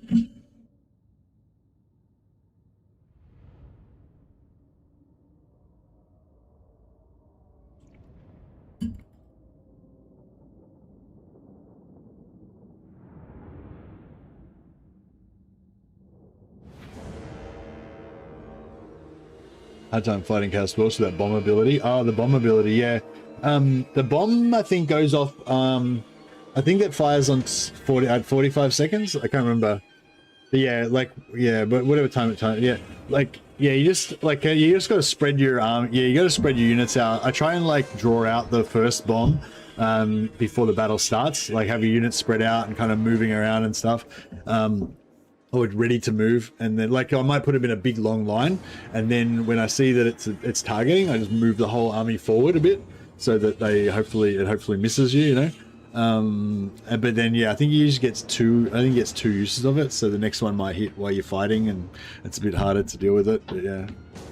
But yeah, just try not to blob too much, I guess, is the main thing.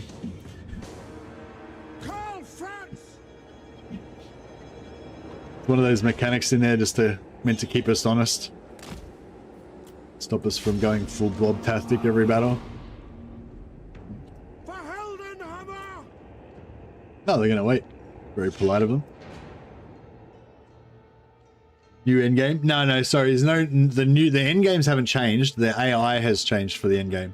So the endgame's still the same, but they reckon they fixed the AI to stop the AI from like clumping up in blobs around their settlements like they were before, especially when the endgame crisis popped, because the endgame crisis are such strong kind of armies, it would make them go into defensive mode.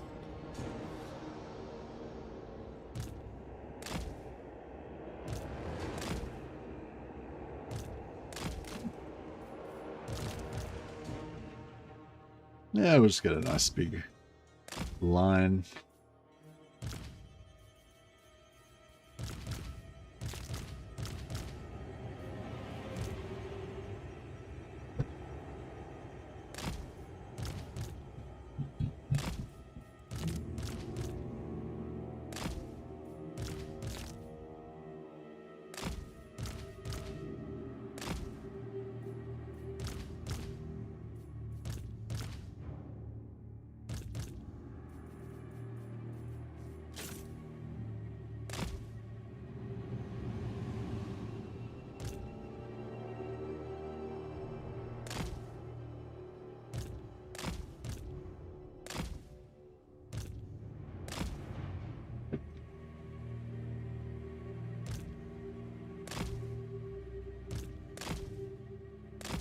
Yeah, I usually just sort of try and pull out some of the fast things like the dogs. There we go. Armed with knowledge! Amethyst wizard. Curses of Shaiish. Firearms loaded! Moving faster! Take the ground!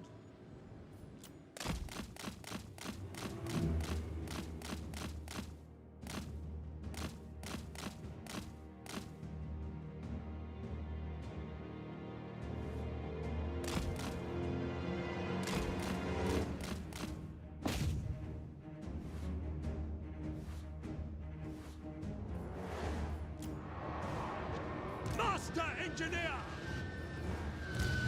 Very well! Imperial inventor!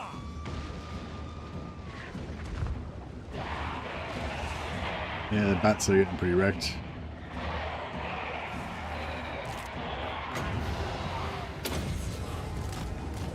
Spirits invoked. Take position! Try and push down. Better ground! A better Let position! our mortars get some more damage in. Oh, they do have a lord. Look, I didn't even realize they had a lord. Paying seriously how much attention I'm paying. Ready for war! That's Try and an push him order. off with Karl Franz maybe. My gun and saber! March to progress! die. No lingering. Master Engineer, duty calls. Oh, oops. Attack! We might have had a bit of an attention deficit here. Sigmar guides us for Heldenhammer. March! There is Whoops. wisdom in this. Death comes. I will not stand idle. Set off. Architect of destruction! Go! A well-designed maneuver! Sigmar preserve us! Yeah, there's dogs and bats are a menace. Armed with knowledge! Ready for war! At speed! For the twin-tailed comet! Take aim!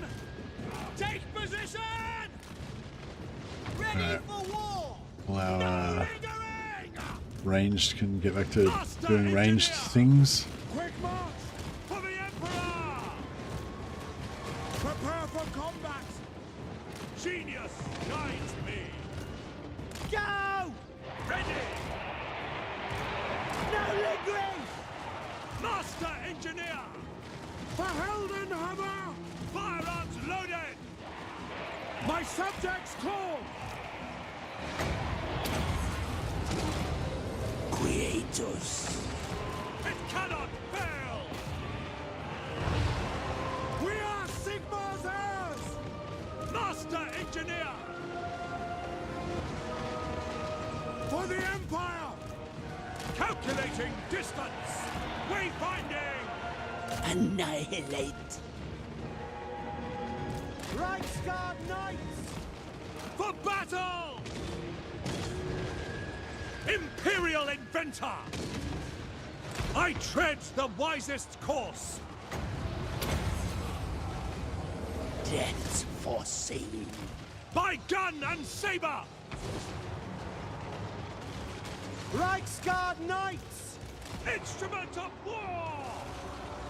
Yeah, Master not really Engineer! using our Architect of not really using our destruction! stuff the most efficiently, but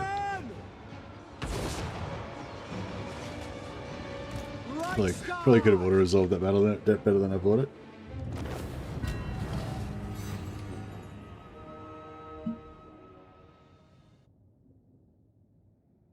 Yeah, I had those cavalry sitting there on the right side, like specifically to block flanking stuff, and I just forgot about them and wasn't paying attention.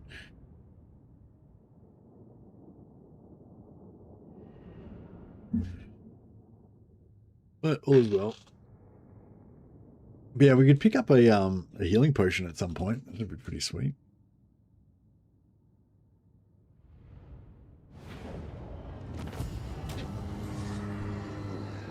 So hopefully we get a good sack, and we bounce off quite far away. But I doubt we'll. Maybe. I command here. Yep, exactly enough. Perfect. I'd like to say I calculated that, but I just hoped. No peace, just war. To war. Yeah, the only bad thing is that we don't have. Sagacity personified. Yes, my lord. Master Engineer. Advance on them! My inventions serve the Empire.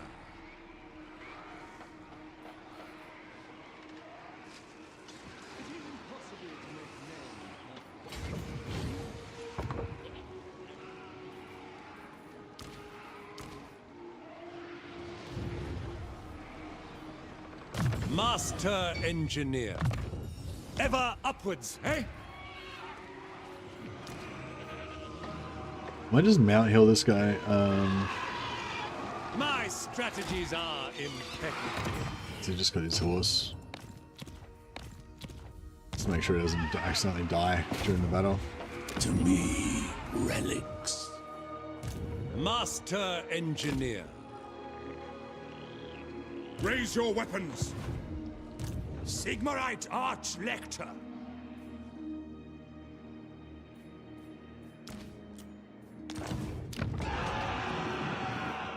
It is time. Into battle.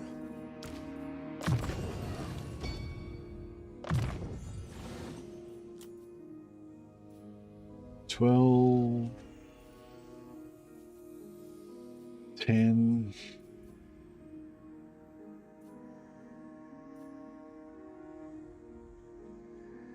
Yeah, I don't really care about this stuff. Yeah, we can probably spend this point starting from next turn. We'll start saving our points.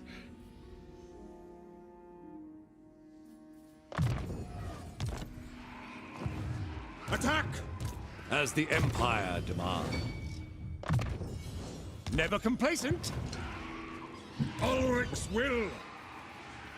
How many more magic items up? We got a few things.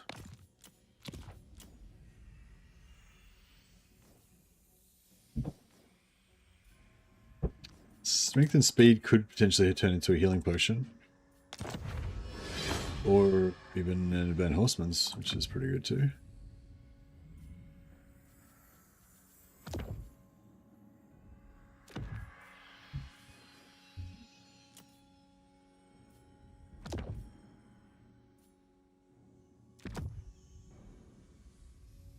That's cool. +2 extra magic per turn.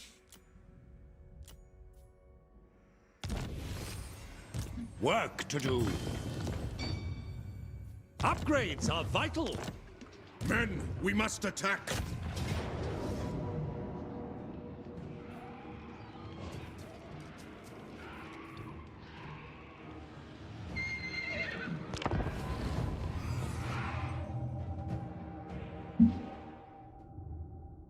Right, hopefully we can deal with this.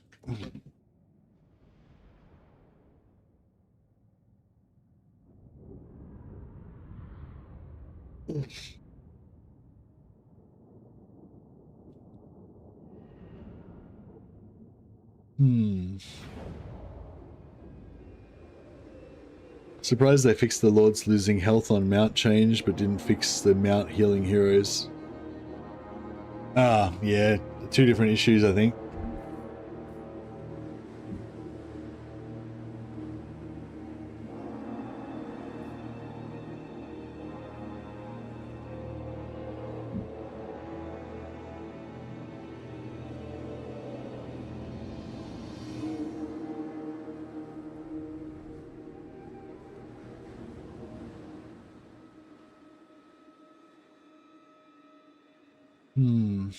Karl, Franz!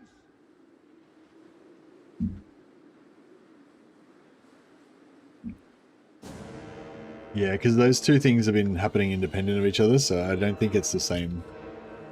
Yeah, I mean, I don't know, but yeah, I suspect it's not the same thing that's doing it.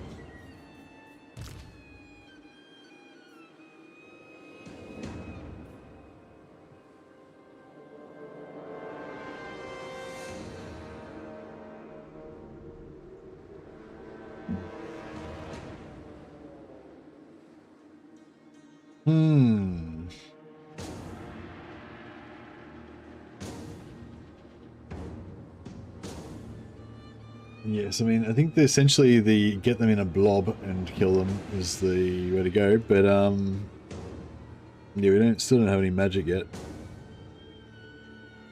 which is problematical. Blow deathly winds.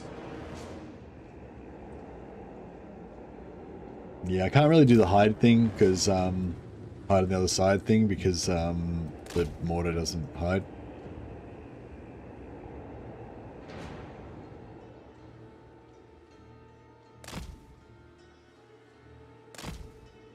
Elevate cannon!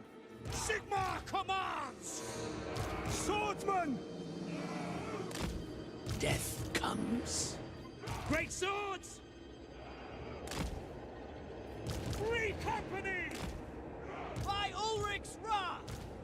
Weapons at the ready!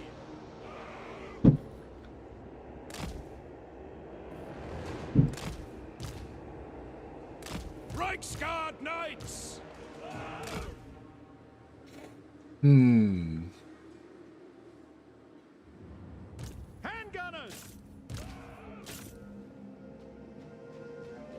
I will not stand idle. So guys, another phone call. Come back in 5 minutes.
Sorry about that, guys. I've turned off my phone now. Fuck it.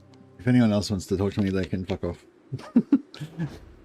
No more calls till, well, I've only got about another 2 hours before I gotta go, so I figure anything that happens in the next 2 hours can wait till after the stream. Yeah, fuck it, whatever. Let's do it. Swordsman! My Karl the Wrath! For Heldenhammer! Where do I want to use my yeah, you don't want to use them on zombies. They're it's kind of a waste. Cannons! Fire! Crew to cannons! Ulrich's wrath on them! Sigmar guides us. Halberdiers! Get them! Get them! So yeah, at some point the bats are going to come and try and shoot my, try and kill my my thing.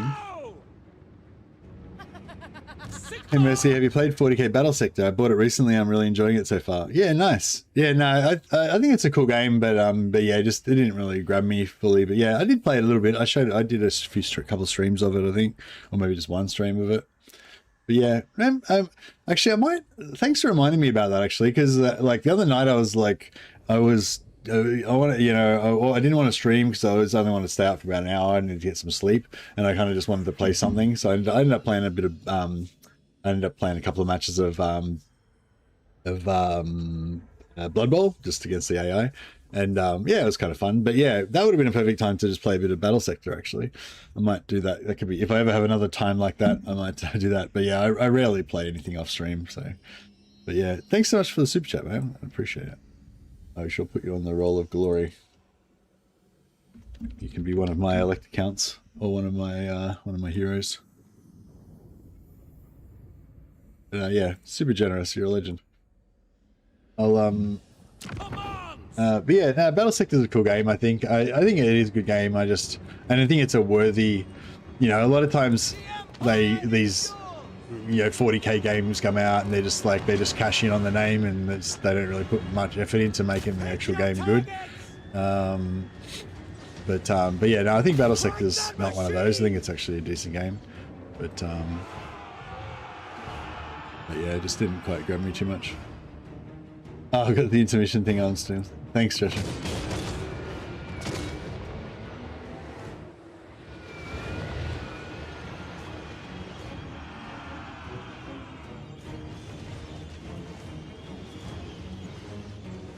At your service! For Heldenhammer! Cannons! Fire! Load it, sir! No lingering!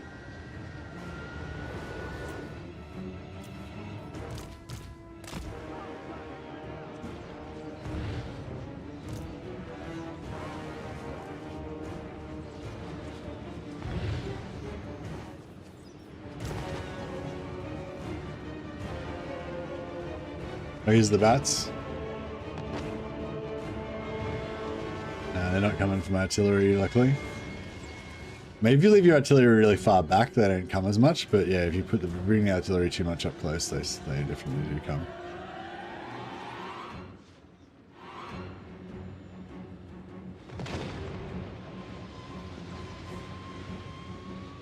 Finding range, sir! No lingering!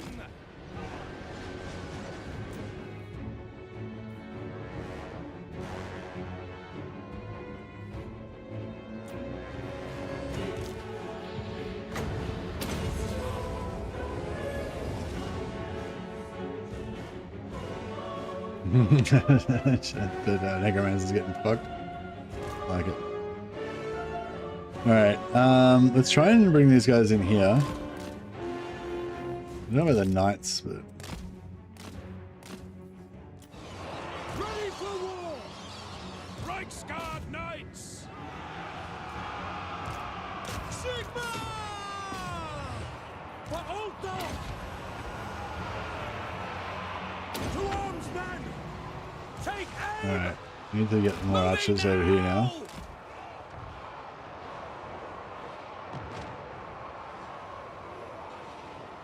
Yeah, these wraiths are nasty.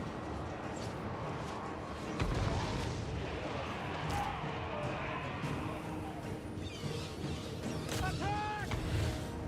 For Heldenhammer! Mortar! Ready for war! Taking position! Wizard ready. Death's foreseen.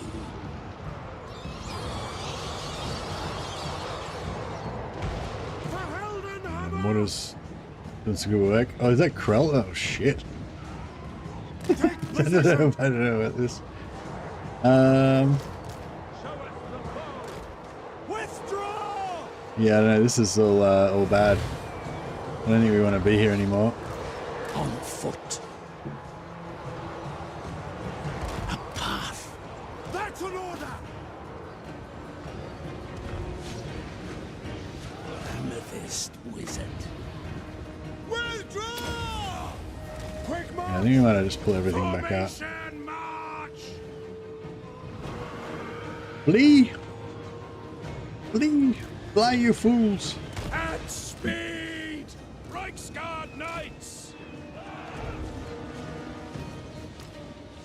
Quick march! Hamlets! Slayer! Make me proud of the province! They are using dark force! Swordsman! Fire on the land! Taking position! Wizard of death. Moving.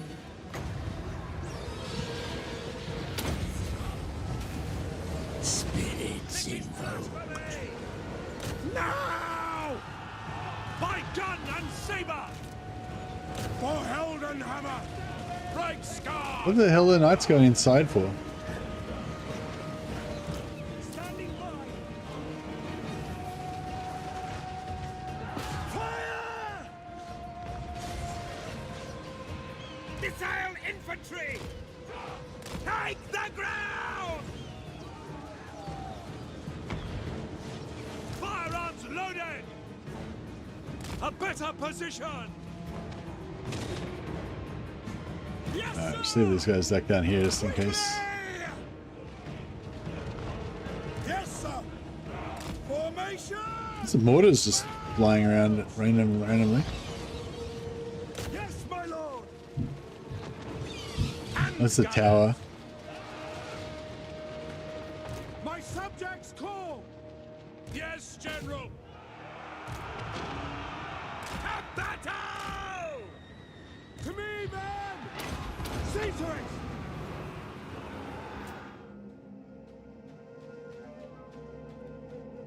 Oh shit, there they are. Oh no, it's alright, they came back. Awaiting orders!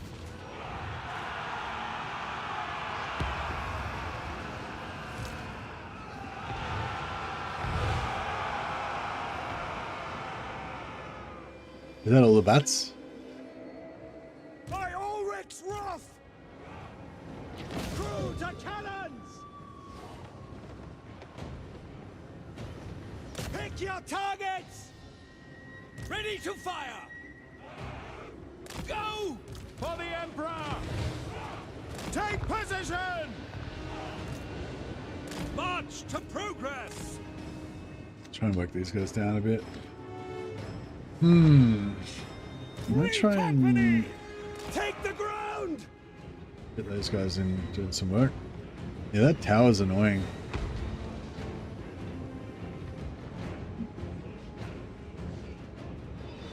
Sir! Form a ring of steel!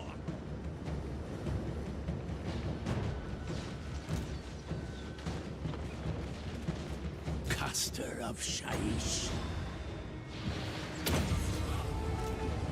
Curses of Shaish. Sigmar guides us! Form a ring of steel! Great swords! Quick march! Imperial inventor! A well-designed maneuver! To battle! Take the ground! Mortar!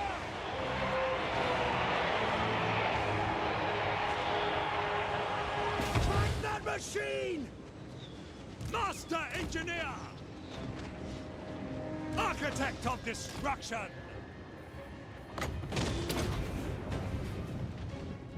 Free company! That didn't work. Great swords! Yeah, those guys are getting fucked. Free company! The Heldenhammer! Stop! Militia! Shoot them! Fuck. My gun and saber! Duty calls! Wayfinding! For the Emperor! Free company! Shields up! By Karl! What are you guys doing? They're just routed, but they're stuck there. What do you bid? Wizard ready. Quietus. Armed with knowledge! Black powder blessed! Sorcery!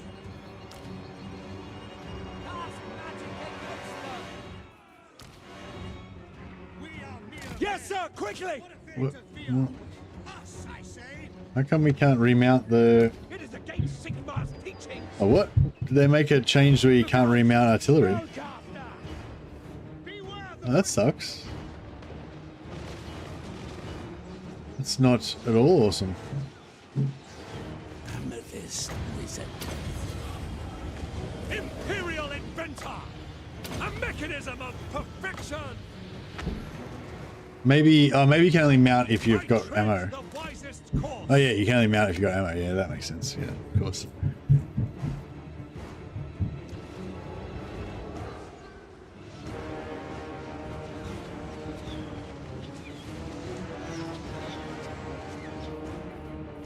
Master Engineer! Genius guides me! Take position!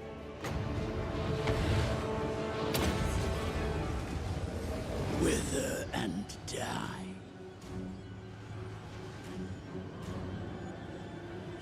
This is a bit of a rough battle.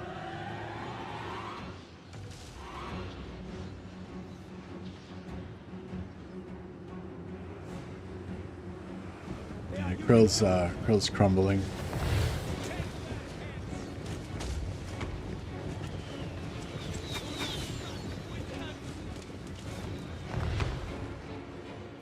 Firearms loaded! Master Engineer! I've been waiting to test this! There we go. Architect of Destruction! Master Engineer!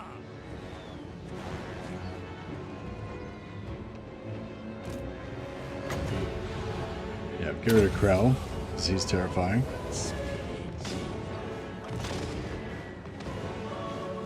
Cannons! Fire! Yes, sir! Crew to cannons!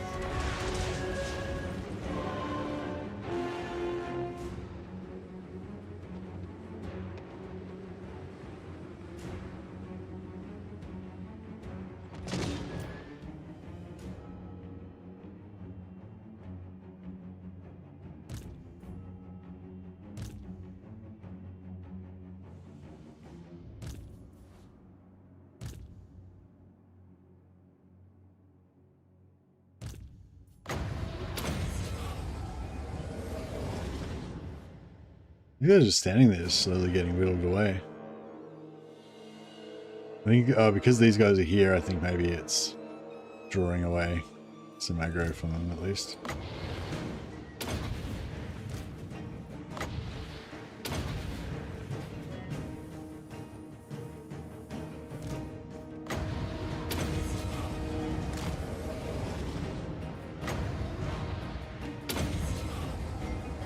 Hey, we're back.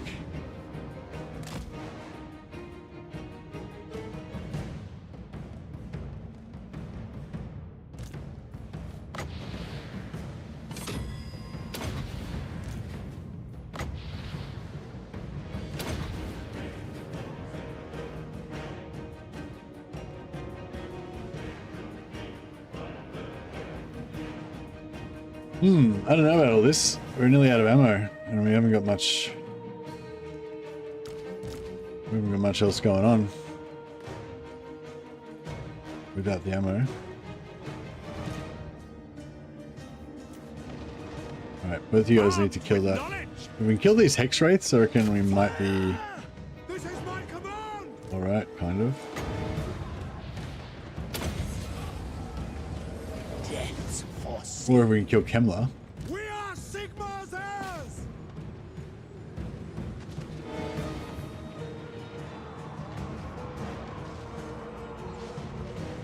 The Empire endures! At speed! Prepare for combat! My rule is absolute! Get him. Wizard of death. He should be dramatically out stat pointing. And should be dramatically higher stats than Kemler. If we get the kill on Kemler, that should change things around a bit. We got to hit back. Battle and blood awaits! For the Warhammer! Alright, beautiful. Alright, Kemler's down, so that's pretty good.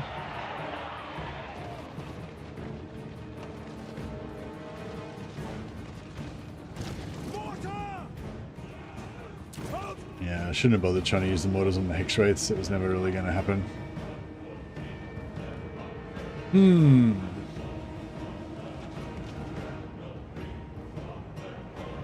Alright, maybe we put all of our infantry in the left side here, and then try and beat them with guns.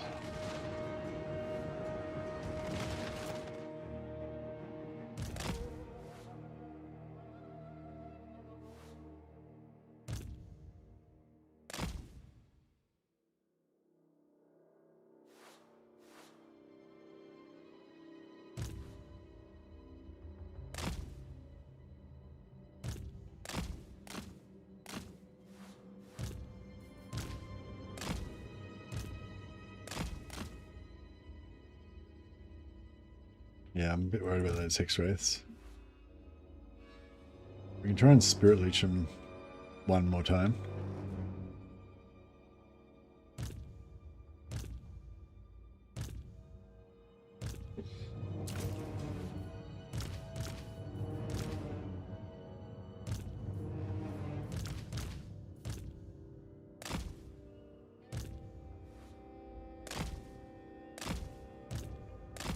These engineers are the key. We need to get them in a good blob, and then get the engineers to finish things off.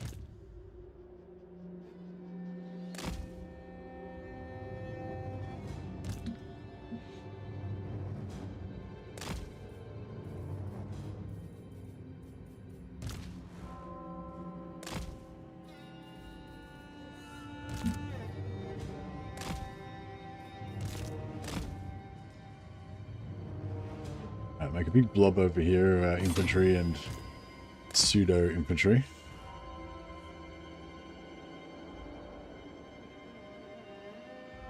These guys up here.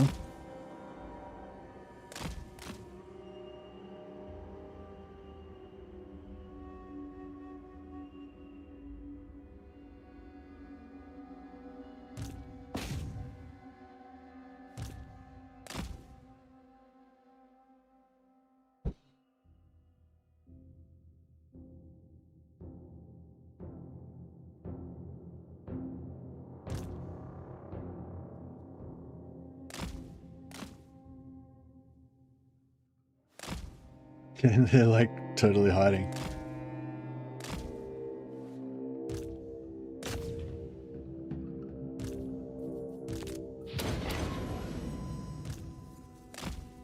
Get them around there and get them to shoot into there, that'd be pretty sweet.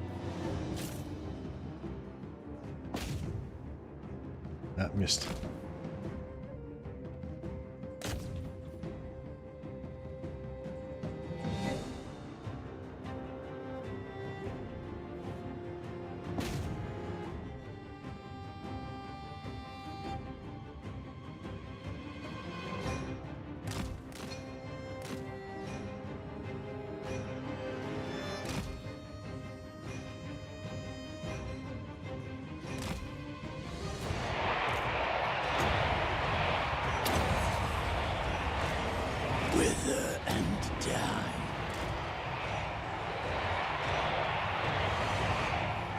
Spear ready! Rah! Trying to use a bunch of random units there as Take aim!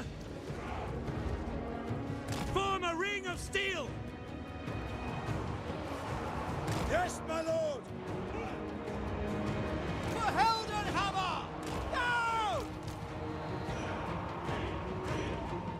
Faster! yeah, trying to like make a little area here where we can shoot that way. I feel like we could potentially get some good hits into here, but we could potentially hit our own guys pretty easily as well. There is wisdom in this. My education continues, furthering my war studies. Take the ground! Obey! This will be fatal! Will this work, or will he just shoot my own guys? I will not stand idle! I can see either of those No things lingering! happening. Formation! March! Go!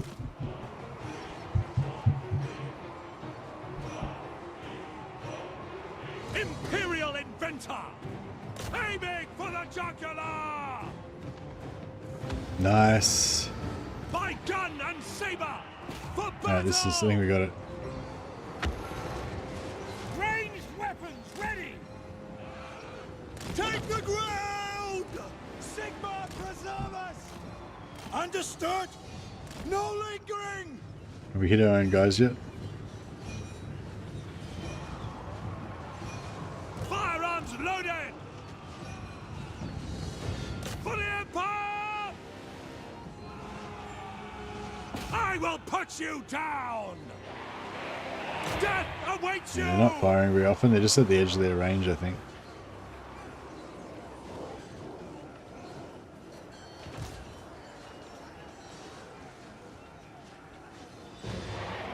Architect of destruction! Wherever I am needed!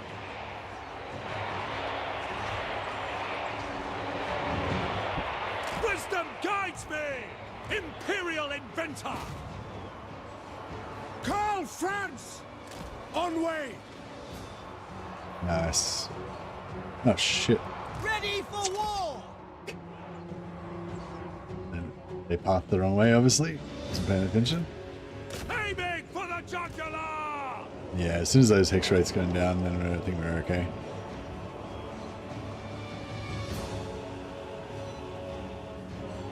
Sigma calls! Master Engineer! Armed with knowledge! It cannot fail! Swordsman! Take position! We are Sigma's heirs! This way. Beautiful. Master Engineer! Yeah, I played a bit of Gladius. It's a good game as well.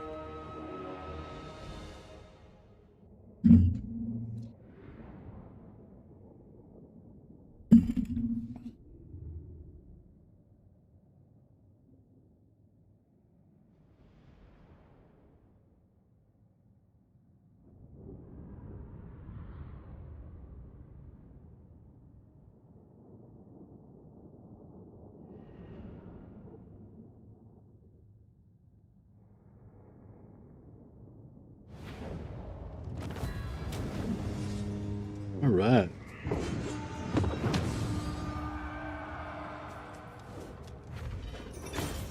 No, we didn't lose any units, so I guess it was worth it.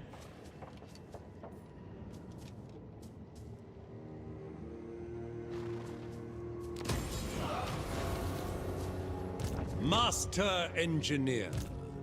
Guard yourselves! Someone get me a report on the defenses.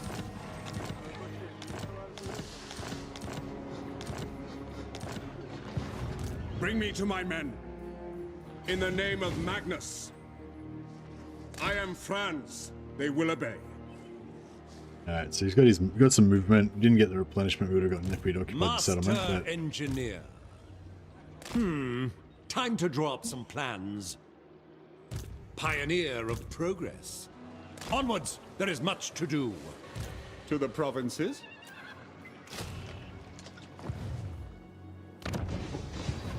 Master engineer. Now we could sell our Twilight to Lioness. Are you the best they could find to negotiate? For 4.9k. Or we could sell it to Leoncoeur. Champion of... Welcome. How fares the Emperor in these dark times?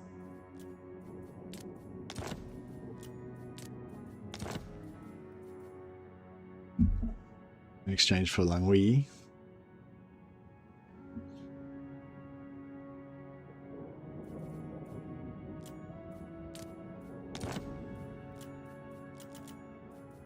$2k and defensive alliance.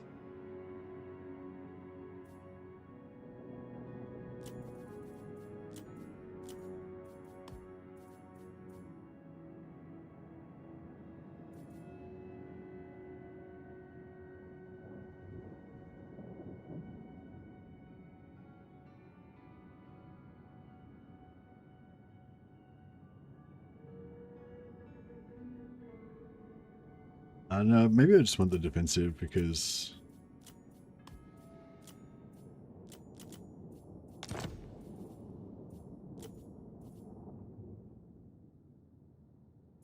yeah, hopefully he'll just distract Grom, the paunch, long enough for us to be able to do some stuff. And defensive alliance still gives us replenishment.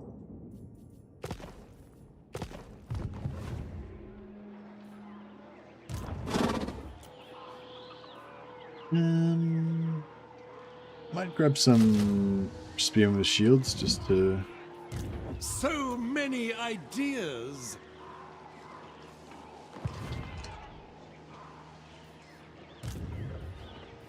Grab some extra infantry to hold people in a blob so we can shoot them. The Empire.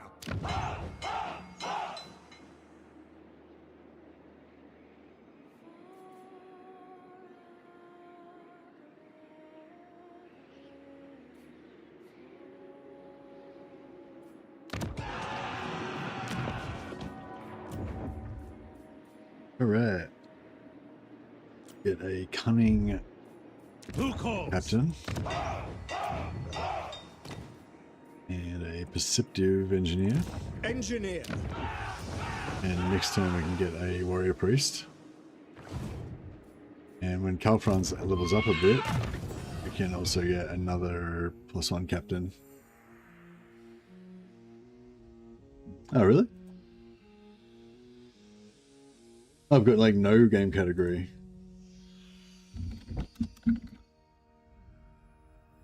Oh, thanks. Yeah, that's probably why there's not many people watching on Twitch. There's no game category. Thanks to those of you on Twitch who managed to find your way here without a game category. And yeah, thanks Ukith for letting me know.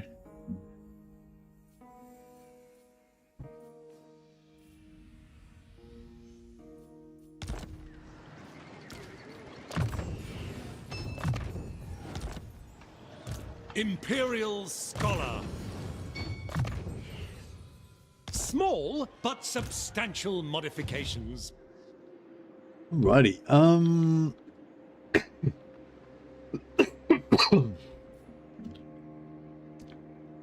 So yeah, we can either go Blackstone Post, then take out the dwarfs, then come back up through there. Or we could go Blackstone Post and then just zip back around here and go back up here. So we'll probably do that option.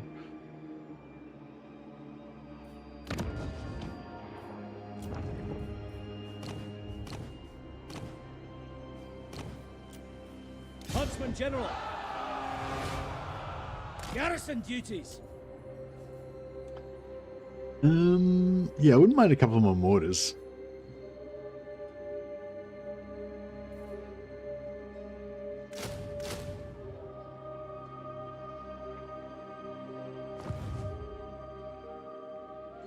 A clean firearm is a reliable firearm.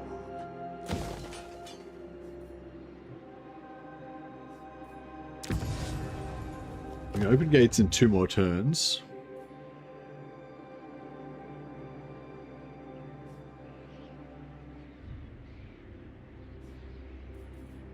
Master engineer. Work to do. What's the quarry? Forward! For the Empire. My studies have taught me patience. The great outdoors! You don't really need him. War is much like engineering. Alright, that's about as good as it's gonna get. Invention is my gift. Upgrades are vital.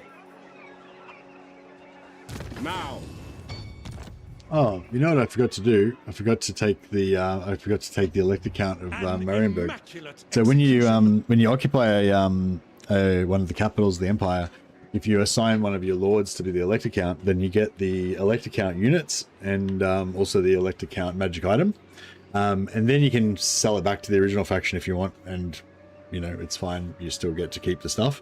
But yeah, I totally forgot about it, and now I've given it to Leon Kerr, and I've allied with him, so I can't declare war on him to get it back.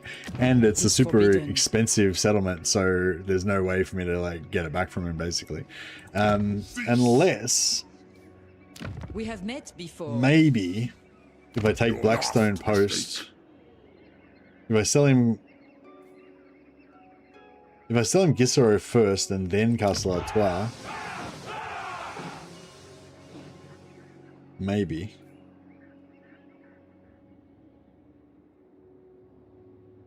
Which I haven't allied with him yet, have I? Wish the lady's favor. I could still declare war on him, but that would kind of be counterproductive to what we're trying to achieve here. My inventions will lead the Empire into a new golden age.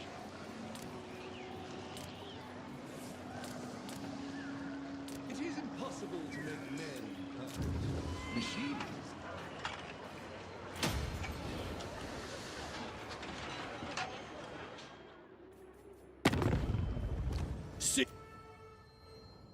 The time of your pitiful emperor. Okay. You fool! Amethyst Guardian. sit. None. Ready. King Luke. Warhammer. What? All right. Who calls?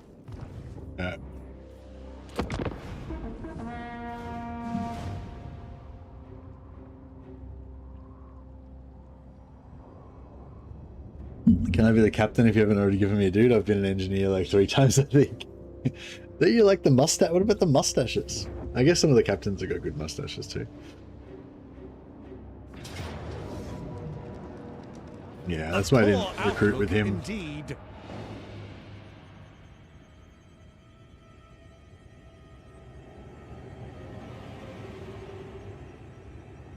Hey, Lizer Gossam. In the first hour of the stream, I basically went through all the patch notes and read through them all and talked about it and stuff. So if you want to go back to the start of the stream, you can hear the full thing. But the main thing is that they've changed the AI for primarily to stop the clumping around the settlements. But there's a bunch of other like less major things that are actually pretty cool as well. They they made it so you can stack different Is it time? you can stack different contact effects on the one character. So like so Shadow Walkers now can do shield breaker, flammable, burnt, and poison all at the same time. And if you get Lord Defeat traits with different ones, they are presumably all going to stack now as well. So that's pretty cool. Yes. To unite the provinces. Summon the Elector Counts. Raise your weapons. Another annoying siege. If we calibrate the pressure by pounds per square inch, then...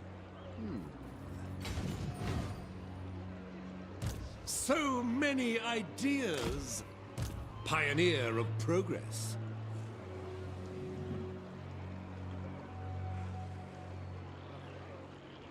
How strong is this? I'll have your soul.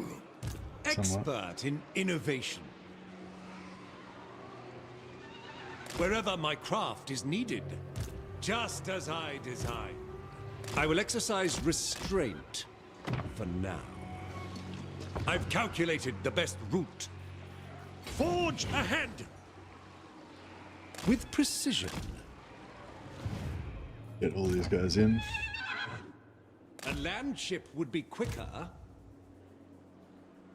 Wisdom is not widespread, I see. Do you wish the lady's favor?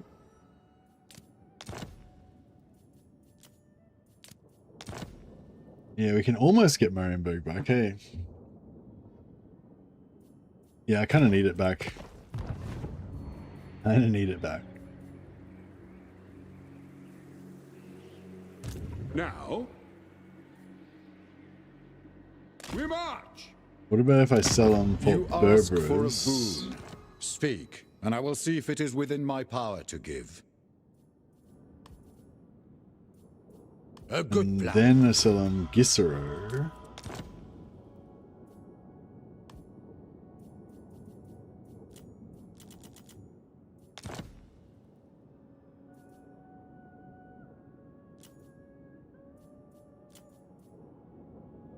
I will.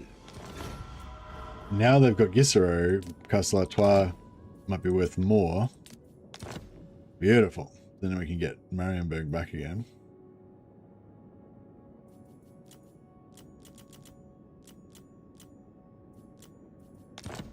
I am with you. You honor me. Now we need an elect account for Marienburg. Who's our like highest level guy?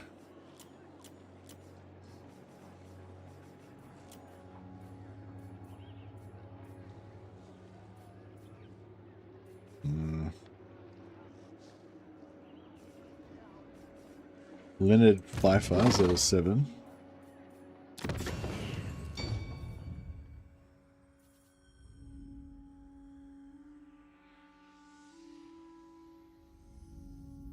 So that will be Matteo.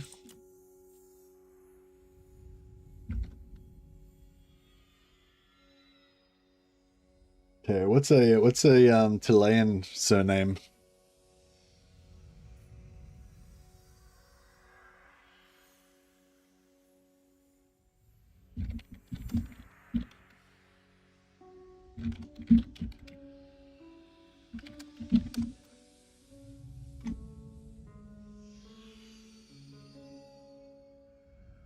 Este.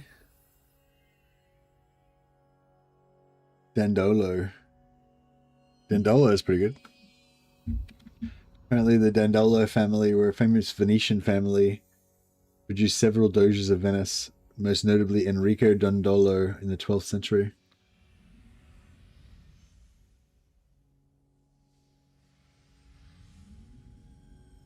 There we go. Matteo Dandolo.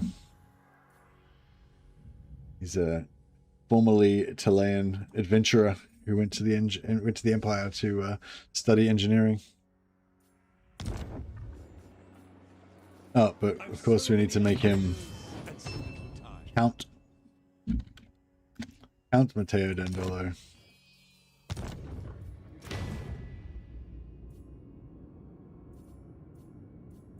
As you say. So, yeah, he now gets all that stuff. Which is pretty sweet. More magic item drop chance.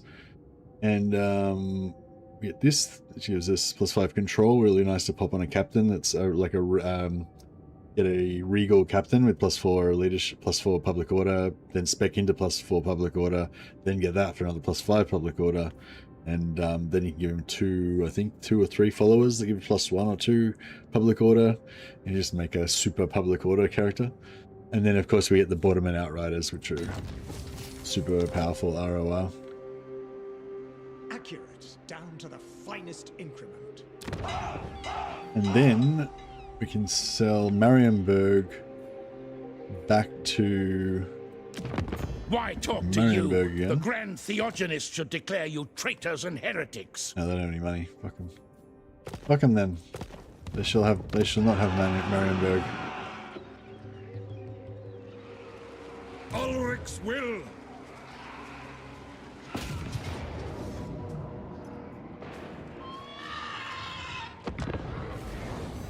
Another painful siege. But it's all worth it. Get rid of Kemmler pretty early, and then we can turn our attention to consolidating the rest of the Empire.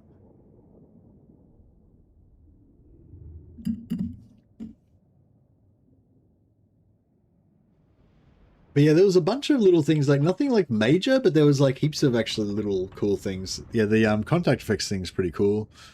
They fixed a few little bugs and stuff that some of them were quite impactful. Yeah, I can't remember all the things that I thought were cool now, but there was quite a few like kind of minor things. It was a real good sort of maintenance patch where they just like cleaned up a bunch of shit that's been, you know, annoying for a while, and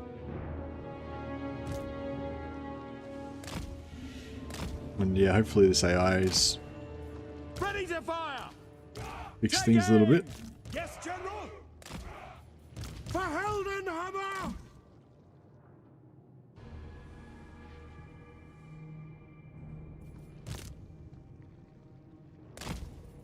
For the twin-tailed comet! To me, man. Charge.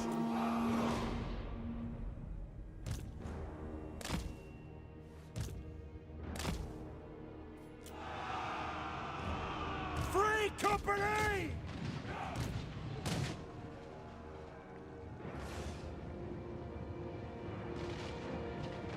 Weapons at the ready! And we'll try and get all of our archers to shoot these N-wraiths.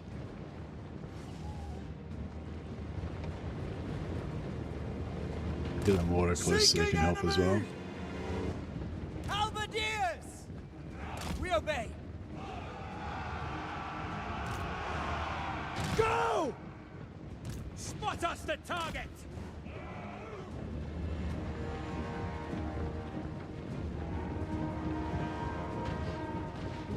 Missiles will fly! Quick march! Ready for war! Yes, sir! Quickly!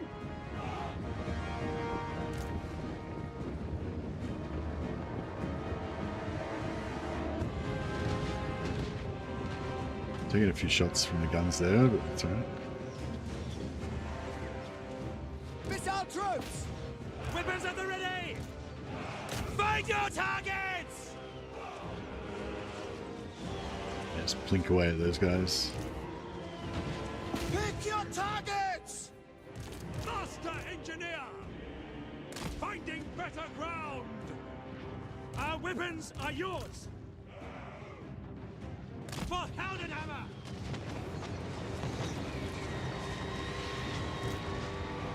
Yes, sir! Quickly! Quickly!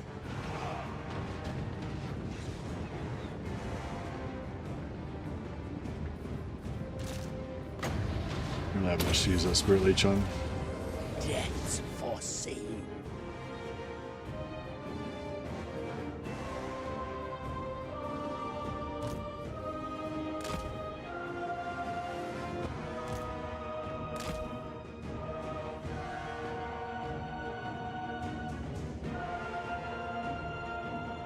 There's another one.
whittle them down.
All right, let's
nice.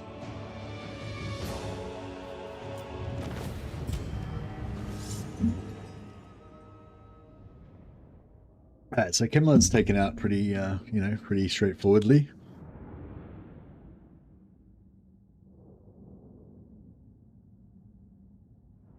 No, it's not Franz's. No, work. Bullshit.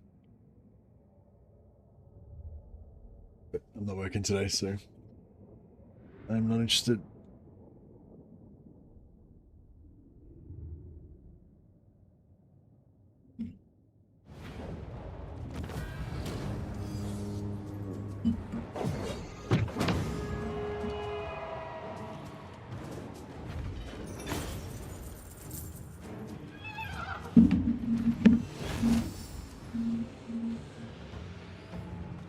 How late am I? Depends what you're trying to be here for.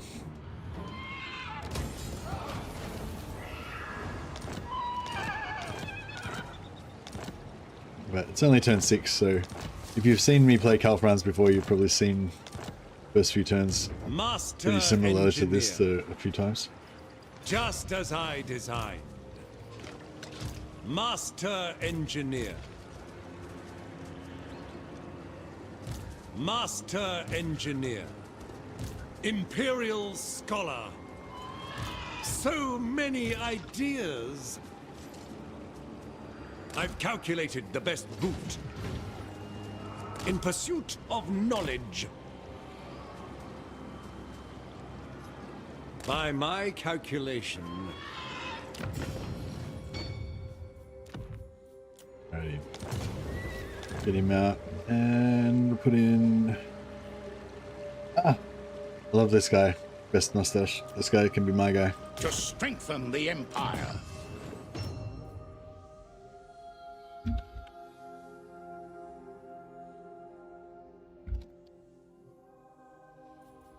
My favorite mustache. To strengthen the Empire. I will marshal the men. Alright. And yeah, we won't kill the dwarfs. We'll keep them as our friends As for is now. my right by Sigmar's crown. It seems I have much to consider first.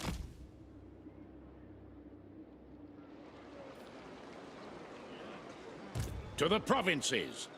Onwards. Maybe I'll just Summon the Elector Counts. maybe I'll just occupy it. What? That bit of extra replenishment. Expert in innovation. Now? 4 lords there. Pioneer of progress. Praise Sigmar. Yes. Don't really need 4 lords though, so I guess we can get rid of one magic. Yes, my lord. Don't really need him either. My strategies are impeccable. To strengthen the Empire. I'll have your soul.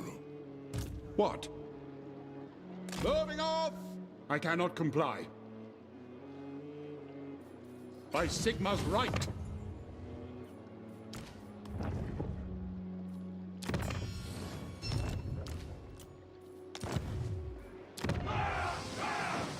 It will be an honor. Yes, Graf. Engineer. My route is not yet charted.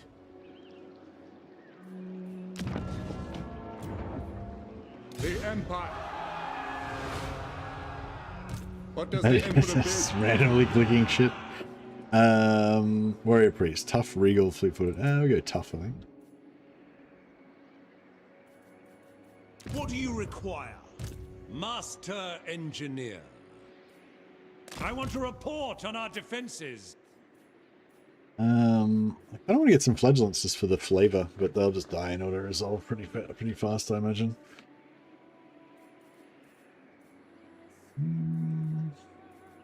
Do love my free company militia.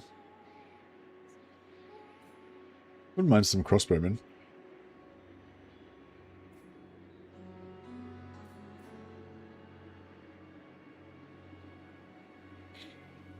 Yeah, I think we need a bit more front line. I might get some halberds. Just to mix it up a bit. Bit of variety.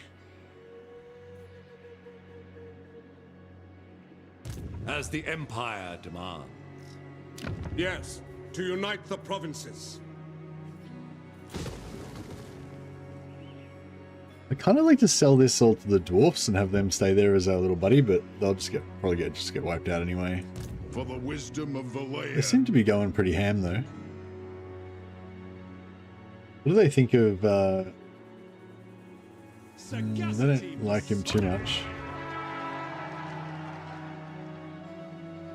They hate his guts. Oh, because they hate me. What? What do they hate me for? I thought we had a good. Grow dark. And here Oh, come the gifts to youngie yeah, that's right. to Because lay I their gave gifts to the troubles at Barrow my Legions, they feet. hate me, and then they hate him because he likes me. It's a tangled web. All right. Well, I won't give them anything then. An immaculate execution.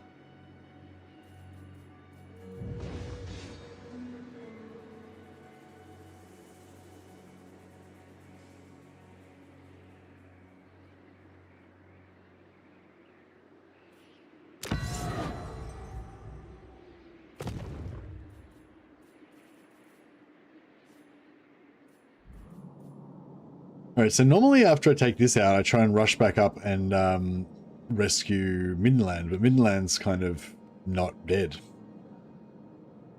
They seem to be fine. So, where do we go from here? We could rush over to...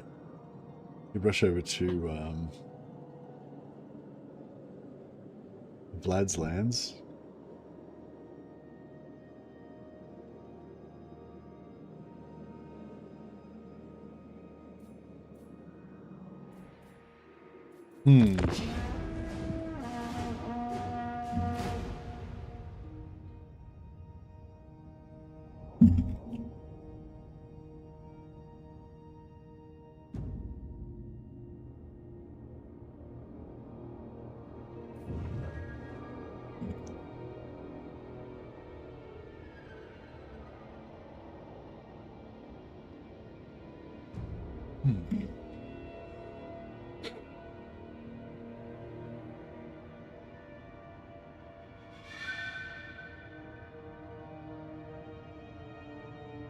It's rare to see Zipline push out like that. Yeah.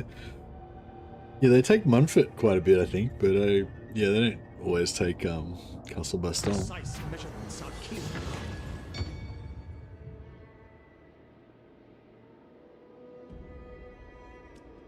I might let Avaland keep Needling because Sterling's going to get wiped out anyway.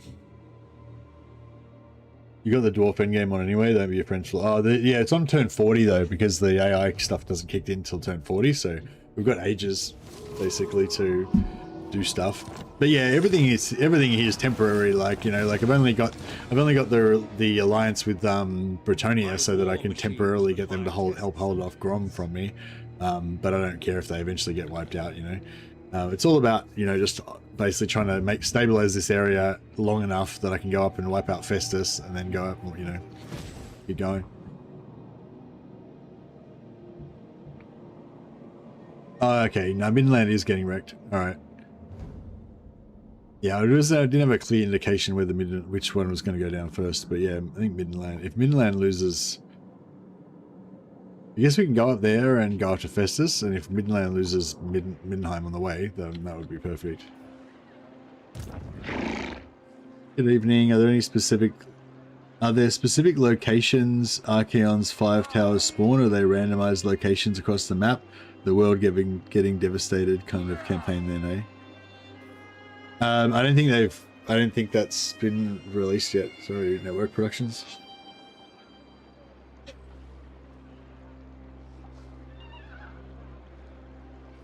Yeah, it incentivizes camping the locations of the towers. Yeah. Well, I assume you aren't going to know exactly when it's going to happen. So yeah, but yeah, you might know that you have to try to take certain locations to get ready to knock him down. But yeah, I actually put in a suggestion that I reckon that they should make it so that Archaon has a build-up phase. So instead of Archaon just starting off with 95% ward save and being super powerful, and then you have to chip away at him, they should make it that, like, prior to that point, there's like a building up phase where you hear rumors of him gathering the tribes and all that kind of stuff. And like, you should have the opportunity to try to slow him down, you know, like if there's certain pillars of power that he's going to get that's going to make all of his armies have magical attacks or something, and you can deny it, you know, deny that to him or whatever, then that'll like slow him down maybe. Or, you know, there's like armies of Scarbrand's armies are marching up from the south, and if they join him, then, you know, he'll get some extra ability or whatever. So, you know, like, I think that'd be cool to have like a kind of like a slowing down effect as well as a building up effect. Sorry, slowing him down and building up rather than just breaking him down once he's already built up. Burdened with brilliance.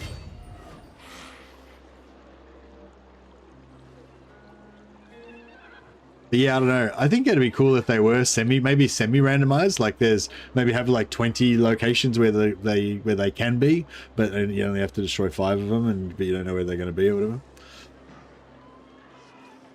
But it could be annoying if they're like on the other side of the world or whatever. 'Tis the wisest path. Invention is my gift. Press R to go in slow mode, and you're if they're wise, they will just surrender. fine-tuning your placement of your guys. My inventions serve the Empire. Make ourselves secure. In the name of Magnus.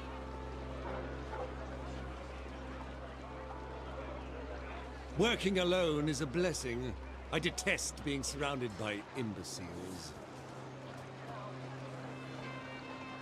On march! Accurate, down to the finest increment. A land ship would be quicker.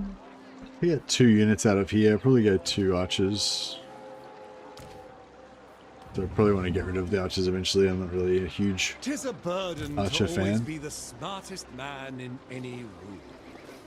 Jovi Brandt probably has to go and find Marcus Wolfhart at some point.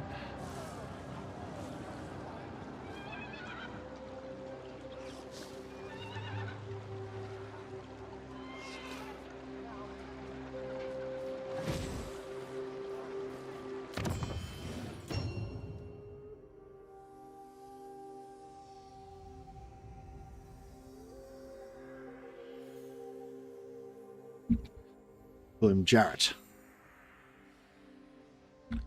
Captain Jarrett Drescher, hero of the Empire. If we calibrate Reading the the note pressure says by every pounds turn of post-Chaos square Invasion inch, increases a then percentage of the world getting devastated. Seems like the longer you ignore it, the worse it gets. Yeah. Yeah, it'd be interesting. I hope it's fun. Like, I feel like the whole, oh, the world's getting destroyed, everything's shit. That, like, that's cool and everything, and you got to fight against it and stuff.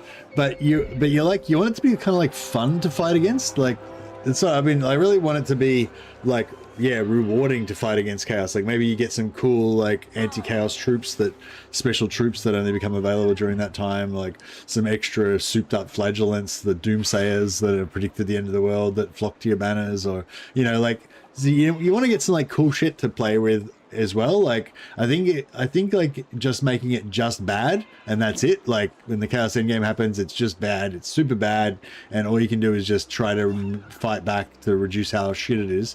Like it's like, yeah, so why do I want to do it? Like it's just, I feel like, I think like definitely a lot of people want to do it just for the challenge, but I think like the challenge thing is only really works once.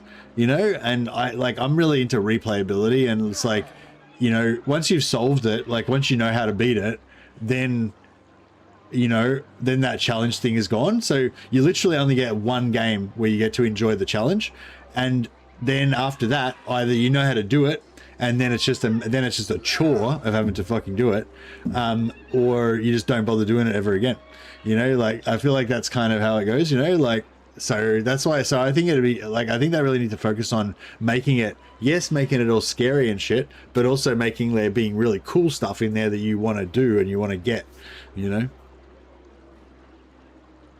Doing it for the challenge and fun could be different for different people. Yeah, for sure. I think definitely it'll be different for different people. But I'm saying like, once you've conquered a challenge, is it still a challenge to do it the second time or the third time or the 50th time? You know what I mean? No, it just gets progressively more boring. But if it's fun to do it, like, you know what I mean? Like, there's like a challenge that's like just bad and it's the most fucking horrible thing that you would never want to do, but you just do it to prove that you can do it. It's like, yeah, cool, there's some satisfaction to be gained from that. But there's other challenges that are really fun to do and you really enjoy and revel in every moment of it, and you get to complete it and feel satisfaction at the end. You know what I mean? Like, which one of those would you like to do 100 times?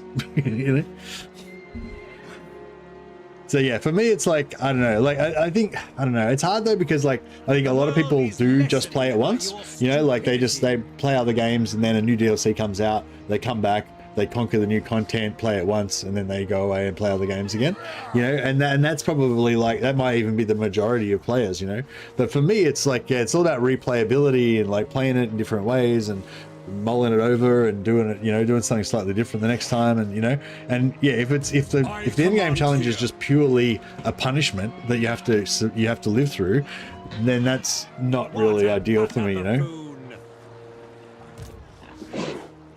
And like that's kind of the problem with the current in-game crises, like they're just a bunch of armies that spawn that you have to fight, that potentially are annoying.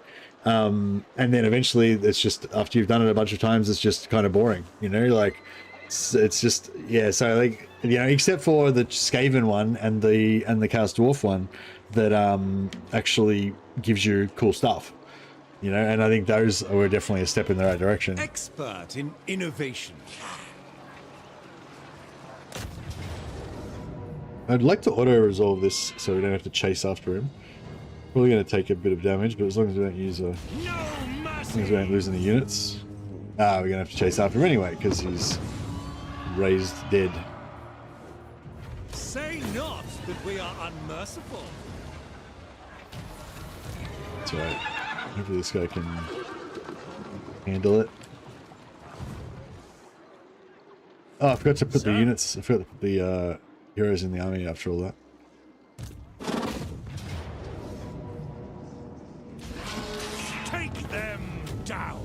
Take what they have, then set them loose.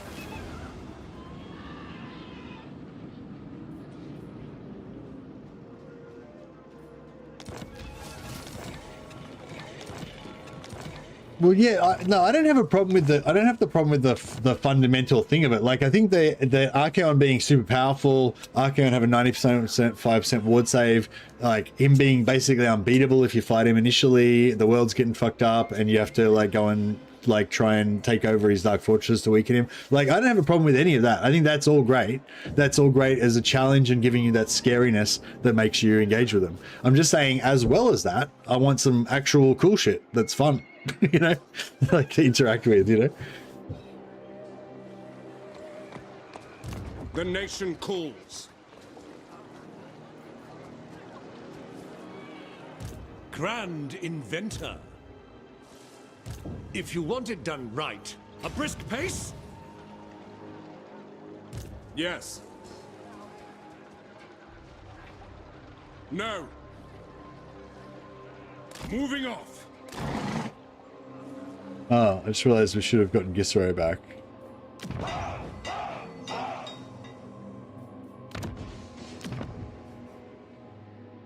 Do you wish the lady's favor? Oh, I can't give him Grungzin. I can give him Rainbow. Oh, I can't. Oh no, he's got Gisero. Right. So I can't give him Blackstone Posts because this is my fuck. This is complicated. So I've got to sell him Marienburg in order to sell him Grungzin in order to sell him Blackstone Post. But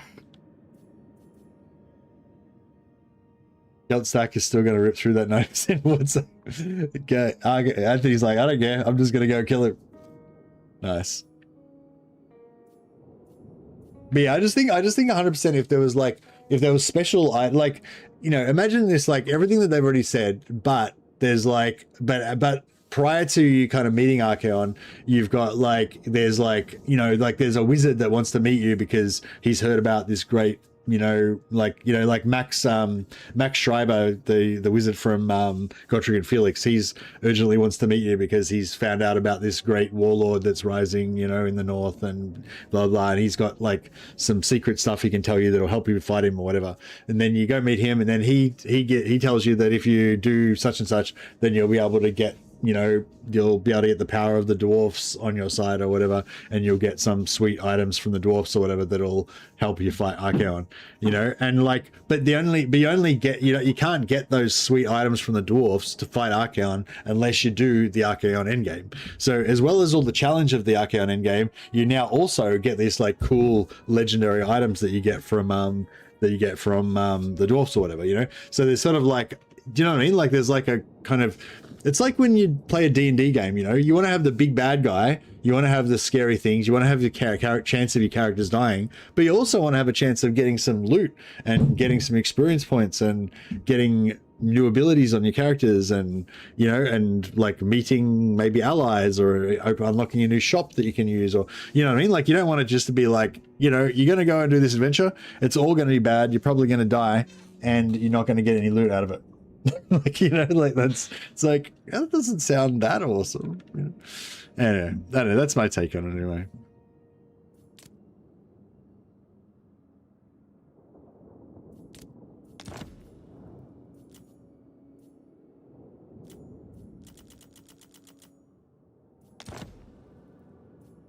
I will. All right, and then if we trade, I want to get Grungs, I want to get Gisero as well. So we can sell him either Fort Berberus, Grungs in. No, we can't get it back. All right, well, that's fine, whatever. We'll get it back later.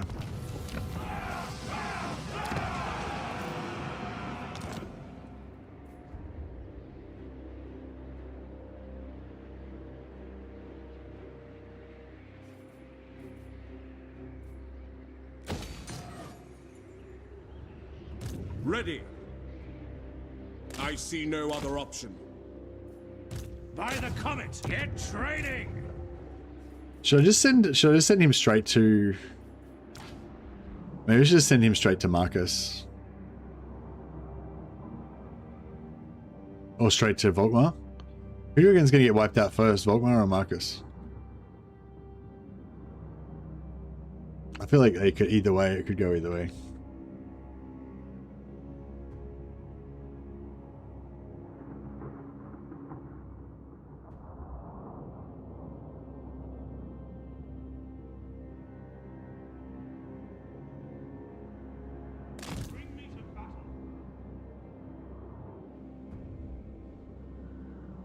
Marcus usually gets talking about Skulltaker or Mask of Slanesh, or he's pretty rough down there. Pretty rough scene. Son of Sigmar.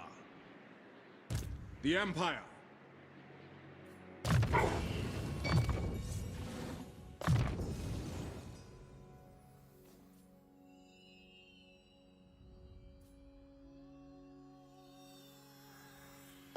One pointer that'll buff a couple of our units.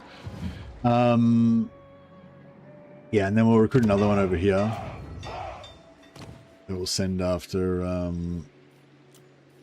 Volkmar, and then we'll get Gelt, probably get Gelt last, even though Gelt's probably the most powerful, but kind of want to let him cook for a while, and also he's less likely to get killed than the others, I'd say.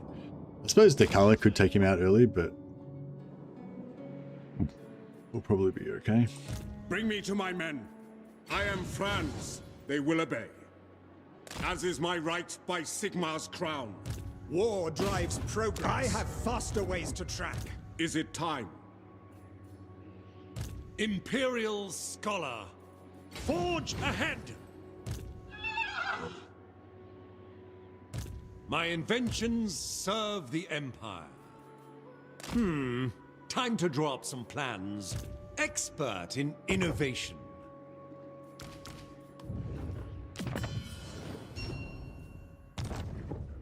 Where's my noble So many ideas.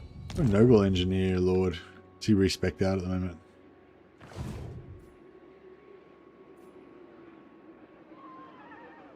I've actually never seen Gel get wiped out. Always holds one side. Yeah, no, I've never seen him get wiped out either, actually. But I have seen Karl be at war with him, so I assume he could get wiped out. Pioneer of progress. But yeah, anyway, but yeah, I like, as I said, I don't think Gelt's the priority. Like, I think either Wolfheart or Volkmar will get wiped out first. So if we can try and get a few stolen heroes from them, we can time it right, that'd be pretty cool.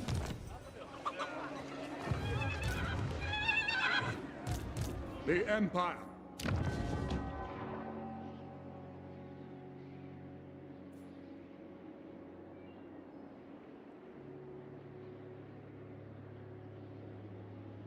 Work to do. To the provinces. Step to it! The Empire. I am Prince and Emperor.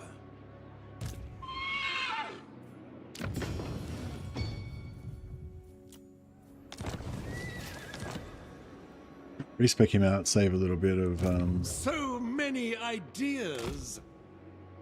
Onwards, there is much to do. Pioneer of progress. Actually, I don't really need this other army, do I?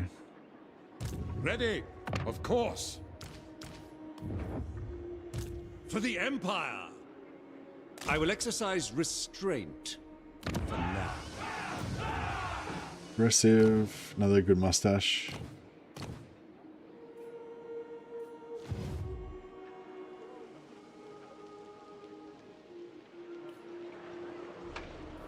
Just finished Miao campaign a couple of days ago, so they buffed her starting army. It was like, did she really need it though? I don't think they buffed the starting army to help players. I think they buffed the starting army to help the AI Miao, so she doesn't get wrecked by the so the AI Miao doesn't get wrecked. I assume anyway. Is my gift. Of course. Now.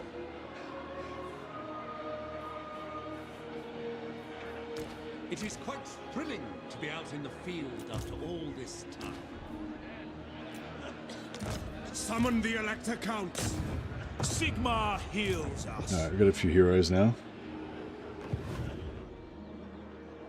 Burdened with brilliance.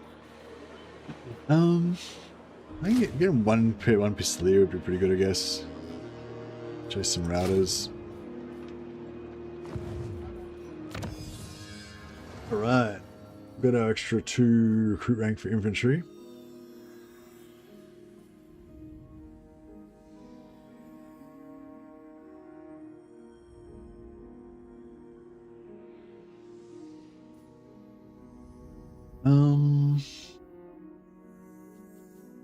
I feel like that replenishment is pretty good. Just to get, so we can get capped on replenishment.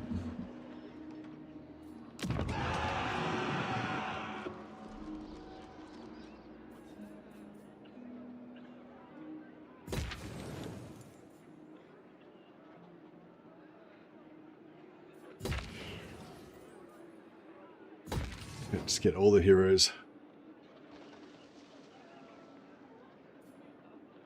It's 200 extra gold per turn. Well, it's actually 260. So it's basically 10 turns plus the 3 turns to build it. So it's like 13 turns. Yeah, it's pretty good, I guess. Have we got our quests yet? Yeah, we got Bruckner, so we got to build livery, and we got tall walls. Alright, fuck. Build our stupid walls. Our stupid cavalry building.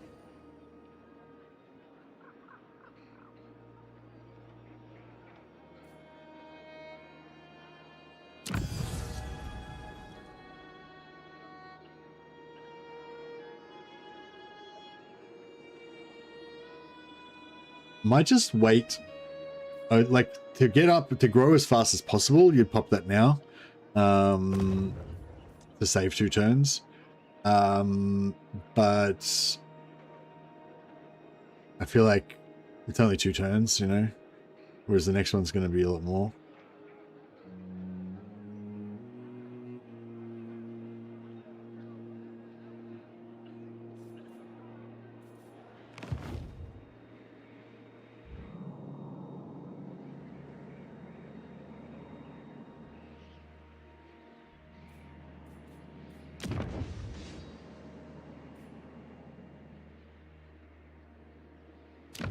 I am not in a good mood, manling.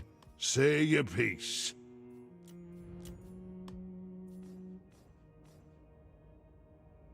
I was wondering what to play for the new endgame crisis. I think I've decided on good old Chaos Dwarfs. Yeah, nice. Which crisis are you going to go for? Are you seeing to play as Chaos Dwarfs with the Chaos Dwarf crisis, or?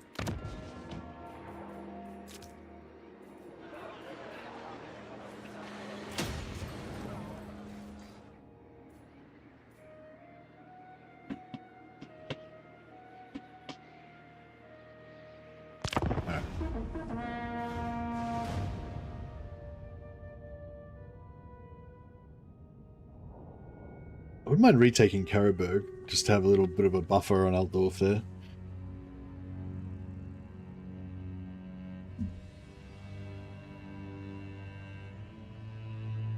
You turn off the dwarf one and the Chaos Dwarf one because you seem to get them all the time. Come. Nope, you handle your own wars. I didn't ally with you so I could deal with all your Bretonnian intersea, you know, internal warfare. You've got one job, Leonco, and that is to stop Grom from being annoying to me.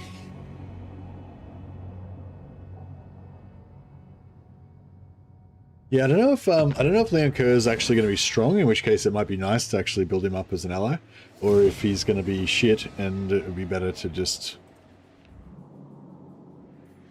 give the stuff to the dwarfs.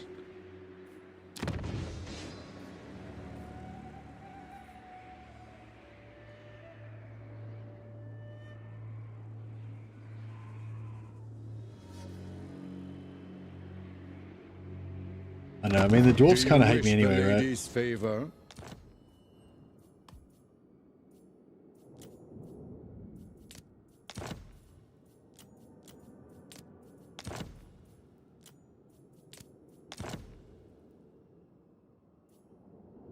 Dwarfs would give me so much more money though.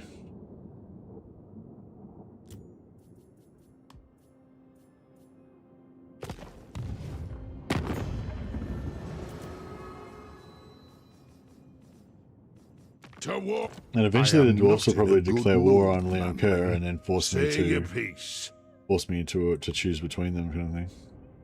They don't have much money either.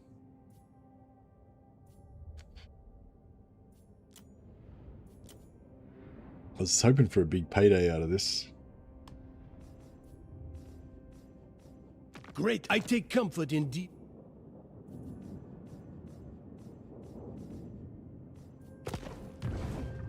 I think maybe I can sell, if I sell Lian Kerr, grab him in.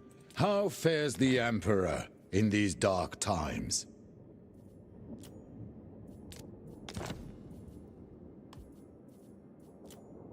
Maybe I'll be able to get back Marienburg again. You are shrewd.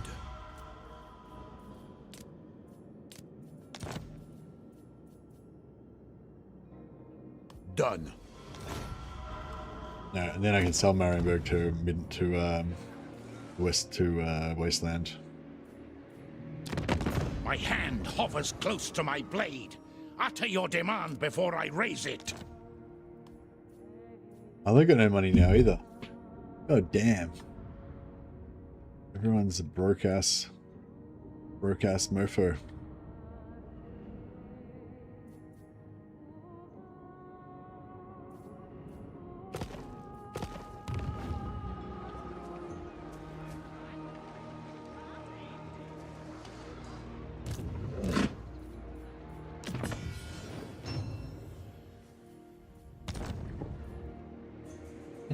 It is impossible Right, to we'll make get up here and men deal with these green skins. Machines, on the other hand. Now they'll sing. By the comet. Imperial Scholar.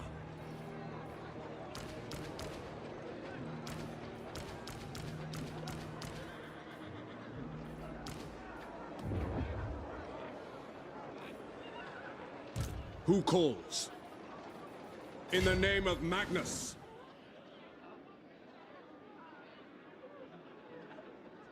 My inventions will lead the Empire into a new golden age. I see no other option. That's pretty cool. Just changing back and changing again. It didn't seem to screw up our stuff or anything. I may share my wisdom, so long as nobody asks any stupid questions.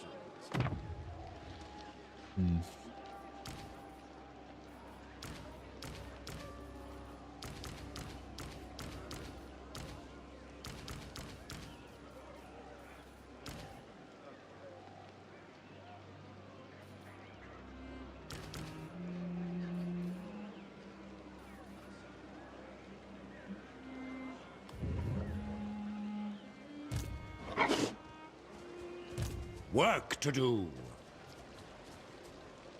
Sigmar guides us forth. Wherever my craft is needed. We've still got the, if Count Matteo dies, we've still got Marienburg, so we can give it to another elector, but Pioneer of I progress. mean, ideally we don't want that to happen. Standard watch rotation. Let me take a look at you. I want some more free company. I love me some free company.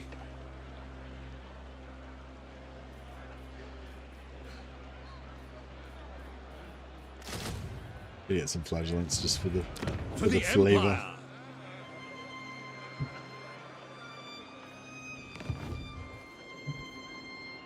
Working alone is a blessing.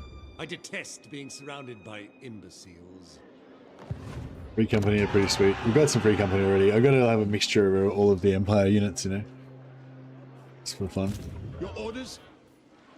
Alright, this guy's going to go and discover Volkmar.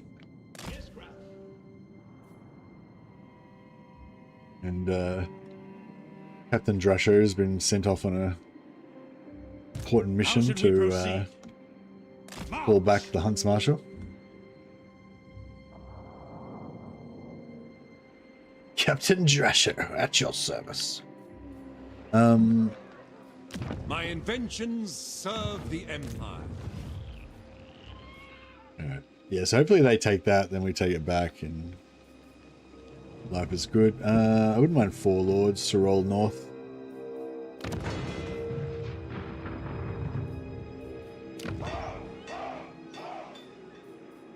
Grand inventor.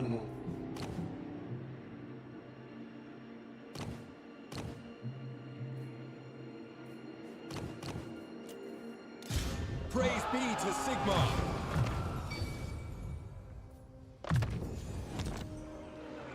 Expert in innovation. So many ideas.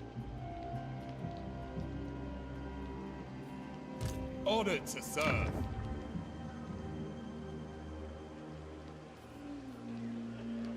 Alrighty.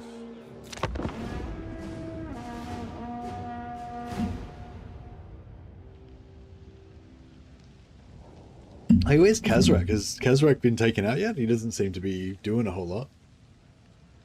Maybe he's just cruising around still looking for somewhere to set up his first headstone. I've seen him set him up in Wasteland sometimes.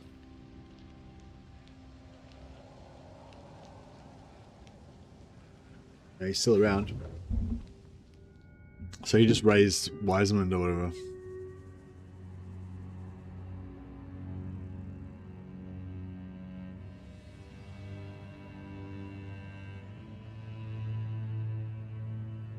Oh wow, Musion got taken out by Lioness really early.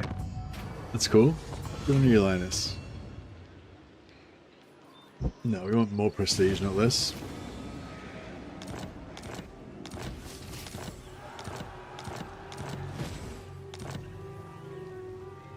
Alright, yeah, beautiful. So they fell into our trap. Now we can smash them. Oh, they've taken Mid. Perfect. Okay, this is exactly what we wanted to happen. So Middenheim's been wiped out, so I can retake Middenheim, put in my own electric count, get all the advantages, and then give Middenheim back to the original owner again, so I don't have to worry about it. Essentially. I command here. This is the plan.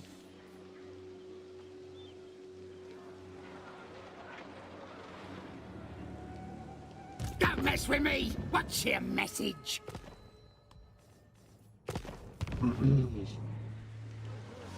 If we calibrate the pressure by pounds per square inch, then... compelled by good sense.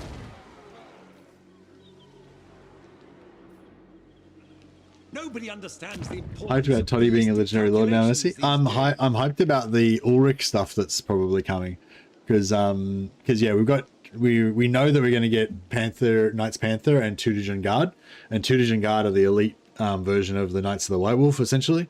So if it's like Middenheim, that's like mainly worships of Ulrich, and then we know they've got Two Division Guard in the party, in the pack, then you assume it's probably going to be an Ulrich themed pack, and maybe going to have some other Ulrich stuff in there. So yeah, so I'm pumped about the possibility of more Ulrich stuff basically, and elite heavy infantry in terms of the Two Division Guard. Yeah, I'm interested to see how strong the Two Division Guard end up being, because they said that those stats that they had in the video were just kind of like placeholder or whatever, so they might be nerfed compared to that. But I mean, they should still be quite good, I imagine. I'm hoping they're like a tankier version of great swords. I'm hoping they're like kind of like the how the well, I'm hoping that they're just exactly the same as they were in the video, basically just super tough heavy infantry. But yeah, I hope they're tier 4 or tier 5, like really high tier infantry that are really tough.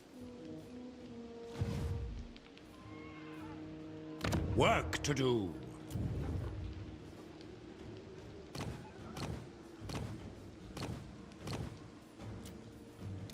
Master engineer.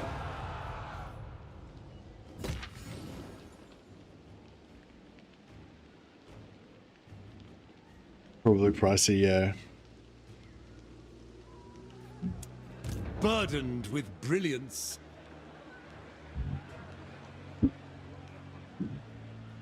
My war machines require test subjects. Champion of the faith, I serve Sigmar. Alright, we'll get this guy in here so we get some extra magic item drop chance and get him some extra XP. This guy wants to go north and take that. Progress. What?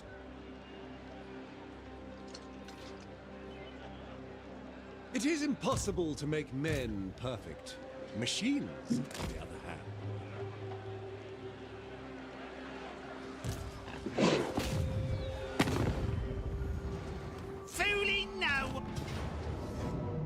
Oh, so Middenheim got completely wiped out already, just in like 2 turns basically. They were fine. They were fine a second ago, and now they're just gone. Probably weaker than Chosen, but just hardly. Yeah, I feel like they should be, yeah, on that Chaos Warrior Chosen level of toughness, for sure. Yeah, maybe not as strong as Chosen, but yeah. But 2 Digen Guard also are like the super elite version. They're like the Temple Guard, you know. I'm not sure how tough they are in tabletop, but they're like the elite Temple Guard version of the Knights of the White Wolf. So I wouldn't even mind if they were a bit more like aspiring champion sort of style guys. You know, we have like a smaller squad of them, but they're like each one of them's like a hero basically, kind of deal. No, maybe not quite that. No, maybe not like what's I think aspiring champions have 16 in the unit. Maybe not 16. Yeah, I mean that would be what I really, in my heart of hearts, that's what I really would like. But if it can't have a 16 unit, maybe make them 32 or 64 or something. So they're like half the strength of half the size of a normal unit, but each dude is like 2 or 3 guys put together basically. You know, I'd like something like that. Maybe not all the way to aspiring champion where there's only 16 of them, but maybe like 32 or 60 or something. You know, like a small unit of super elite dudes. That'd be cool. 32, something like that. Yeah, that'd be cool. So they're not really like a proper military unit. They're just like a band of like, you know, special Temple Guard guys that have come into battle to fight with their lord or what, you know, fight with the High Priest or something, to be his bodyguards or some shit. Yeah, like Wrathmongers, yeah. Oh, Wrathmonger's 32.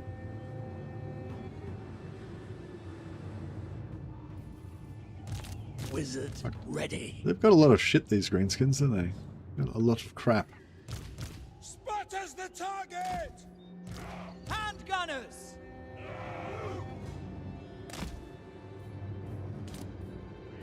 The Empire endures!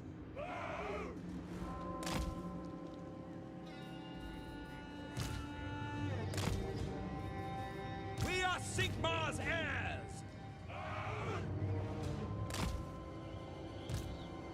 Reichsguard Knights! Ulrich's wrath on them! Chant the battle hymns! Mortar! I put the mortar up on the hill so it gets a bit more height advantage. Ready for war! Engineer!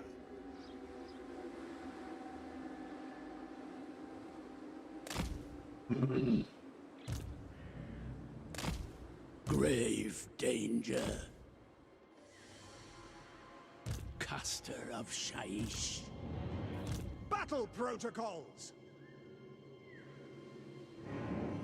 Kamikan's mount's got 13 HP now. Didn't it already? I thought he already had like 16k HP or something. Or maybe that's with some bonuses.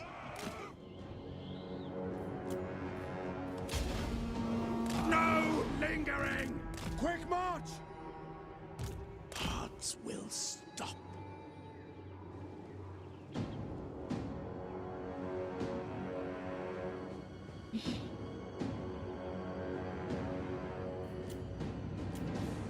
Death is imminent.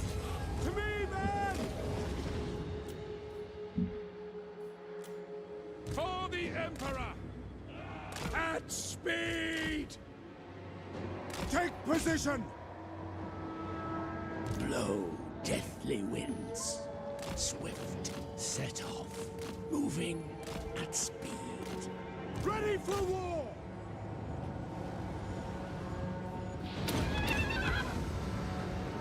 Come on, Karl, give him a flogging.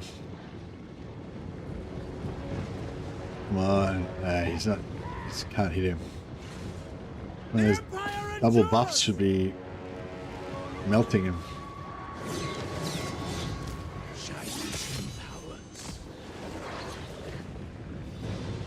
No, you can't hit him. Wither and die.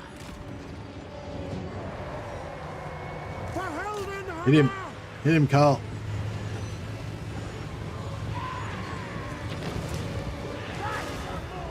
I need Deathclaw so I can just smash through these infantry and get to him. I don't have enough mass. Death comes on foot. Moving out! Shield's nearly held. Depart. A path. Death's foreseen. Reichsguard Knights! I will not stand idle!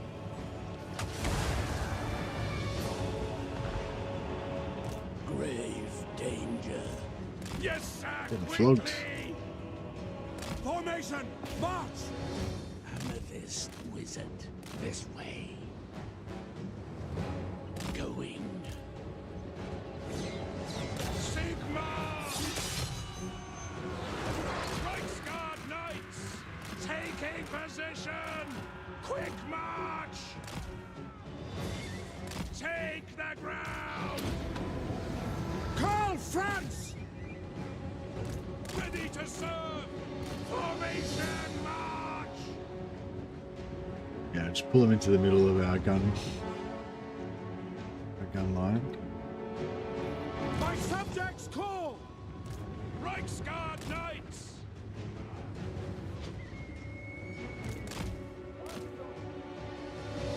We are Sigmar's heirs! Master Engineer! Reichsguard Knights! Ready for war! Yes! War! To battle! Moving now! For the Warhammer! Go! Take the ground! At speed! Moving now! Good. Reichsguard! Yes, sir! Quickly! To battle!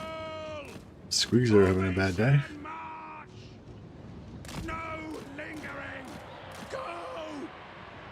Taking position!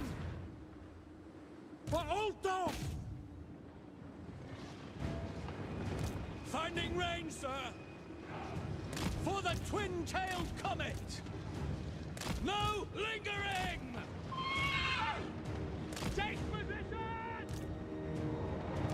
Reichsguard! Quick march! Engineer!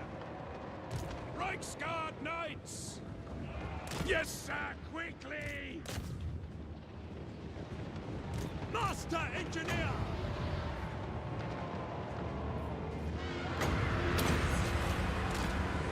Quietus. Sigmar guides us! Moving now! Sigma, preserve us! Lines are...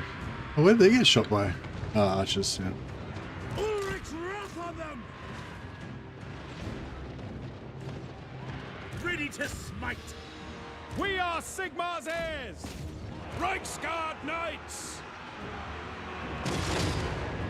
Reichsguard! Just push through there. Push straight through. Pull them back. For Heldenhammer! Take Push them position! back. Guns of Gnome! Go! Ready? Hand gunners! Take the ground! Sighted and ready. Righty-ho! Yes, quickly!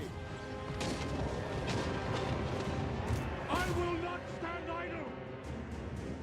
Armed and ready! The Heldenhammer! Architect of destruction!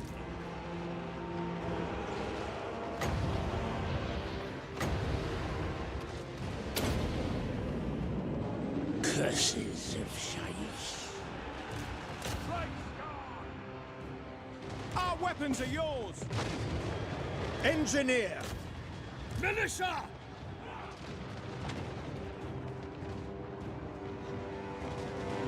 Armed with knowledge! Spirits invoked. In the name of the twin tail It's looking all pretty good. free company! Go! Militia! At speed! Sir! Moving now! At speed! For Heldenhammer! We haven't got our full gold chevrons in our knights yet. Prepare for combat!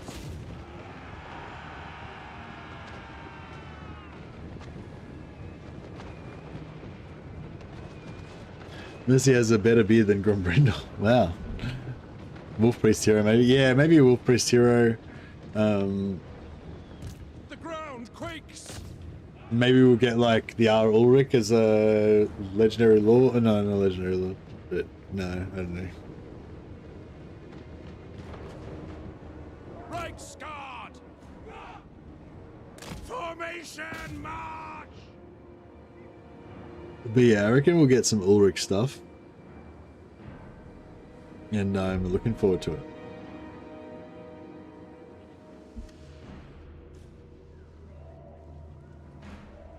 But yeah, I hope the Knights of the White Wolf are kind of like the I hope the Knights of the White Wolf are a little bit like the Blood Knights. The kind of like brawler, kind of tough brawler cavalry. But I suppose they'd be more like shock or anti-armor. I don't know what they'd do with them actually. Yeah, kind of anti-armor. Yeah, anti-armor brawler campaign, I reckon. Brawler troops is what I want. So they're kind of they've got pretty high melee stats, pretty high melee defense, pretty tough, pretty good armor and everything. Maybe not as high charge bonus, but yeah, just good brawl, armor piercing brawlers kind of thing. Not quite as tanky as the Knights of the Black Rose, but tankier than Reichsguard or whatever. Maybe, I don't know.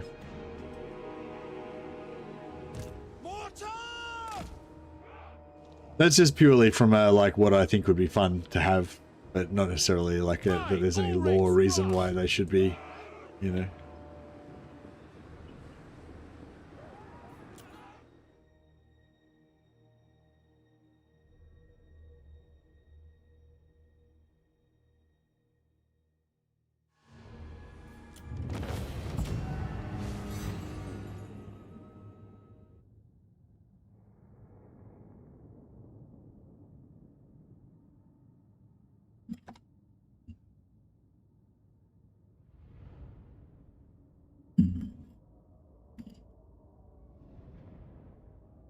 I kind of like the idea. Actually, I was just thinking how it's kind of cool how they sort of are fixing the AI for after turn 40.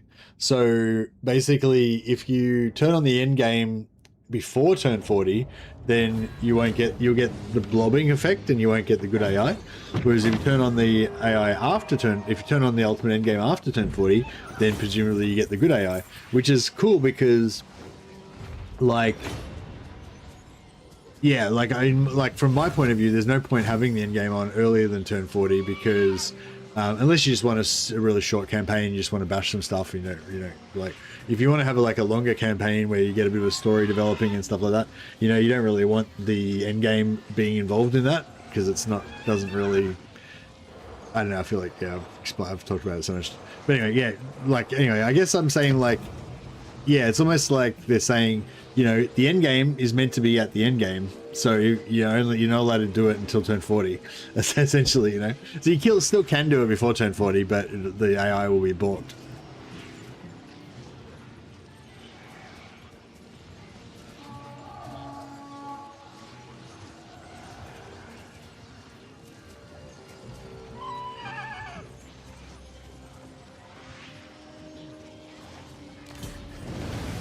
Fuck.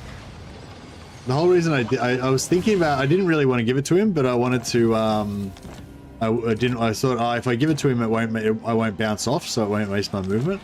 But he bounced off anyway. How lame is that? And now I can't even move through the settlement. So I just ruined my movement, basically. An immaculate execution. Looks like we might just make it. Master engineer. That... We test our mettle against them.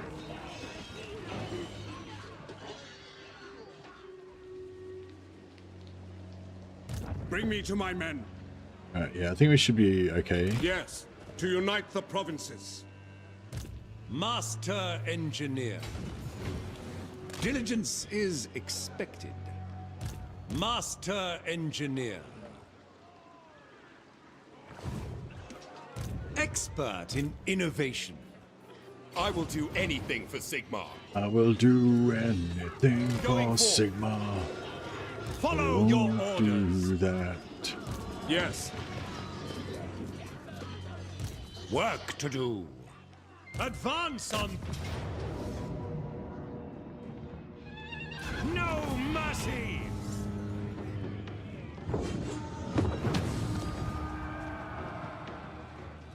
I want inventory within the hour. Alrighty. So I wonder.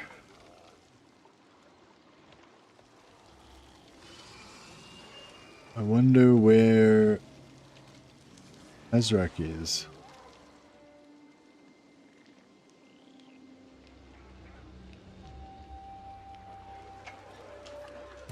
Praise be to Sigmar. As is my right by Sigmar's crown. Pick up the pace. Here to serve. Bringing plans to fruition wherever my craft is needed.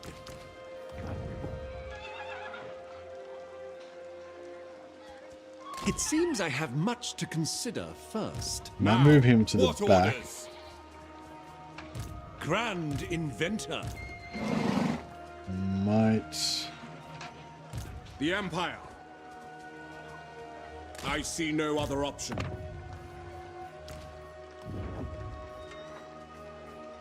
Might respect this guy out and bring in.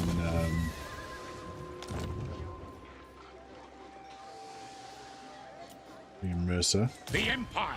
Mercer the Chad. This will bolster the nation. Mercer of the Chad beard.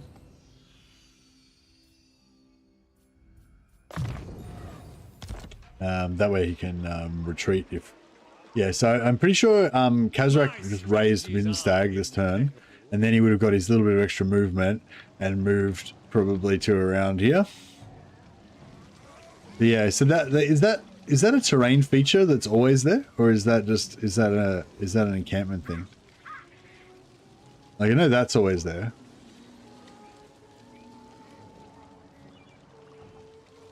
But this is this an encampment that we can't see? Oh, or is it a battle marker type thing like that?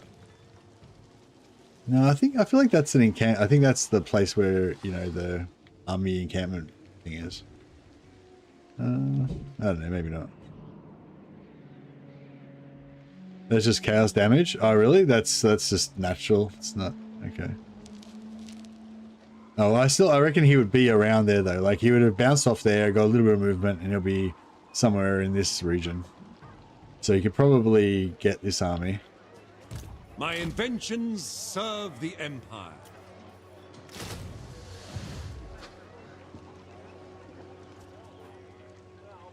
Sagacity Kazrak. personified. Yeah, the changeling will be down here down here somewhere.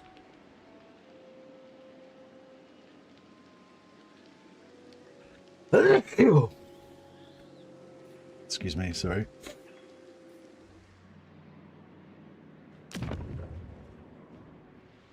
Oh yeah, there's also the Black Pit that's still probably got a full stack over there as well.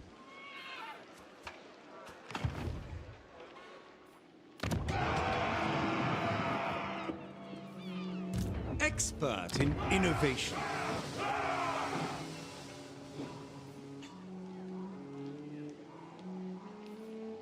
So many ideas.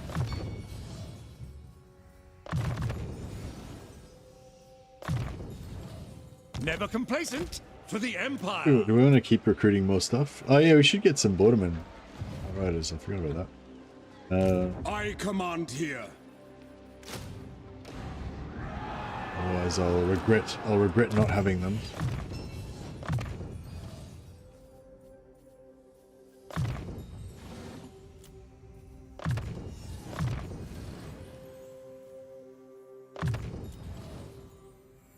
Alright, finally got magic. Boom, purple sun. Fear me.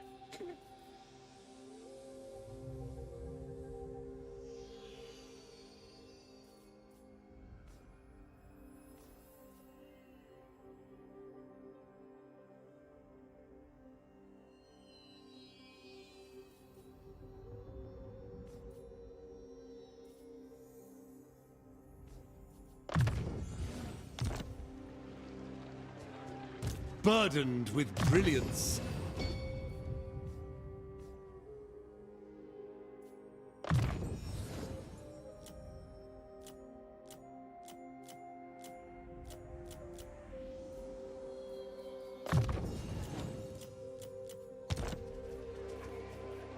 And one, sir. No, this guy's gonna go find Volkmar. Where am I? I'm lost. Yeah, he's let's go right there. Excuse me, sorry. This guy wants to go find Wolfhart. Sir?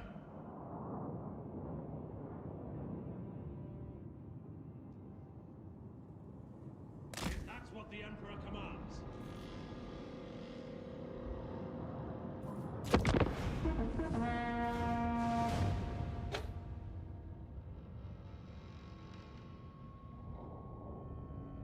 Thanks. Oh. Hey, Joshua. Thanks for gifting another sub. Appreciate it, man. And hello, Planksy. I'm going broke? Ah, yeah. Nah, we're not going broke. We just had some excess cash that we shed.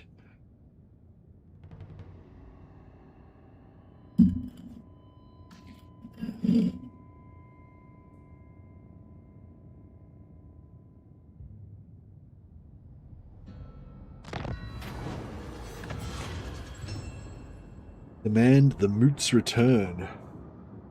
Avalan will still we'll let Avalan keep it. I think Sterling's going to be wiped out by Vlad fairly soon anyway, so.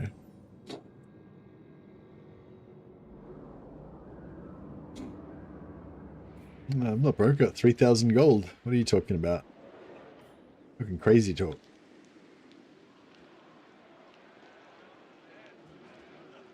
Nah, that was where he was. I was right. That little pattern there was where he was. This is a move now.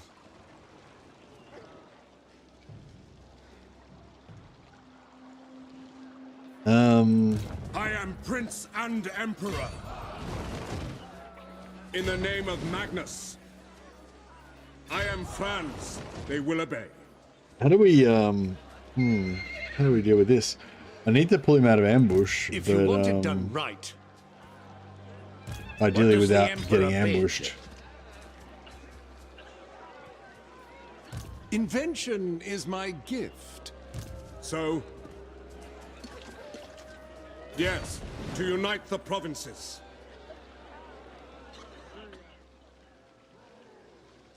Nobody understands the importance of ballistic calculations these days. Bring me to my men. 8%. By the comet. Grand inventor. I will continue my studies there.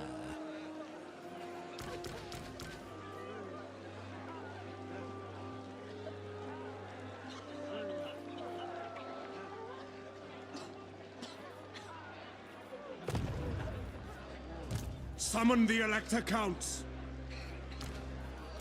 Who calls?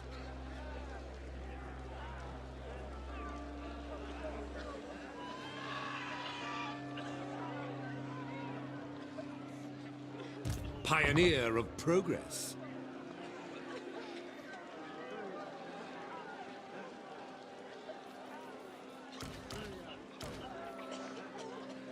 Some extra halberds and crossbows instead of archers. And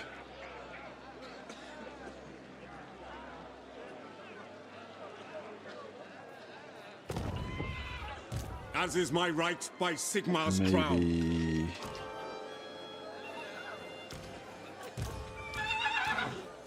Is it time?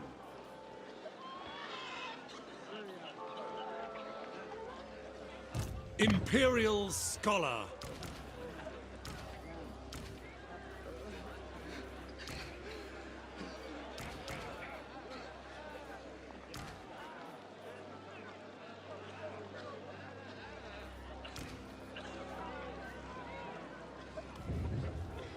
yeah, it's The pretty good. nation calls. Onwards! Oh, he's in the settlement. What a noob.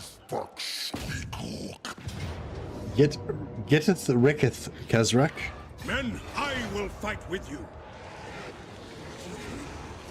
When you're an invisible, unfindable enemy, best thing to do is to just inventions lock yourself serve inside a the settlement Empire. where you can easily be killed. Onwards, there is much to do. I will marshal the men.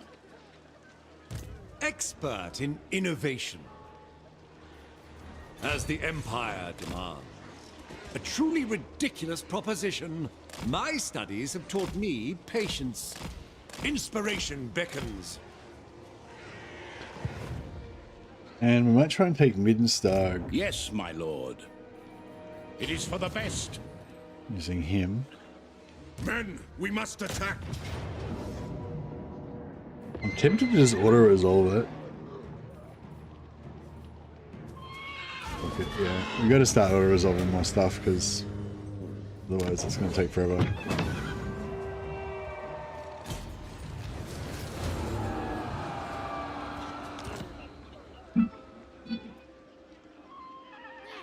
Yeah, it's nearly time to go.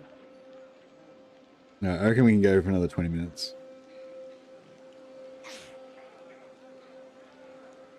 Nah, I suppose I better go soon.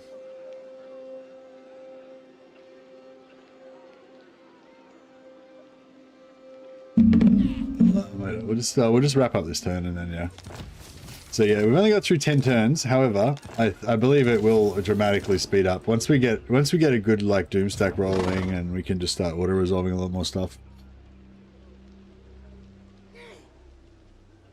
There's no new battle AI, I don't think. It's just a new campaign AI. I am Prince So and yeah, that stuff Emperor. would still be the same, I think.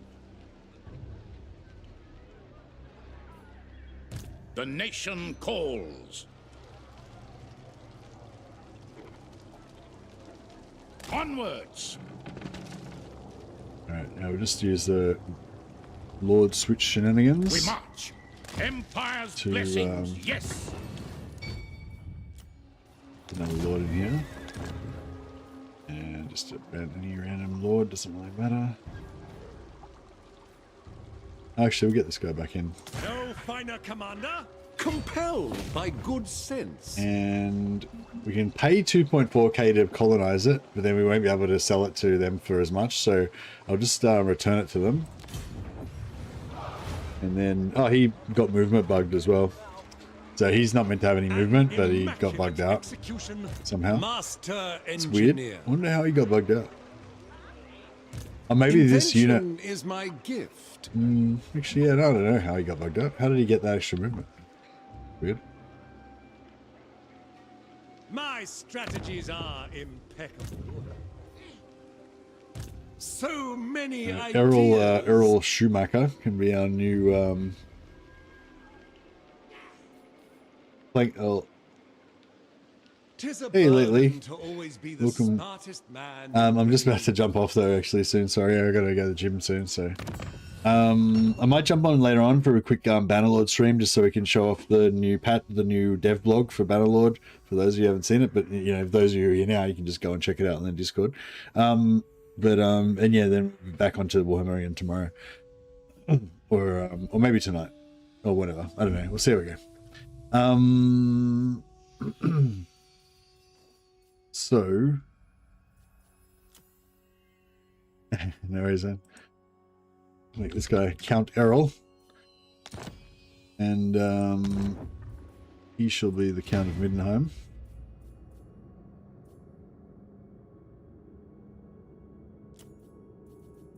Sigmar's will. And that gives us the leg biter, which just gives us regeneration, which we're going to stick on Karl Franz to make him just an unstoppable beast. Yeah, I'll just auto save it there. Hopefully.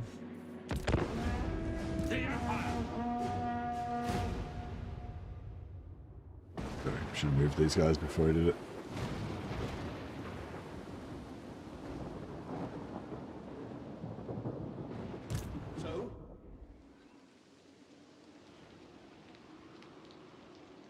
Watching them walk.